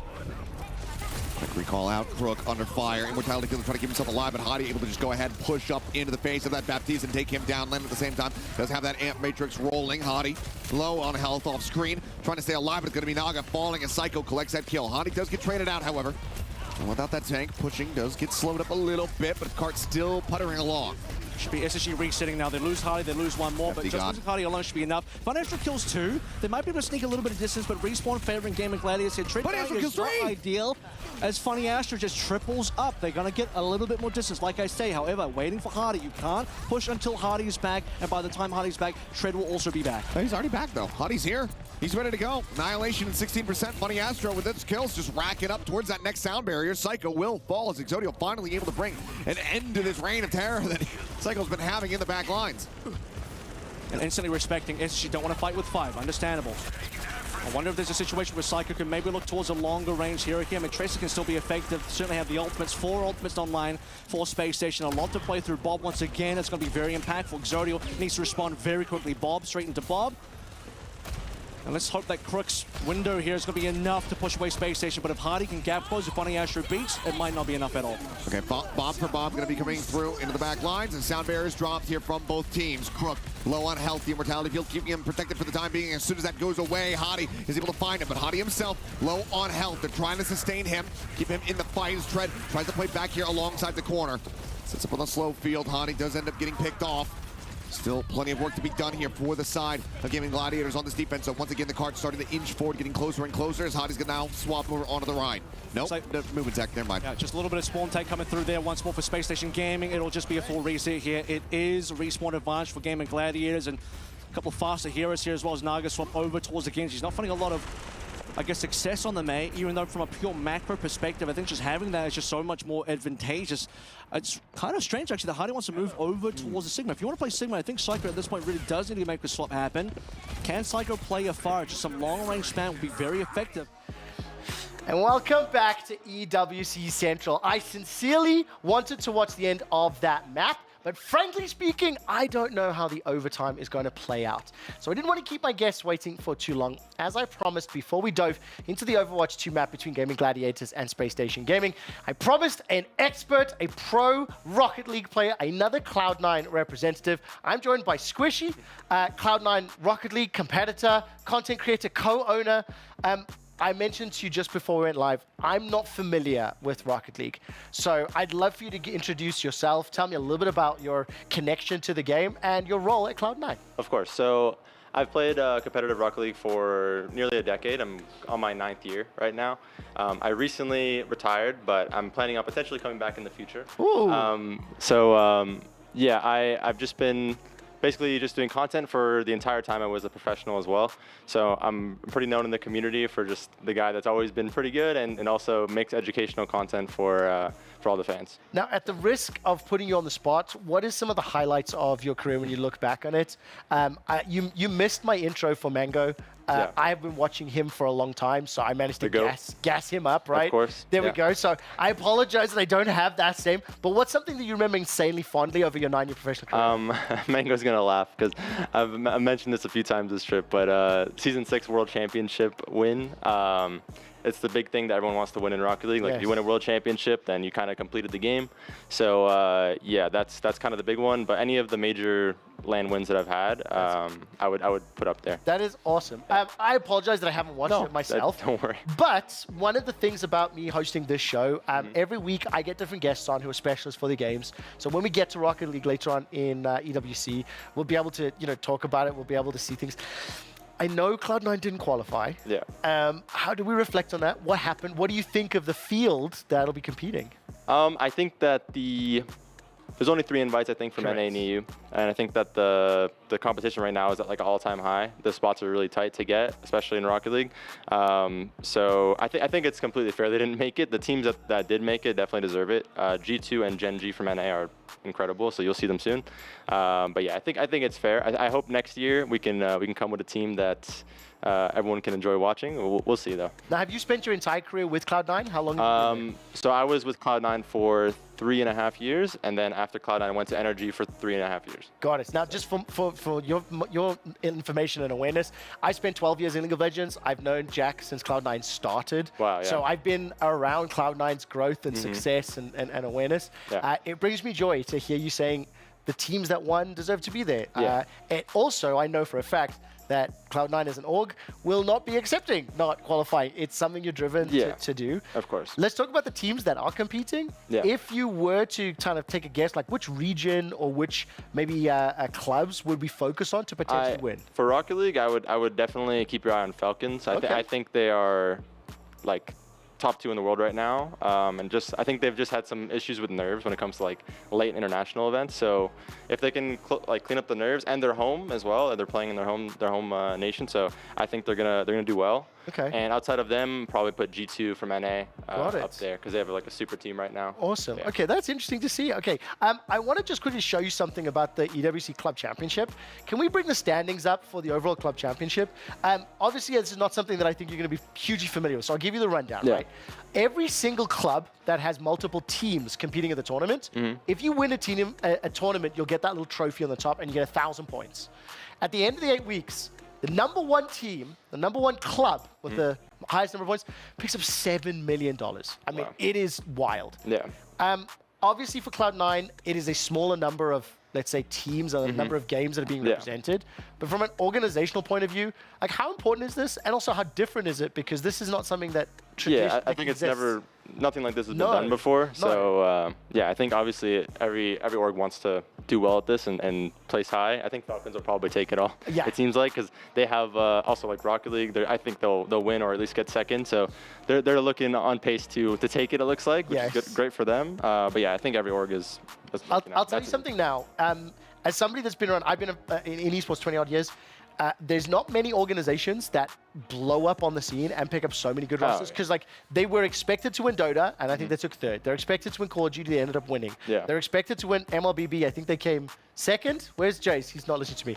Nevertheless, pretty much every team that they found, they really picked up competitive rosters. So from a host point of view, I like it when other orgs win. It keeps the championship close, but frankly, I think it needs to be commended. Okay, let's talk EWC. What are you doing here? Obviously, you're not competing. I assume you and Mango are on the press PR tour. Tell me a little bit about some of the activities you've been up to. We've kind of just been going around the festival. It's massive. It's beautiful. They did a great job. We've been just hanging around the festival, doing different shoots around the place, and we had a Cloud9 booth set up where I did a meet and greet with fans, played against some fans. Oh, awesome. So Mango didn't play any games. I'm so disappointed. What have you been playing? What are you having some fun with on the side? Well, he lied? He lied to me?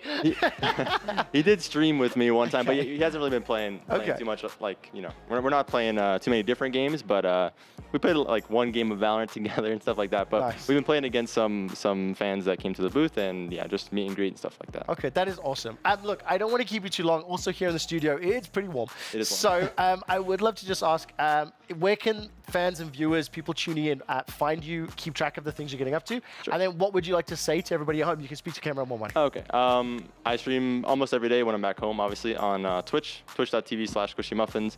I also upload videos on YouTube. If you want to learn anything about Rocket League, I always have educational content. Been doing it for like nearly 10 years, just educating people on how to play the game. So if you do enjoy watching the EWC Rocket League tournament, then definitely check out my channel because I have a lot of information on how to get as good as those guys. And yeah, just enjoy all the tournaments. It's beautiful what they did here, and yeah, hope you guys enjoy. Okay, I got one last question for you. You're telling me Falcons are most likely to win, probably a favorite. Yeah. Give me 2 dark horses or people to keep an eye. And the reason for it, my broadcast team, my production crew downstairs, we literally take opinions from guests we like, and then we bank everything on them and go, this is the team we're going to do. So I want to give my production. Do you have a graphic of the teams in the... I tell you what I'll do. I don't think we're going to have a graphic prepared because we only work a little bit in ahead. But let me get my information up for you. If you could just show me, I'll tell you too. Okay, perfect. I'm going to bring this up right now. It'll only take 1 second. And the team information is all over here. And... So, team information is not yet completed. Oh, it's fine. I can tell you. I think off the top of my head, I know. So I would say Falcons are going to win. I'd have G2 placing top 2 or top 4, but then the dark horses who I think could take it are Vitality with Zen, who Zen's insane. If you guys get to watch him, that's a pleasure every time. So Zen and Zen on Vitality and BDS. I think BDS is here. Okay, so what we're going to do is I'm going to take down those notes, Zen, Vitality, G2, Falcons, and maybe Zen. I'm going to check in with our official guys. Make sure we don't trap you, because maybe there's a team that you forgot about. I'm just going to show this. Mango, Squishy, Cloud9. Thank you guys for taking the time. Squishy, I'm also just take a seat for 1 second. Thank you so much. We'll make sure those documents are updated for the next time I do that live on air. Right now, we're going to go back to Overwatch 2 very, very quickly. Keep an update on Space Station Gaming. Space Station versus Gaming. We'll be right back. In control, looking for the 4-0. That they are. 45 seconds remaining. Matrix available, the beat nearly there. Psycho lingering, waiting for this push to come through. Gonna maximize some sticky bomb damage, sends him out. Immortality Field immediately out from Crook. And then Space Station getting well back. Hadi is gonna be taken down, able to find that one, and now Landon falling as well. Solid start here to the fight. Psycho goes for the dupe, but it's gonna be Copy here onto the Ash, and that's all they realistically have in this fight from here on out. He'll be broken out of that one very quickly. The dive forward, Psycho falls. Now an opportunity to maybe at least get that minute and a half bump up here for the side of Gaming Gladiators. Yeah, the push is slowly coming on through. Remember, the payload actually moved backwards while all this was happening, so it's got to go through the underpass again. That allows Space Station one more last contest. Psycho moves over towards Adventure. Funny Astro nearly has a beat. That beat might actually just be enough to finish. As long as he doesn't Ajax this one, they should be in with a pinch. Where's the bomb? So Field's gonna be coming through, beat, connecting on to 4. Psycho the only one not receiving it as the push forward comes in, looking for Landon. Immortality Field coming down. Landon gonna be eliminated. Funny Astro picked off as Exodio finds a kill. Bob invested, but now the trade out. Psycho finding 1. 2 players left. Just Naga and try to hold the line. Psycho taken out. As the push continues, Sparker falling low. Can't really play the corner. He will die, and we continue onward. Once again, it's MVP performance from the Bob there. Gaming Gladiators glad that they had that ultimate available. Funny Astro, I would like to say, actually probably used the beat slightly too early for my liking, but they wanted the tempo to be actually able to contest. As Gaming Gladiators get a second lease on life here, can they push through? In just about a minute to finish the map. I think they got to do this in basically 2 fights. They can't really afford to lose anything, otherwise they go straight to OT. Good news is, if they do finish the map in OT, we're not going to go into draw-only scenario. So there is still a possibility. You're telling me there's a chance? I am. Get your telescopes out, see if you can spot it. Landed on a little bit of pressure there.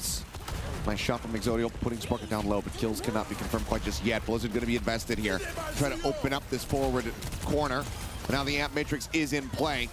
Around the corner there is Hottie, dangerously low. Right click starting to bomb in here though. And Hottie will get pushed back up to full HP.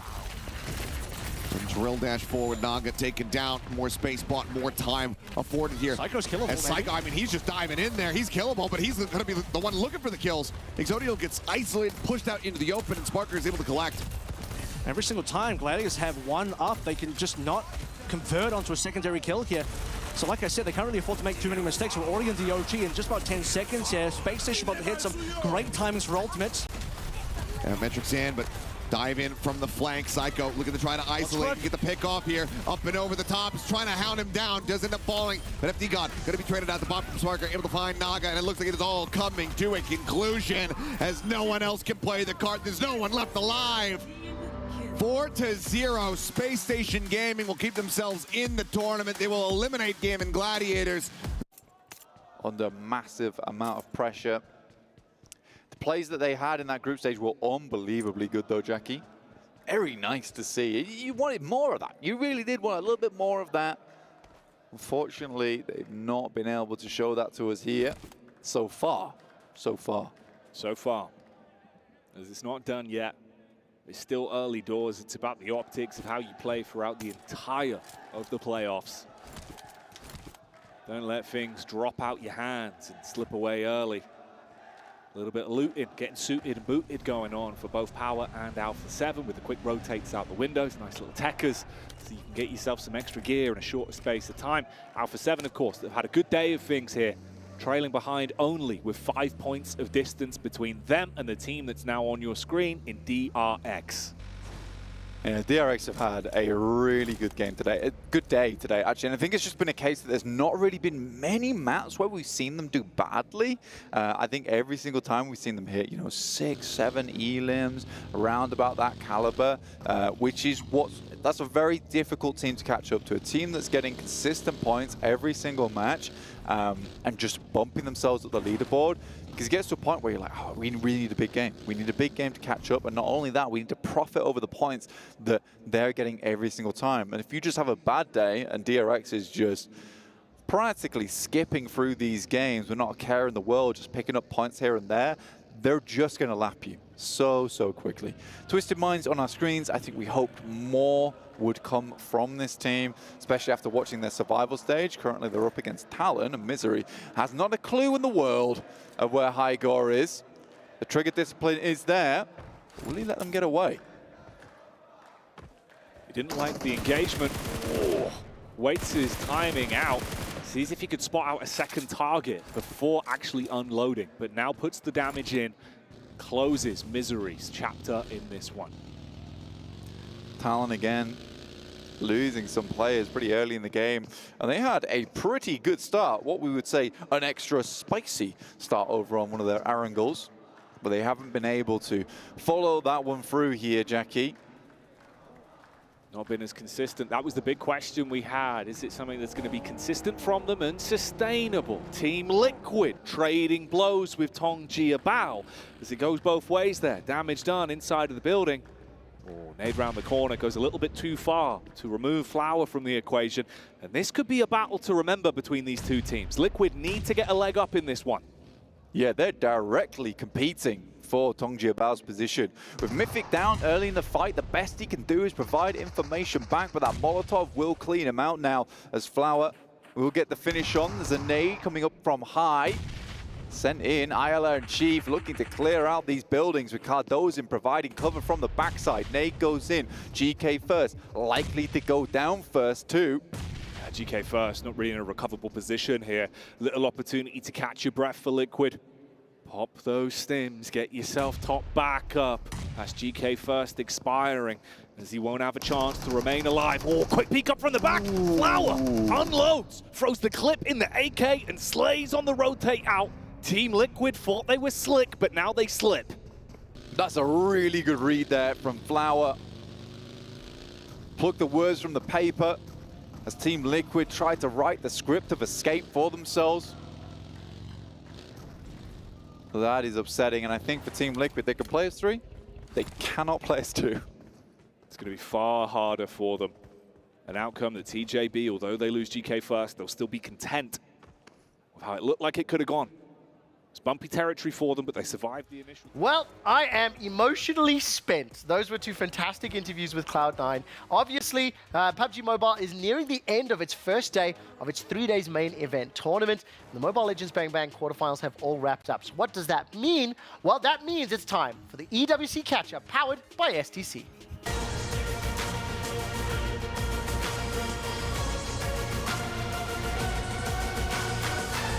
As we are entering the final 15 minutes of our broadcast, and with all 4 quarterfinals concluded for the Mobile Legends Bang Bang, I don't know who won that final series. So let's bring the bracket up. And Jays, I'm hoping you were keeping up with the results. Yes, I am, in fact, when you're doing all the interviews. But in fact, what I'm going to tell you, I'm really sad because my prediction is out of the window. Wow. Smart Omega Empress managed to close the only best of 3 in the quarterfinals against Gaming Gladiators Homegirls. And we'll be going into the semifinals playing against VSG tomorrow. So very quickly, what is the key story from these quarterfinals? Obviously very one-sided, but did the expected favorites, with the exception of Homegirls, go sort of to what the MLBB community would have anticipated? I would say this is actually the expected one. Okay. The one I predicted, it's a little bit delusional. Okay, final question.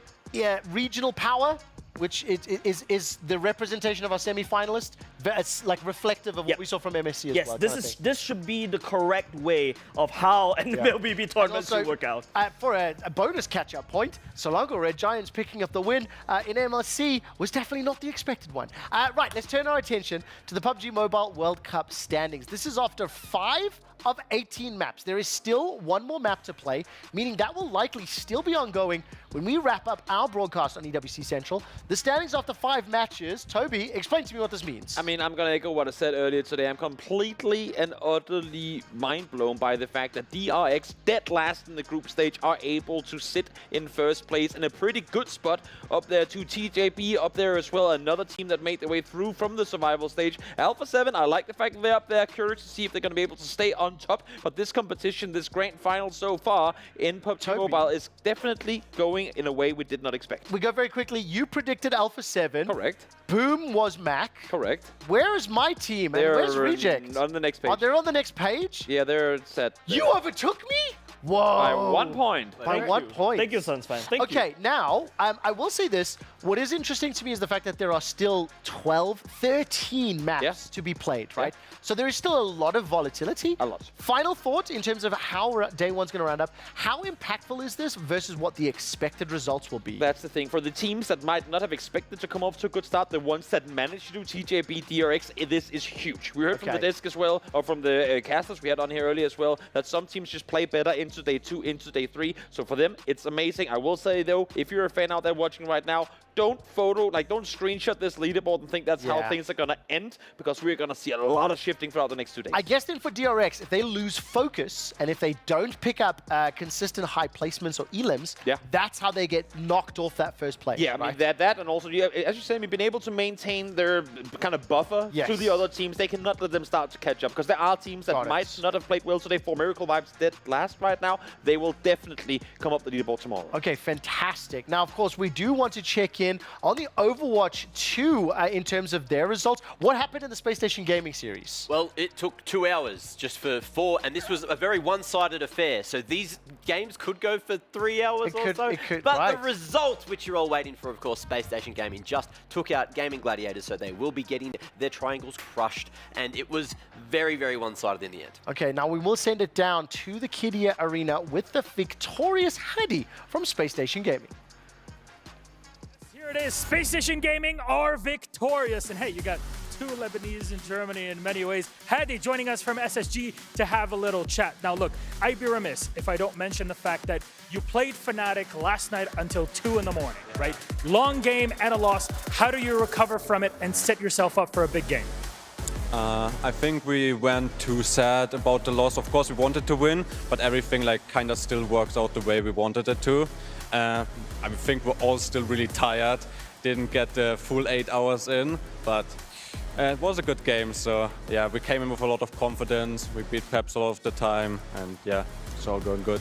Now, if there's anything you're well known for personally, is being the tank, right? Ryan, Rama, that's your specialty. But here we got hero bans. How does that impact you, the picks, and how you adapt throughout the game? I mean, I think I'm still just a ground tank guy. I still like to play the ground tank, the Ryan, the Ram, the Mauga, still my favorite tanks. And yeah, still trying to make them work with the hero bans. Does that leave you open to bans that can kind of blindside you on different maps? A bit, but I think also we can ban stuff that then make my heroes better. So it's also good. All right, always good to play into things. That's the depth of strategy for Space Station Gaming. But because you are victorious, and this is an elimination game, as all of our matches will be, your opponents, Gaming Gladiators, will be presenting their key to you to clutch later on.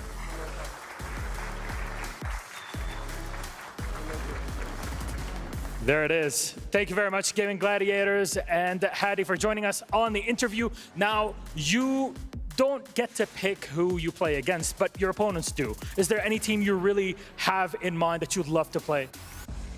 I think every team can be exciting, but I think going against Twisted Minds, like one of my old teams, would be very fun to play. Especially here in this arena. But Hadi, thank you very much. Congratulations to Space Station Gaming. They move on, and we'll get to see who they play tomorrow, but then back to the studio. A lovely interview coming through from Hardy, and some great hand-holding there as well from the individuals. One of the more interesting interviews I've heard in a while, but as you can see, Space Station Gaming 4-0 over GG, and just a point that doesn't mean they're going up against Crazy Raccoons like the playoff says there. They do get to select after today's games are all done, but it's just showing that they have moved across to the quarters. Crucially, Space Station Gaming have now eliminated Gaming Gladiators from Overwatch 2. Yes. We just saw Homegirls representing Gaming Gladiators being eliminated from Mobile Legends Bang Bang. The Gaming Gladiators club management have to watch this play out twice. Ugh. The key has been crushed for Overwatch 2. The key has been crushed for MLBB. And this is tough considering they just won Dota 2, the Riyadh Masters, 1.5 million. So the bittersweetness of it, this never gets old. I love seeing the PSI meter. Yeah, I don't know me if that's too. I the was looking at it as name well. of the meter, but just after Jackie said it earlier, it's just stuck in my head. Did I tell you guys, I'm sure I mentioned this already, but for any potential new viewers, the original plan was to have a smelter and was to smelt the gold out. But the amount of heat required and the amount of safety restrictions meant they couldn't put it in venue. They could just leave it outside. I'm sure it'd melt anyway. Trust me, those are some valuable keys. Oh, I love this so much. Oh. I love it so much. You can take that clip and it applies to MLBB I'm as trying well. to remember, Effie from Dota 2 broadcast team, they did a small segment before the Dota 2 Riyadh Masters ended, where Effie and I think Jenkins, might have been Purge, picked up one of the keys, and Effie looked at it and she went, Fnatic Onyx, MLBB. This is their crushed dreams. Oh. That's just for you there as the biggest Fnatic Onyx fan. Okay, that does it for EWC Catch-Up. It's time to turn our attention to see what impact this has had on the overall picture. So, for the EWC Club Championship update, brought to you by STC.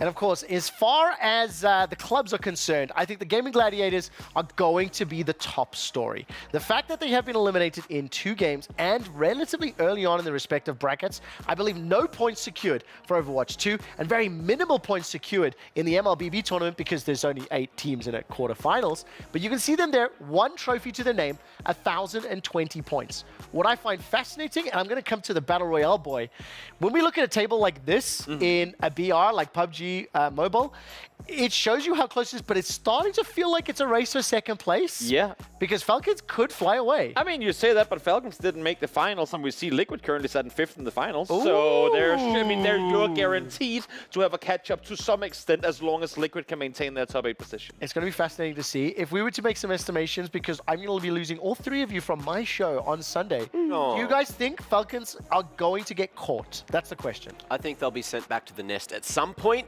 but I still feel like they are just going to be the Alpha Predators. It's just a numbers game. There's not enough titles to take him home. And especially because we just learned from Squishy that they're expecting to win in Rocket League as well. What do you reckon? They're going to take it? I would feel like they will fly home with, and there's also a chance without the $7 million. Yeah, I hate this. MLBB never commit. What he's saying is he thinks they're going to win. He's just not brave enough to say it. That does it for our EWC Club Championship update, brought to you by STC.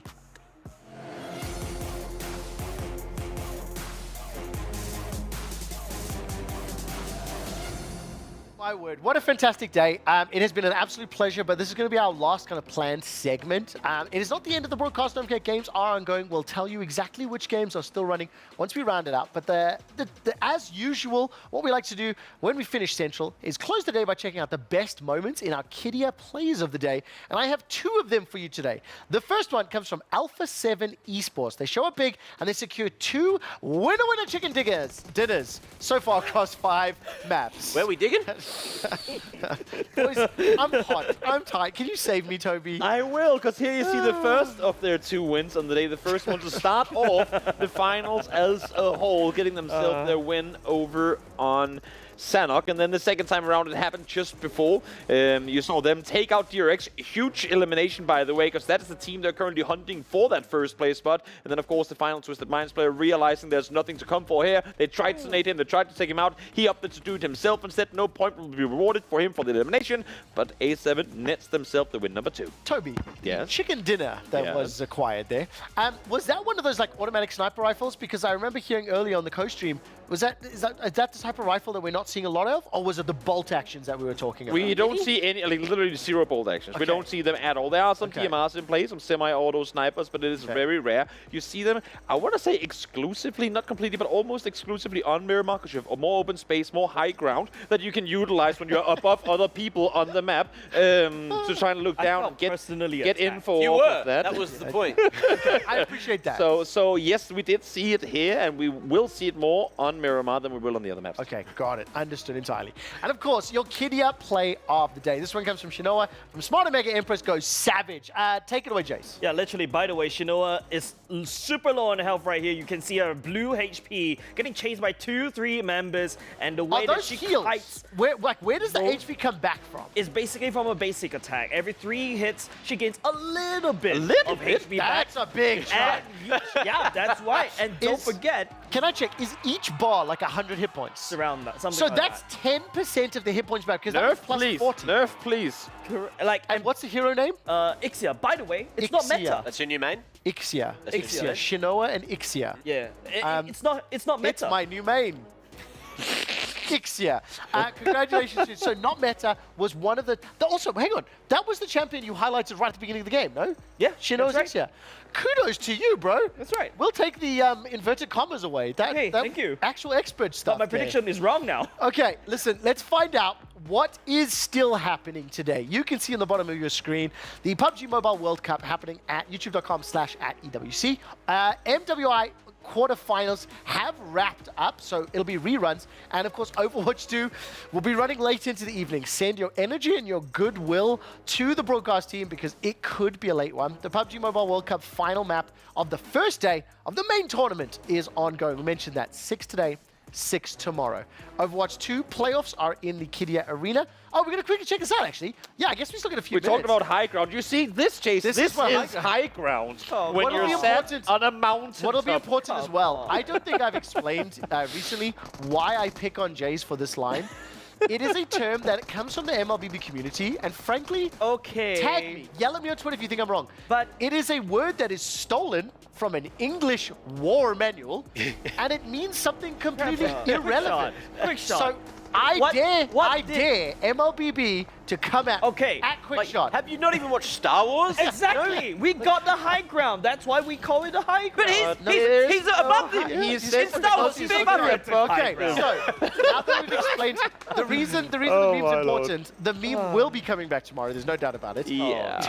Toby, what can viewers expect as we start to wrap this up for just a couple of minutes for the rest of this game? Huge to see A7 sat with 4 still alive in a very center position. Love to see it. DRX down to 2, but still alive. it's getting a little dangerous when you have third, fourth, and fifth eliminated already. That's going to mean that for Tiamba, for IWNRX, this is their chance to catch up. Boom as well. For Mac, the guys from Down Under will be able to rag up some points, hopefully, and for Jace too. Reject down an 8 too, exactly. And it's just you were like, well, yeah, you out. Yeah. I just wanted to mention as well, Boom are Indonesian, not Australian. You know, they are from almost Everything that down is under. like south of Thailand is Down Under. Yes, true. But I feel like maybe some of the Indonesian fans would be like, we're not from Australia. So I just wanted to have a By little the way, bit of- I can guarantee you that mobile players from Indonesia will definitely. Okay, I'm sorry, So that's why I Indonesia was and bringing it up. Malaysia and Philippines and all the rest down there. You are not from Down Under. You're from over under. But I am from down under, and I'm I'm representing out. you guys Okay. on the I'm out. couch. So, for the final moment here, just a reminder, youtube.com at EWC. Now, Overwatch 2, they are not in-game at the moment, so I will not be showing you the analyst desk. You can watch the entirety of the Overwatch 2 series for the remainder of this evening at twitch.tv/EWC_gold. Mac, what I will be asking you is, are all 3 best of 7s being played today? Yes, all 3 best of 7s will be played today. The whole round of 12 will be played today, and then tomorrow is quarterfinals. So that is bringing it to the point I wanted to bring up, is there is probably another 8 hours of Overwatch at least today, if not more. Now, please do spare a thought for our entire EWC production crew, including Mac, our expert, because not only do we have to watch all of these games, we have to prepare a show for you for tomorrow. We will be back 2 o'clock local time. Gentlemen, I'll give a chance just to quickly say goodbye. We've got less than a minute to go. Jace, final thoughts. It's your second to last day with us. After tomorrow, you're leaving us, so I'm going to miss you. What would you like to say to the fans and the viewers at home? Well, it's a pleasure to be working with you, Trevor, and also Mac, and also Toby. And I've learned a lot of different games throughout on this couch. And also shout out to Sunspan, Bunny, Oh, and on this also couch, Initialize and Katie. Not on that couch. I think I Bro, learned I'm going to everything. text them. You No, I only learned everything. everything. Okay, Look, so we that's still have a the KD Pilo right here, Mac, right? final thoughts before we round up the night? I need to say, I've learnt that it is really hard to do Overwatch 2 updates when you're only halfway through a game when you do the update. I'm copping Toby's treatment this week. Okay, Toby. I just want to say, I feel like today was the first day of many days to come where we will get highlight after highlight after highlight. That like 3 games in a row package we saw. I think it's a perfect showcase. I hope we get to clip that, package it, and show it to the world, because that is really what this broadcast can do, and I think it was amazing to be part I'll of. tell you this. Today we got some classic PUBG Mobile moments. It was We got a insane. Rampage in MLBB, and we got some insane tiebreaker stuff in Overwatch 2. So look, I'm just going to say fist bump. Let's just end the evening with some special hand-holding for no reason whatsoever. EWC Central will be back tomorrow. Put your hand this way so I can see it on camera. There you go. We'll be back tomorrow, 2 p.m. until 6 p.m. Say good night, Toby and Mac. Good night. Toby and Mac. Good Good night. night, Toby and Mac. Good night, guys. We'll see you tomorrow. Ciao. That's weird now. Yeah.